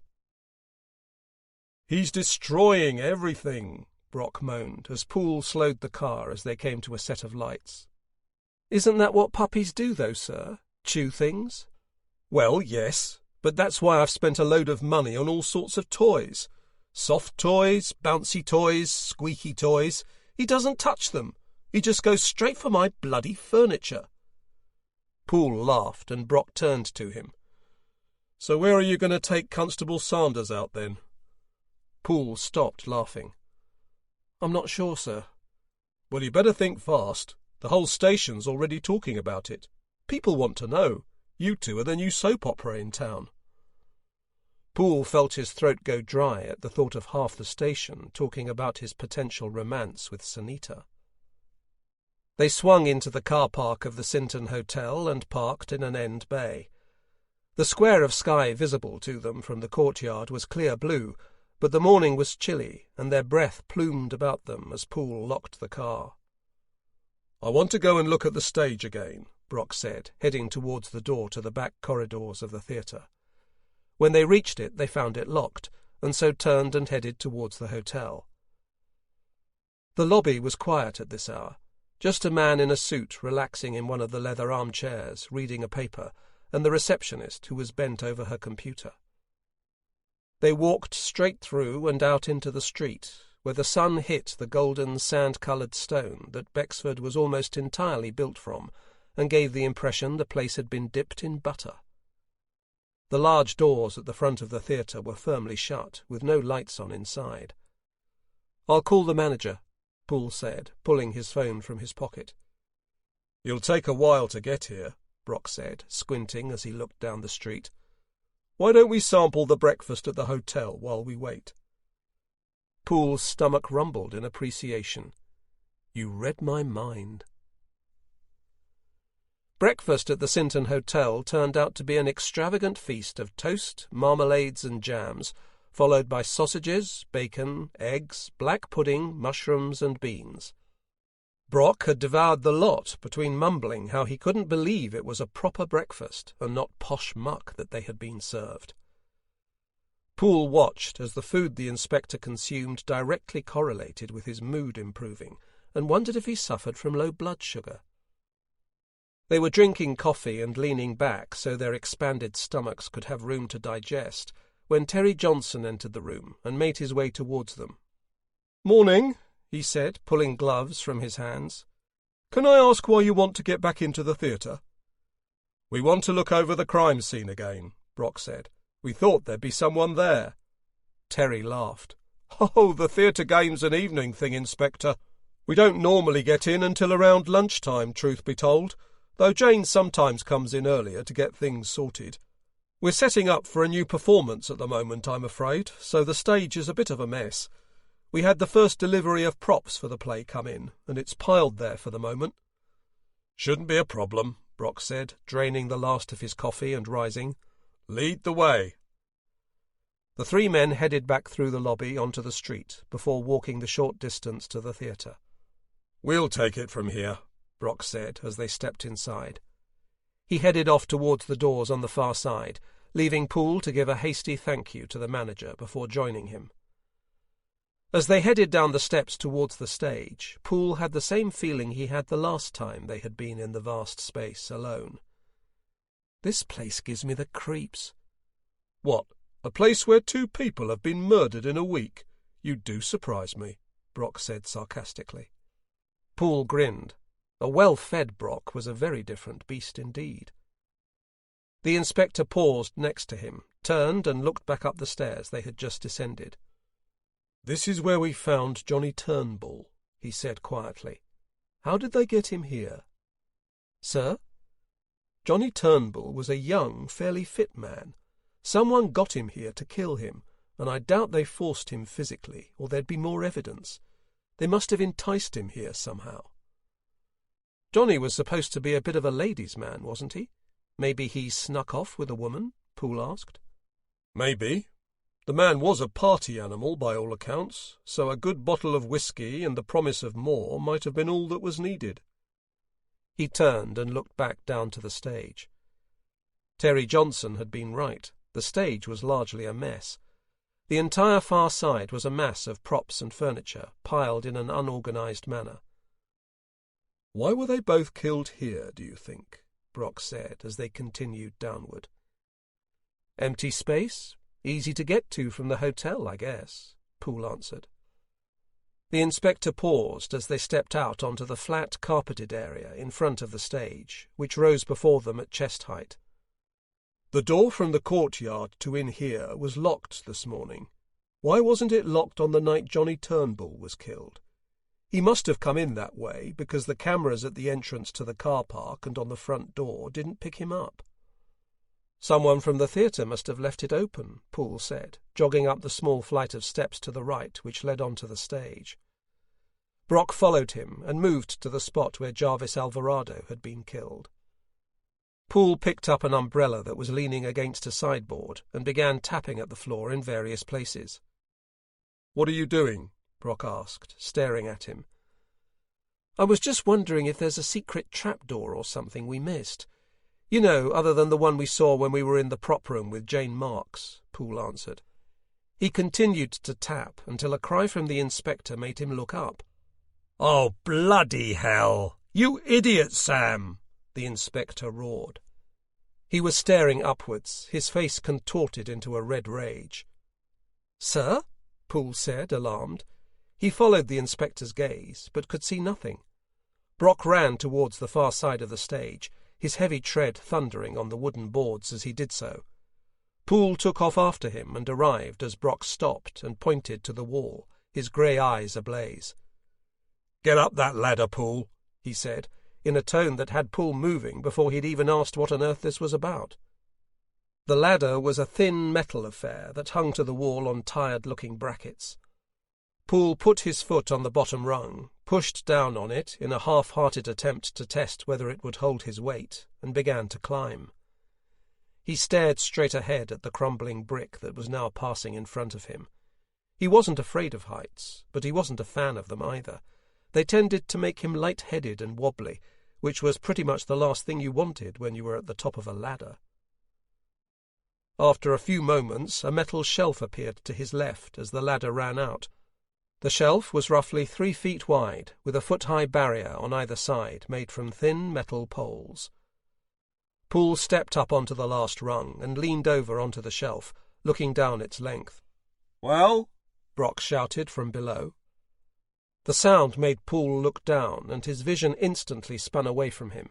He clung tightly to the platform and closed his eyes until the motion in his head had stopped. "It looks like an access gangway to the lighting rig," he called down. He heard a series of expletives from below before Brock replied. "You can come down now, Poole, unless you fancy a trip along the gangway." "No," Poole shouted. No thank you, sir," he said, trying to calm his voice. He slowly moved back to the ladder and descended with his eyes closed until his foot hit the floor suddenly, making him jump. "Does it extend right out across the stage?" Brock asked. He was staring up into the black void above them, and Poole looked too. "Yes, it does," he answered. "Bloody hell, you can hardly see it at all from down here." The gangway sat in the gloom above the lights, which shone brightly down towards the stage. There was no way it was visible unless you knew it was there and squinted sufficiently. "I wouldn't have known it was there until you started banging on about there being another trap door," Brock said, moving back out into the middle of the stage. "Sir?" "It got me thinking about someone coming up to kill Jarvis.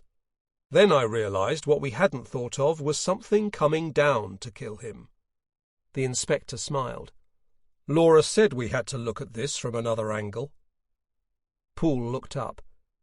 "You mean someone was up there when Jarvis was murdered, and they killed him somehow?" "What was it that new pathologist said? That Jarvis was killed with a blow right on the top of his head? We first thought that it had been someone tall, but then we thought of the sack, and sure enough we found the weights in a sack in the prop room." "Yes," Poole said, trying to follow what the inspector was getting at. "It's all been about bloody acting, Poole," Brock said through gritted teeth. "Stupid bloody acting." They both turned as a noise rang out in the dark space beyond the stage. Poole saw the door that led to the corridors they had entered through previously bounce open slightly. "Sir, I think someone was watching us." "Then come on," Brock shouted, running for the steps that led down to the floor of the theatre. Poole ran straight for the edge instead, putting one hand on it to guide him as he jumped down. He landed and began running towards the door. He reached it before Brock and burst through into the dim corridor beyond. He turned to his right and saw a figure in the distance running. He set off after them, his long legs eating up the distance. He heard another door slam up ahead and powered on towards it. He reached the door, which was still standing slightly ajar, and wrenched it open, stepping out into the bright light of the courtyard behind the hotel. There was no one in sight, No sound other than the distant hum of traffic from the other side of the building. He walked out into the middle of the space and turned slowly around, looking at the cars that surrounded him. No one. Brock appeared through the door, his large face red, whether through exertion or anger, Poole wasn't sure. "They vanished, sir," Poole said, shaking his head. "We need to secure Gina Glover, Eli Patrick, and Mike Hart right now," Brock said, his chest heaving as he leaned on a silver Mercedes. "Yes, sir," Poole said, moving towards the hotel door. As he reached it, Eli Patrick stepped out. "Oh, morning, Sergeant," he said, a slightly confused smile on his face. Poole grabbed him, spinning him around and putting his hands behind his back in one motion. "Hey!" Eli shouted as Poole slipped cuffs over him. "Eli Patrick, I am arresting you on suspicion of—" "Oh, bloody hell, Poole, let him go," Brock said, joining them. Poole looked at him in confusion. "It's not him," Brock cried, snatching the key from Poole and releasing Eli's cuffs. "Did you see Jane Marks come through that door?" Brock asked Eli urgently. "No," Eli said, frowning. "I was just looking for her. What's going on?" "Poole," Brock said, ignoring Eli, "for goodness sake get some backup here, will you?" "Yes, sir," Poole said, pulling his mobile from his pocket. Chapter 29. "Gina Glover's not in her room, sir. No one seems to have seen her," Constable Sanders said as she approached from the staircase. Brock swore under his breath. "Right. You stay with these two in the bar area." He pointed to Mike Hart and Eli Patrick. "No one leaves, okay?" "Inspector, I insist you tell me what is going on," Eli said, his plummy accent becoming even stronger in his anger. "Sanders," Brock said, his eyes ablaze, "take Mr. Hart, and I'll send Mr. Patrick along shortly."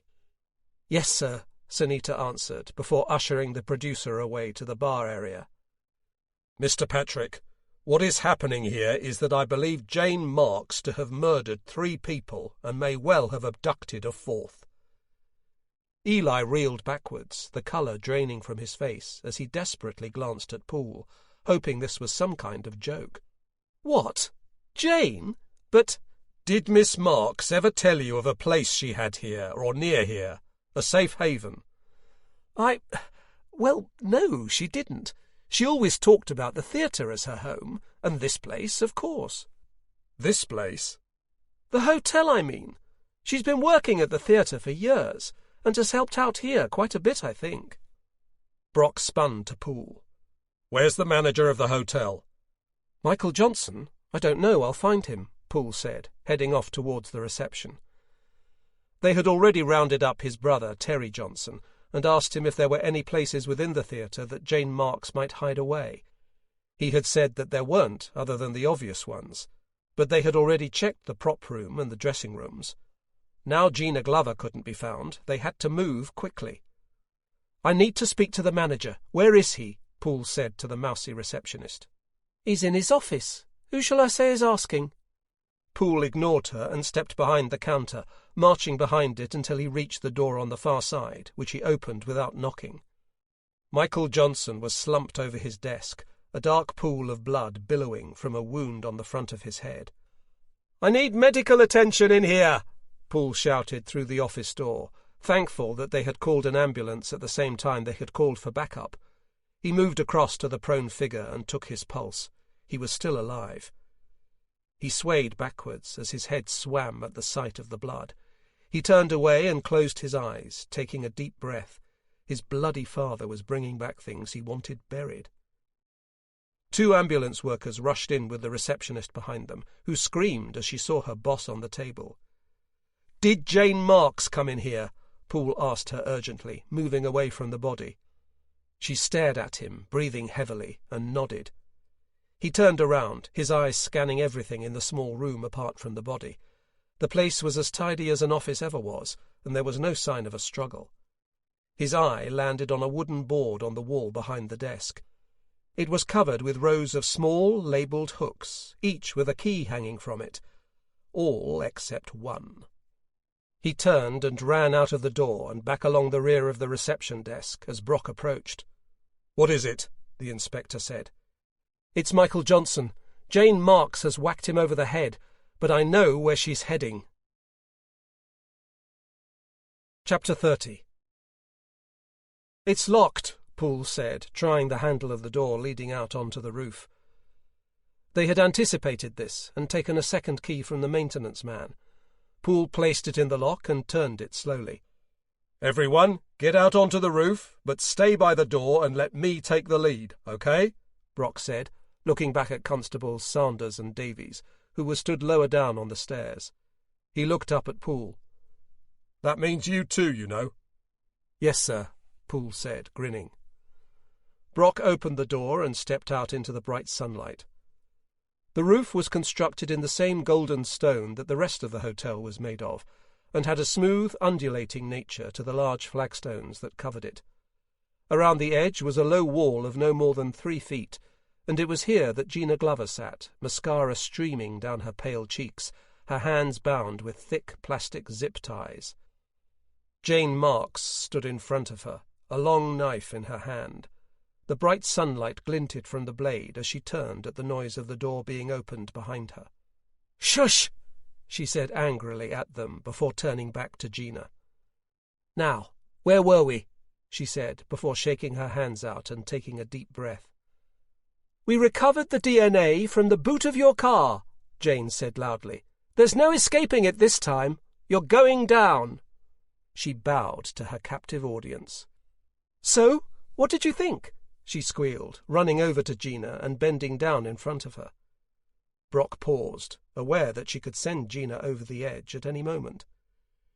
"It was very good," Gina said in a quiet, teary voice. "That was from Series 4, but I could do something more recent if you like," Jane said. No, Gina said, trying to smile. "That was perfect. So, can I have the part?" Yes, you can have the part. Shall we go downstairs and sort it out?" Jane's eyes narrowed. She turned back to the inspector, who had been slowly approaching and was now only 10 feet or so from her. "You're lying, aren't you?" she said to Gina, her eyes darting between her and the inspector. "You're just like the others. You say the right things, but you never mean them." "I do mean them," Gina said, her eyes darting to Brock's pleadingly. Jane's eyes followed hers. "You can be in the film. I'll make sure of it." Jane turned to her. "Do you think you deserve to be an actress, Gina?" Gina stared back at her. "Do you think you deserved your big break?"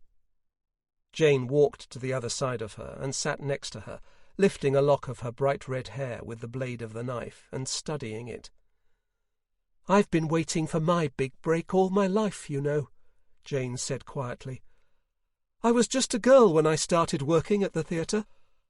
I thought if I could just be near it, just be part of it all, then I could learn. I could learn from real actors. Then, eventually, I would get a part. A small part at first, but I'd perform so well I'd be noticed. And then the world would really see." She smiled and stared up at the bright blue sky. "They'd all know my name then." "Is that what Jarvis told you, Jane?" Brock said. "That he'd help make you a star?"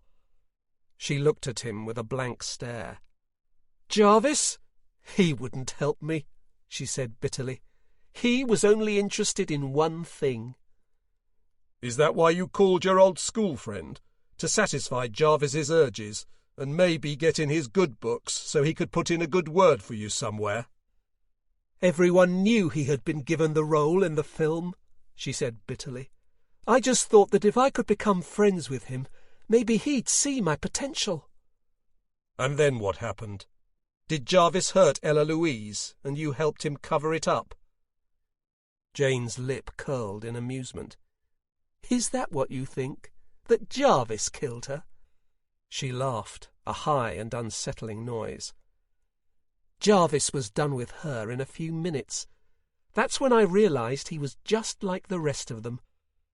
When I asked him if he would put in a good word for me, maybe get me an audition—" Her face turned dark. "He laughed at me. So I decided to do something to make him listen." "You killed Ella Louise," Brock said. "Do you know she used to pick on me in school? When I saw her again recently, she didn't even remember me at first. I had to tell her who I was, and then, do you know what she did? She spoke to me like we were old friends. I couldn't stand her," Jane finished bitterly. "And so you tried to blackmail Jarvis to get you a part?" "He said he would get me onto the film, that he'd sort everything out. But he lied again. Why do you all lie?" she said, turning to Gina and placing her head on one side. Gina said nothing, but recoiled from her. "Do you know what that idiot told me next? He told me he'd get me some work backstage, that I could be a runner on set." "I said no!" Jane screamed suddenly. "I told him that I was an actress!" She looked down at the ground, and when she next spoke, her voice was quiet with rage. "He laughed at me." "So you decided to get even. You dropped weights on him from the lighting gantry." She frowned at Brock, a smile on her lips. "How did you know that? I didn't think anyone knew that," she said dreamily, as though remembering her actions. "It was really rather clever," she said, with a faint smile on her lips. "I used a rope that I ran along the lighting access gangway that had the weights all set up. It's funny, I didn't think it would actually kill him. I mean, I knew where he would be standing. We'd gone over it enough. But I still thought maybe I'd just hurt him. I knew no one would ever think to look up, not with all those people who wouldn't have minded bumping him off sat a few feet away." "And afterwards?" Brock asked. "Afterwards?" Jane asked him with a puzzled expression. "I just pulled the sack back up and tied it to a hook on the wall. I moved it into the prop chute the next day after your lot had left, and then showed you," she said, smiling. "You believed me, didn't you?" She turned back to Gina. "You see, Gina, I fooled the clever Inspector Brock here. That's how good I am." "And why did Johnny Turnbull have to die?" Brock said, trying to keep the focus on him. Jane laughed as she turned back to him. "Because he was in the way. I'd finally found someone who knew how I felt, someone who deserved a break, just like me." "Eli Patrick?" Brock asked. "Hasn't he already had his break? He's on the show." "Oh, he deserves more than just being a side character on a TV show. He's going to the top, and I'm going to go with him." "So you thought getting Johnny out of the way would make Eli next in line for the role?"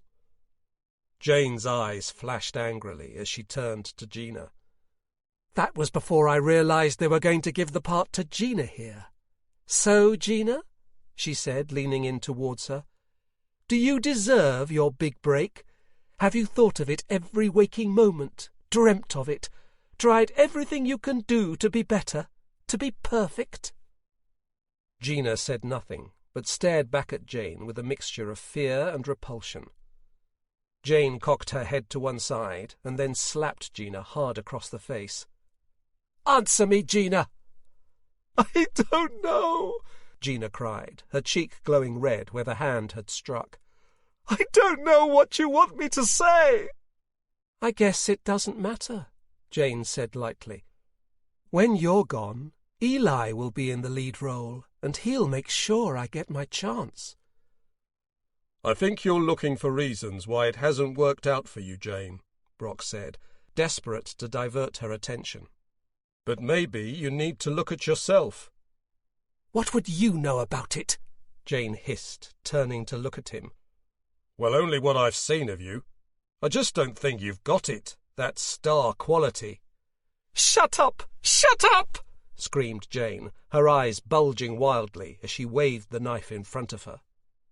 "Eli knows it," Brock continued, moving slowly towards her. He knows you are never going to make it. He told me." "Lies!" she screamed at him. "It's not, Jane. He and I were having a good laugh about it earlier in the bar. The idea that you could actually be on TV."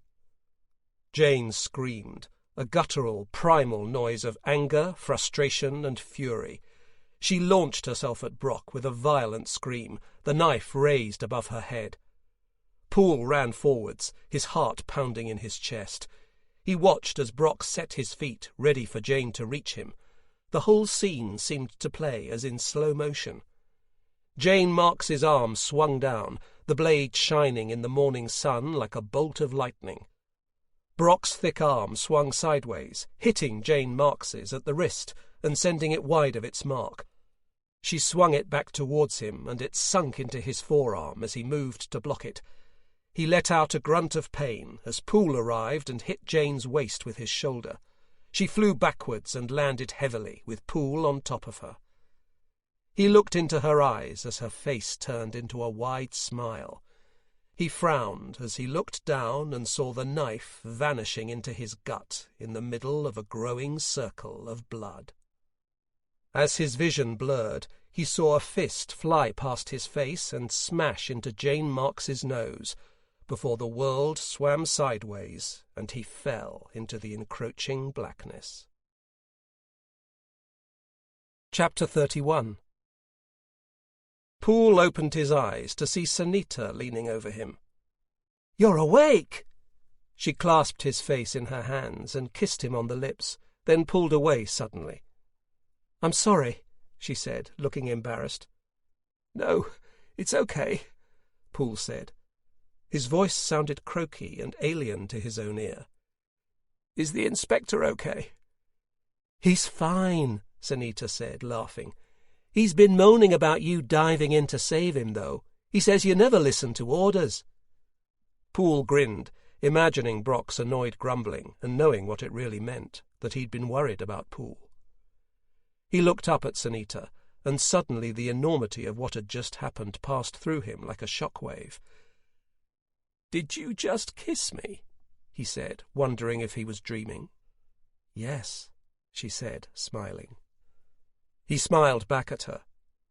"If I'd known the rewards, I'd have got myself stabbed before." She laughed and punched him playfully in the arm when the door opened. "So, you've decided to join us, have you?" Brock said, moving into the room and taking up at least a quarter of its space instantly.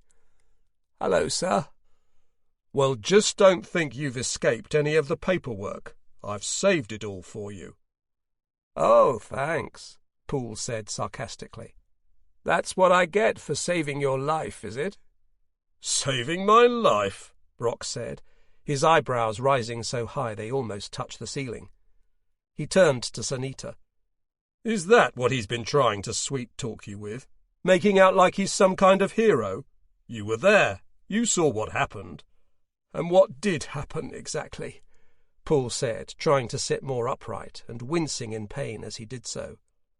"I was just about to get the knife from her and take her into custody when some idiot decided to jump on the sharp end of her knife.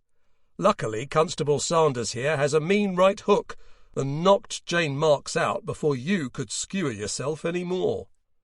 Poole laughed and then moaned in pain. "I think it's best he doesn't laugh, sir. He has got a hole in his stomach after all." Sanita smiled at Poole. "Did you think you were still a constable and wearing a stab vest?" Brock chuckled as the door opened again and Laura Brock came in with a tray of coffees. "You're awake," she said with a large smile on her face. "Good job I got you a coffee as well." "It's not going to leak out of his belly, is it?"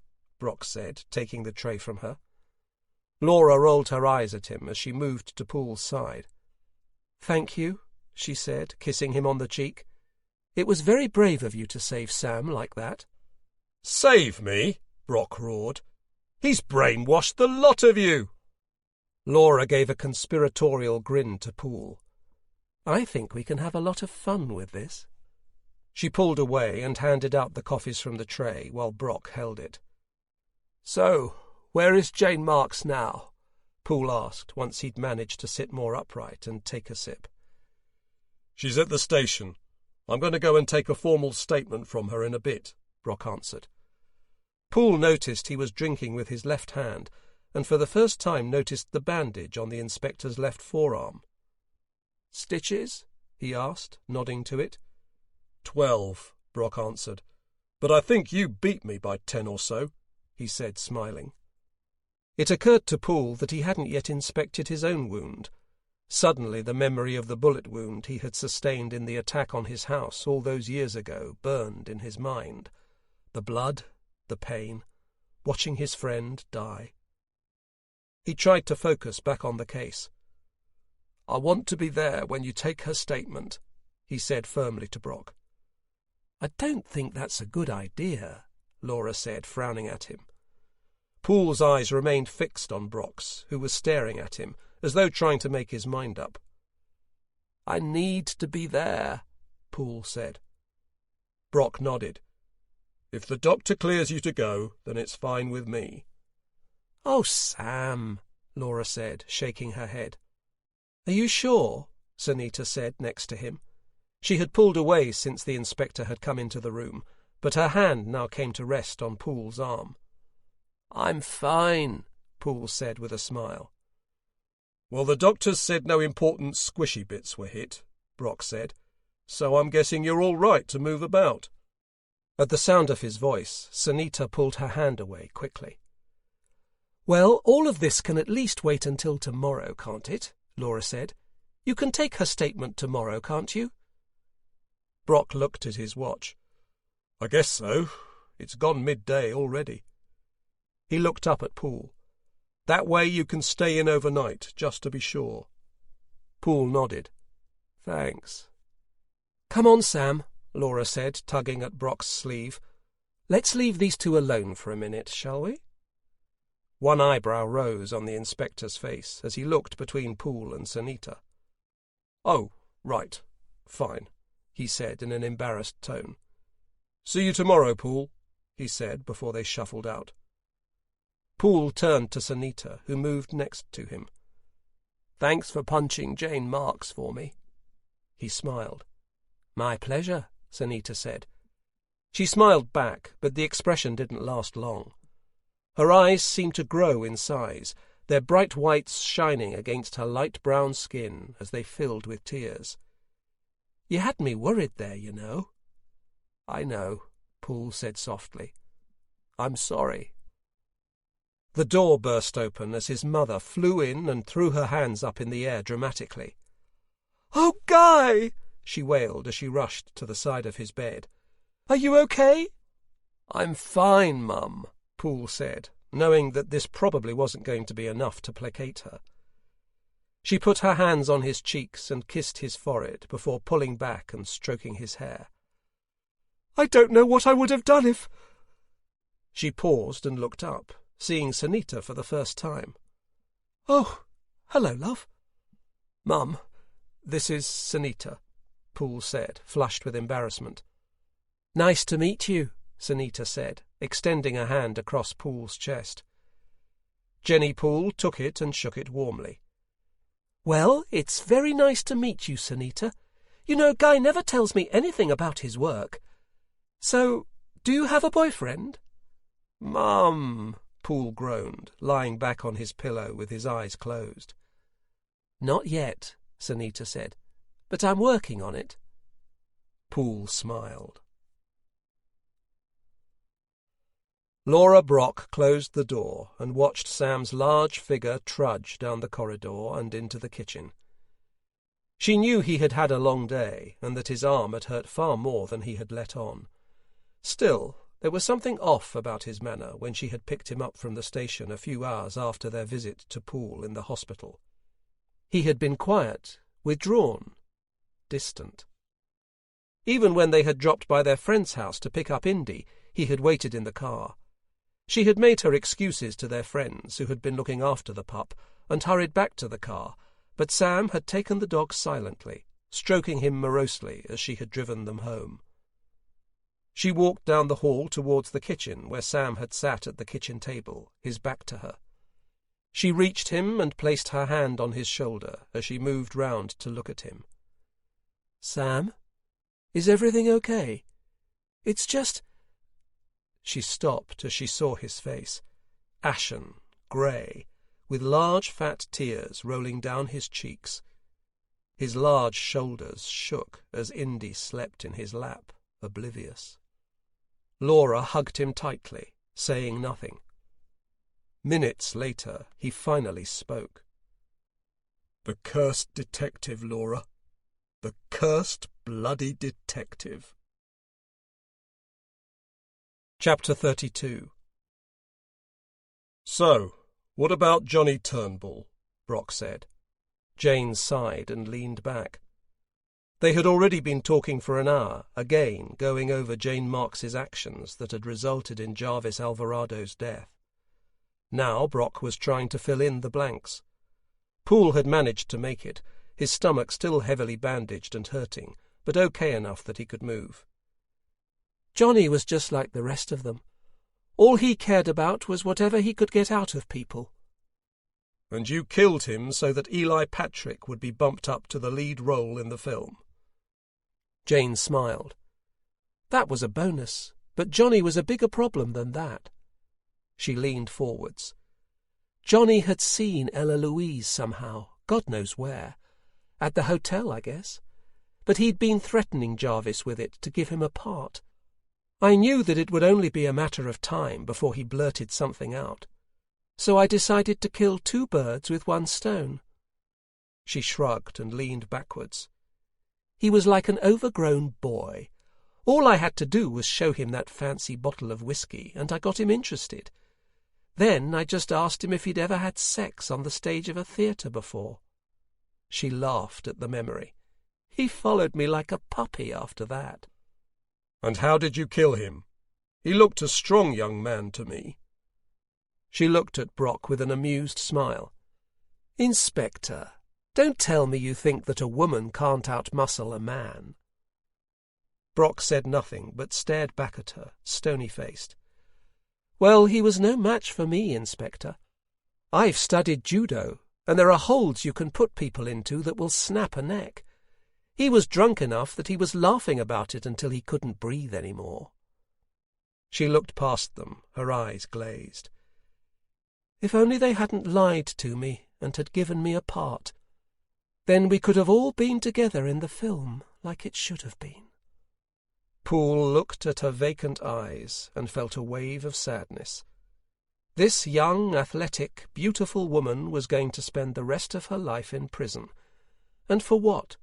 A dream of becoming an actress, of becoming famous, of walking those boards she had watched others tread for so many years, while she stayed in the shadows and longed for her chance. A waste of a life. "Are you sure you're okay to be here?" Laura said, looking at Poole doubtfully. "I'm fine," Poole said, smiling. The truth was, his stomach was in agony. But he reasoned this was probably to be expected after being stabbed only 36 hours ago. He certainly wasn't going to miss the ritual of visiting the mop and bucket once they'd closed a case, that was for sure.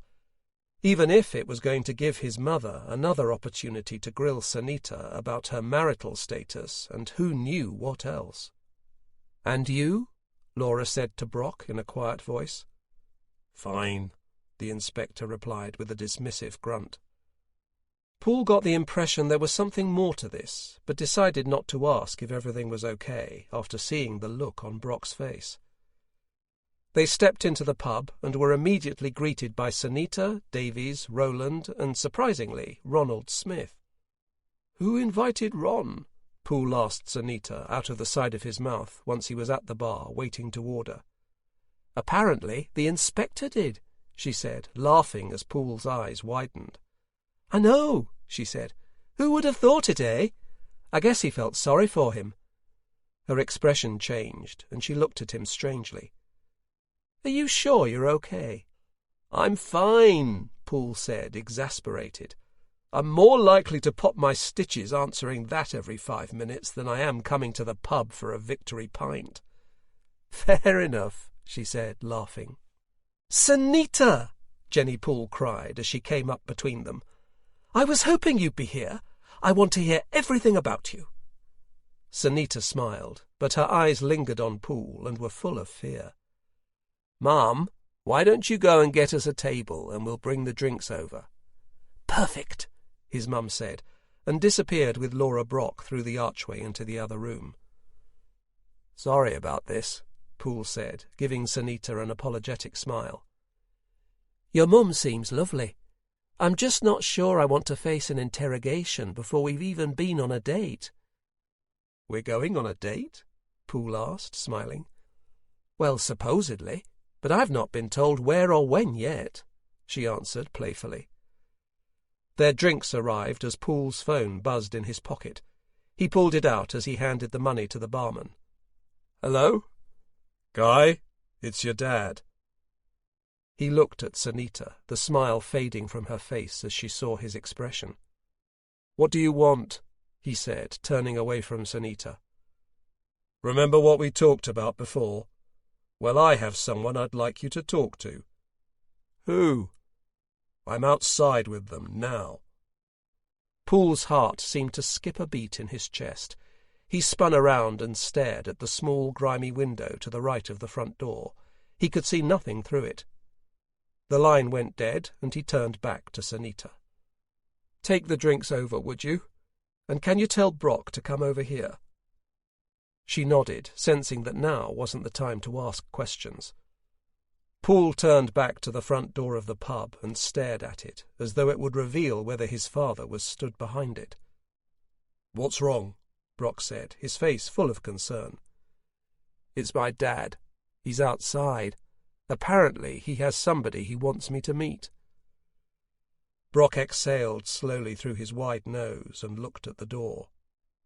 "We'd better go and say hello, then." Chapter 33. As they stepped outside into the cool night air, Poole saw his father immediately. He stood across the street with two other men. Poole noticed that they were stood at the middle point between two streetlights, maximizing the shadows. As he and Brock approached, he recognized the larger of the two men as the goon from outside the wine bar when he had last met his father. The smaller man, to Jack Poole's right, he didn't recognize. "Guy?" his dad said, with a sharp nod. The usual beaming smile he wore when they met was replaced by a hard, thoughtful look. "Inspector," he said, acknowledging Brock. "What do you want?" Poole asked. He watched as his father's eyes moved down to his stomach, which he realized he was holding protectively, his hand resting on the thick bandage below his shirt. He quickly moved his hand away, and Jack's eye moved back to his. "This is Stewart. He used to work for the Riverside gang." Poole felt a jolt at the name, a name he hadn't heard spoken in almost 15 years. Poole turned to look at the man. He wore a small, thin goatee and had patchy, thinning hair on top of a small and angular head. He was stood with his arms folded and looked as though he was trying very hard to act casual. There was fear in his eyes, though, which darted between the gathered men, lingering slightly longer on Poole's. "He wasn't part of what happened to us," Poole's dad continued, "but he knows what started it." Poole felt his anger rising, but not with this man who was part of the gang that had shot him and killed his friend. His anger was with his father. What happened to us? Was that what he really thought? That this was something that had happened to him and not something he had caused? Jack Poole turned to the man and gestured. "Go on," he said, his tone aggressive. The man swallowed and looked back at the large man behind him. "The bosses knew someone was cutting in on their drug business, but we never had a clue who. We tried to put the word out, but they weren't using anyone we knew. People were coming into the area from outside." "I don't care," Poole said suddenly, turning away. "Guy!" Jack shouted, stopping him dead. "Please, just listen. Then you can go." Poole turned around and waited. He noticed Brock hadn't moved next to him. He could feel the coiled tension of the inspector. "Go on," Jack said to Stewart urgently. "We used to hang out in this bar called Flaky's. Everyone knew it," Stewart continued, his speech rapid now, as though he wanted to get this over with. "One day, this woman came in and demanded to talk to the boss, bold as brass. We all had a good laugh at her, thought nothing of it, but she wouldn't leave. Eventually, she starts shouting that she doesn't want her husband to be any part of this drug business, and that she'd be willing to pay to get him out of it." Poole moved his eyes from Stewart to his father, who stood staring at him. Jack Poole's eyes were sparkling in the light, as though there were tears forming there. "Well, then we got interested, hearing that this batty woman was willing to pay. We asked who this bloke's name was, and she said Jack Poole." The breath vanished from Poole in an instant, as a roar of blood rushed in his ears. His hand instinctively went back to the wound at his stomach. "We didn't have a clue who she was talking about, but we took a couple of grand from her and sent her on her way, promised not to involve him any more. It was only later we realised that this must be who was cutting in on our business." Stewart stopped and turned to Jack Poole, whose eyes were still locked on his son. "I didn't know I was part of anything, Guy," he said, his voice a hoarse croak. "I was just an idiot getting paid good money to not ask questions. I just handled the shipping. I never knew what was in it, never wanted to. I only ever had stuff at the house that once, just once, while I was waiting for a new storage place to work out. Your mum looked in one of the boxes and found drugs. She thought she could get me out of it." Poole staggered backwards, feeling as though his heart had been ripped from his chest and thrown on the floor. He felt Brock's hand land on his shoulder, steadying him. "Don't blame her, son," Jack said, stepping forwards, his arm rising slightly, as though he wanted to reach out to Poole. "She was trying to help me, to help us both. But I need you to know what really happened, so that we might have a chance of something." There was no mistaking the tears now. They rolled down his father's face as his eyes pleaded with Poole's. "I made bad choices, Guy. I put our family in danger. But I didn't know what I was involved with, how dangerous it was. And what happened that day was out of my control." Poole turned and strode across the street, back towards the pub. "Just talk to her, Guy," Jack called out from behind him. He opened the pub door and stepped inside, moving forwards until he could look through the archway and see the table where his friends were sat. His mum was talking to Sanita and Laura, who were both laughing loudly. "Poole," Brock said softly by his ear, his voice coming as a surprise to Poole, who hadn't seen him enter. "You don't know what that man said is true." Poole said nothing, but stared at his mother as he breathed heavily, a mixture of anger, sadness, and blind panic welling in him. "Not tonight, eh?" Brock said. "Have a drink. Spend some time with your friends. You'll do no good talking about it in this state." Poole nodded. He knew the inspector was right, but how could he go and sit down with his mother now without saying anything? "Come on," Brock said, but instead of leading him through the archway to their friends, he led him to the bar. The inspector ordered 3 neat whiskies and lined them up. "Only one of these is for me," he said, knocking one back. Poole downed the others in quick succession and leaned on the bar, taking deep breaths. "Okay," he nodded, standing up. They walked through towards the table, and Sanita looked up at them. "Where have you been? You should hear the stories your mum's told us about you growing up." Poole looked from Sanita to his mother, who was red-faced and beaming. She jerked a thumb towards Sanita and then raised it with an excited jiggle. He smiled at her weakly and sat down. Sanita gave him a curious look as Brock cut in. "Right," he said loudly, clapping his hands. "Another case solved, and I'd like to propose a toast to the hero of the hour, someone who put their life on the line for a fellow officer." Brock turned towards Poole and Sanita. and who has the meanest right hook in the whole of Addervale, Constable Sunita Sanders." There was a loud cheer, followed by laughter, as Sunita pulled a strongman pose.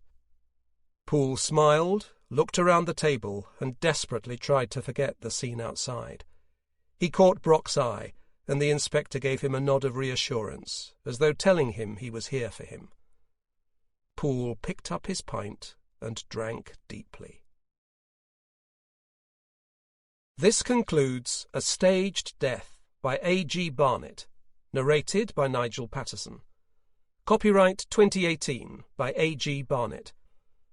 This unabridged audiobook is published by arrangement with A.G. Barnett, care of Hirschman Rights Management, LLC, and was produced in the year 2018 by Tantor Media, Incorporated, a division of Recorded Books, which holds the copyright thereto. Please visit tantor.com for more information on our growing library of unabridged audiobooks.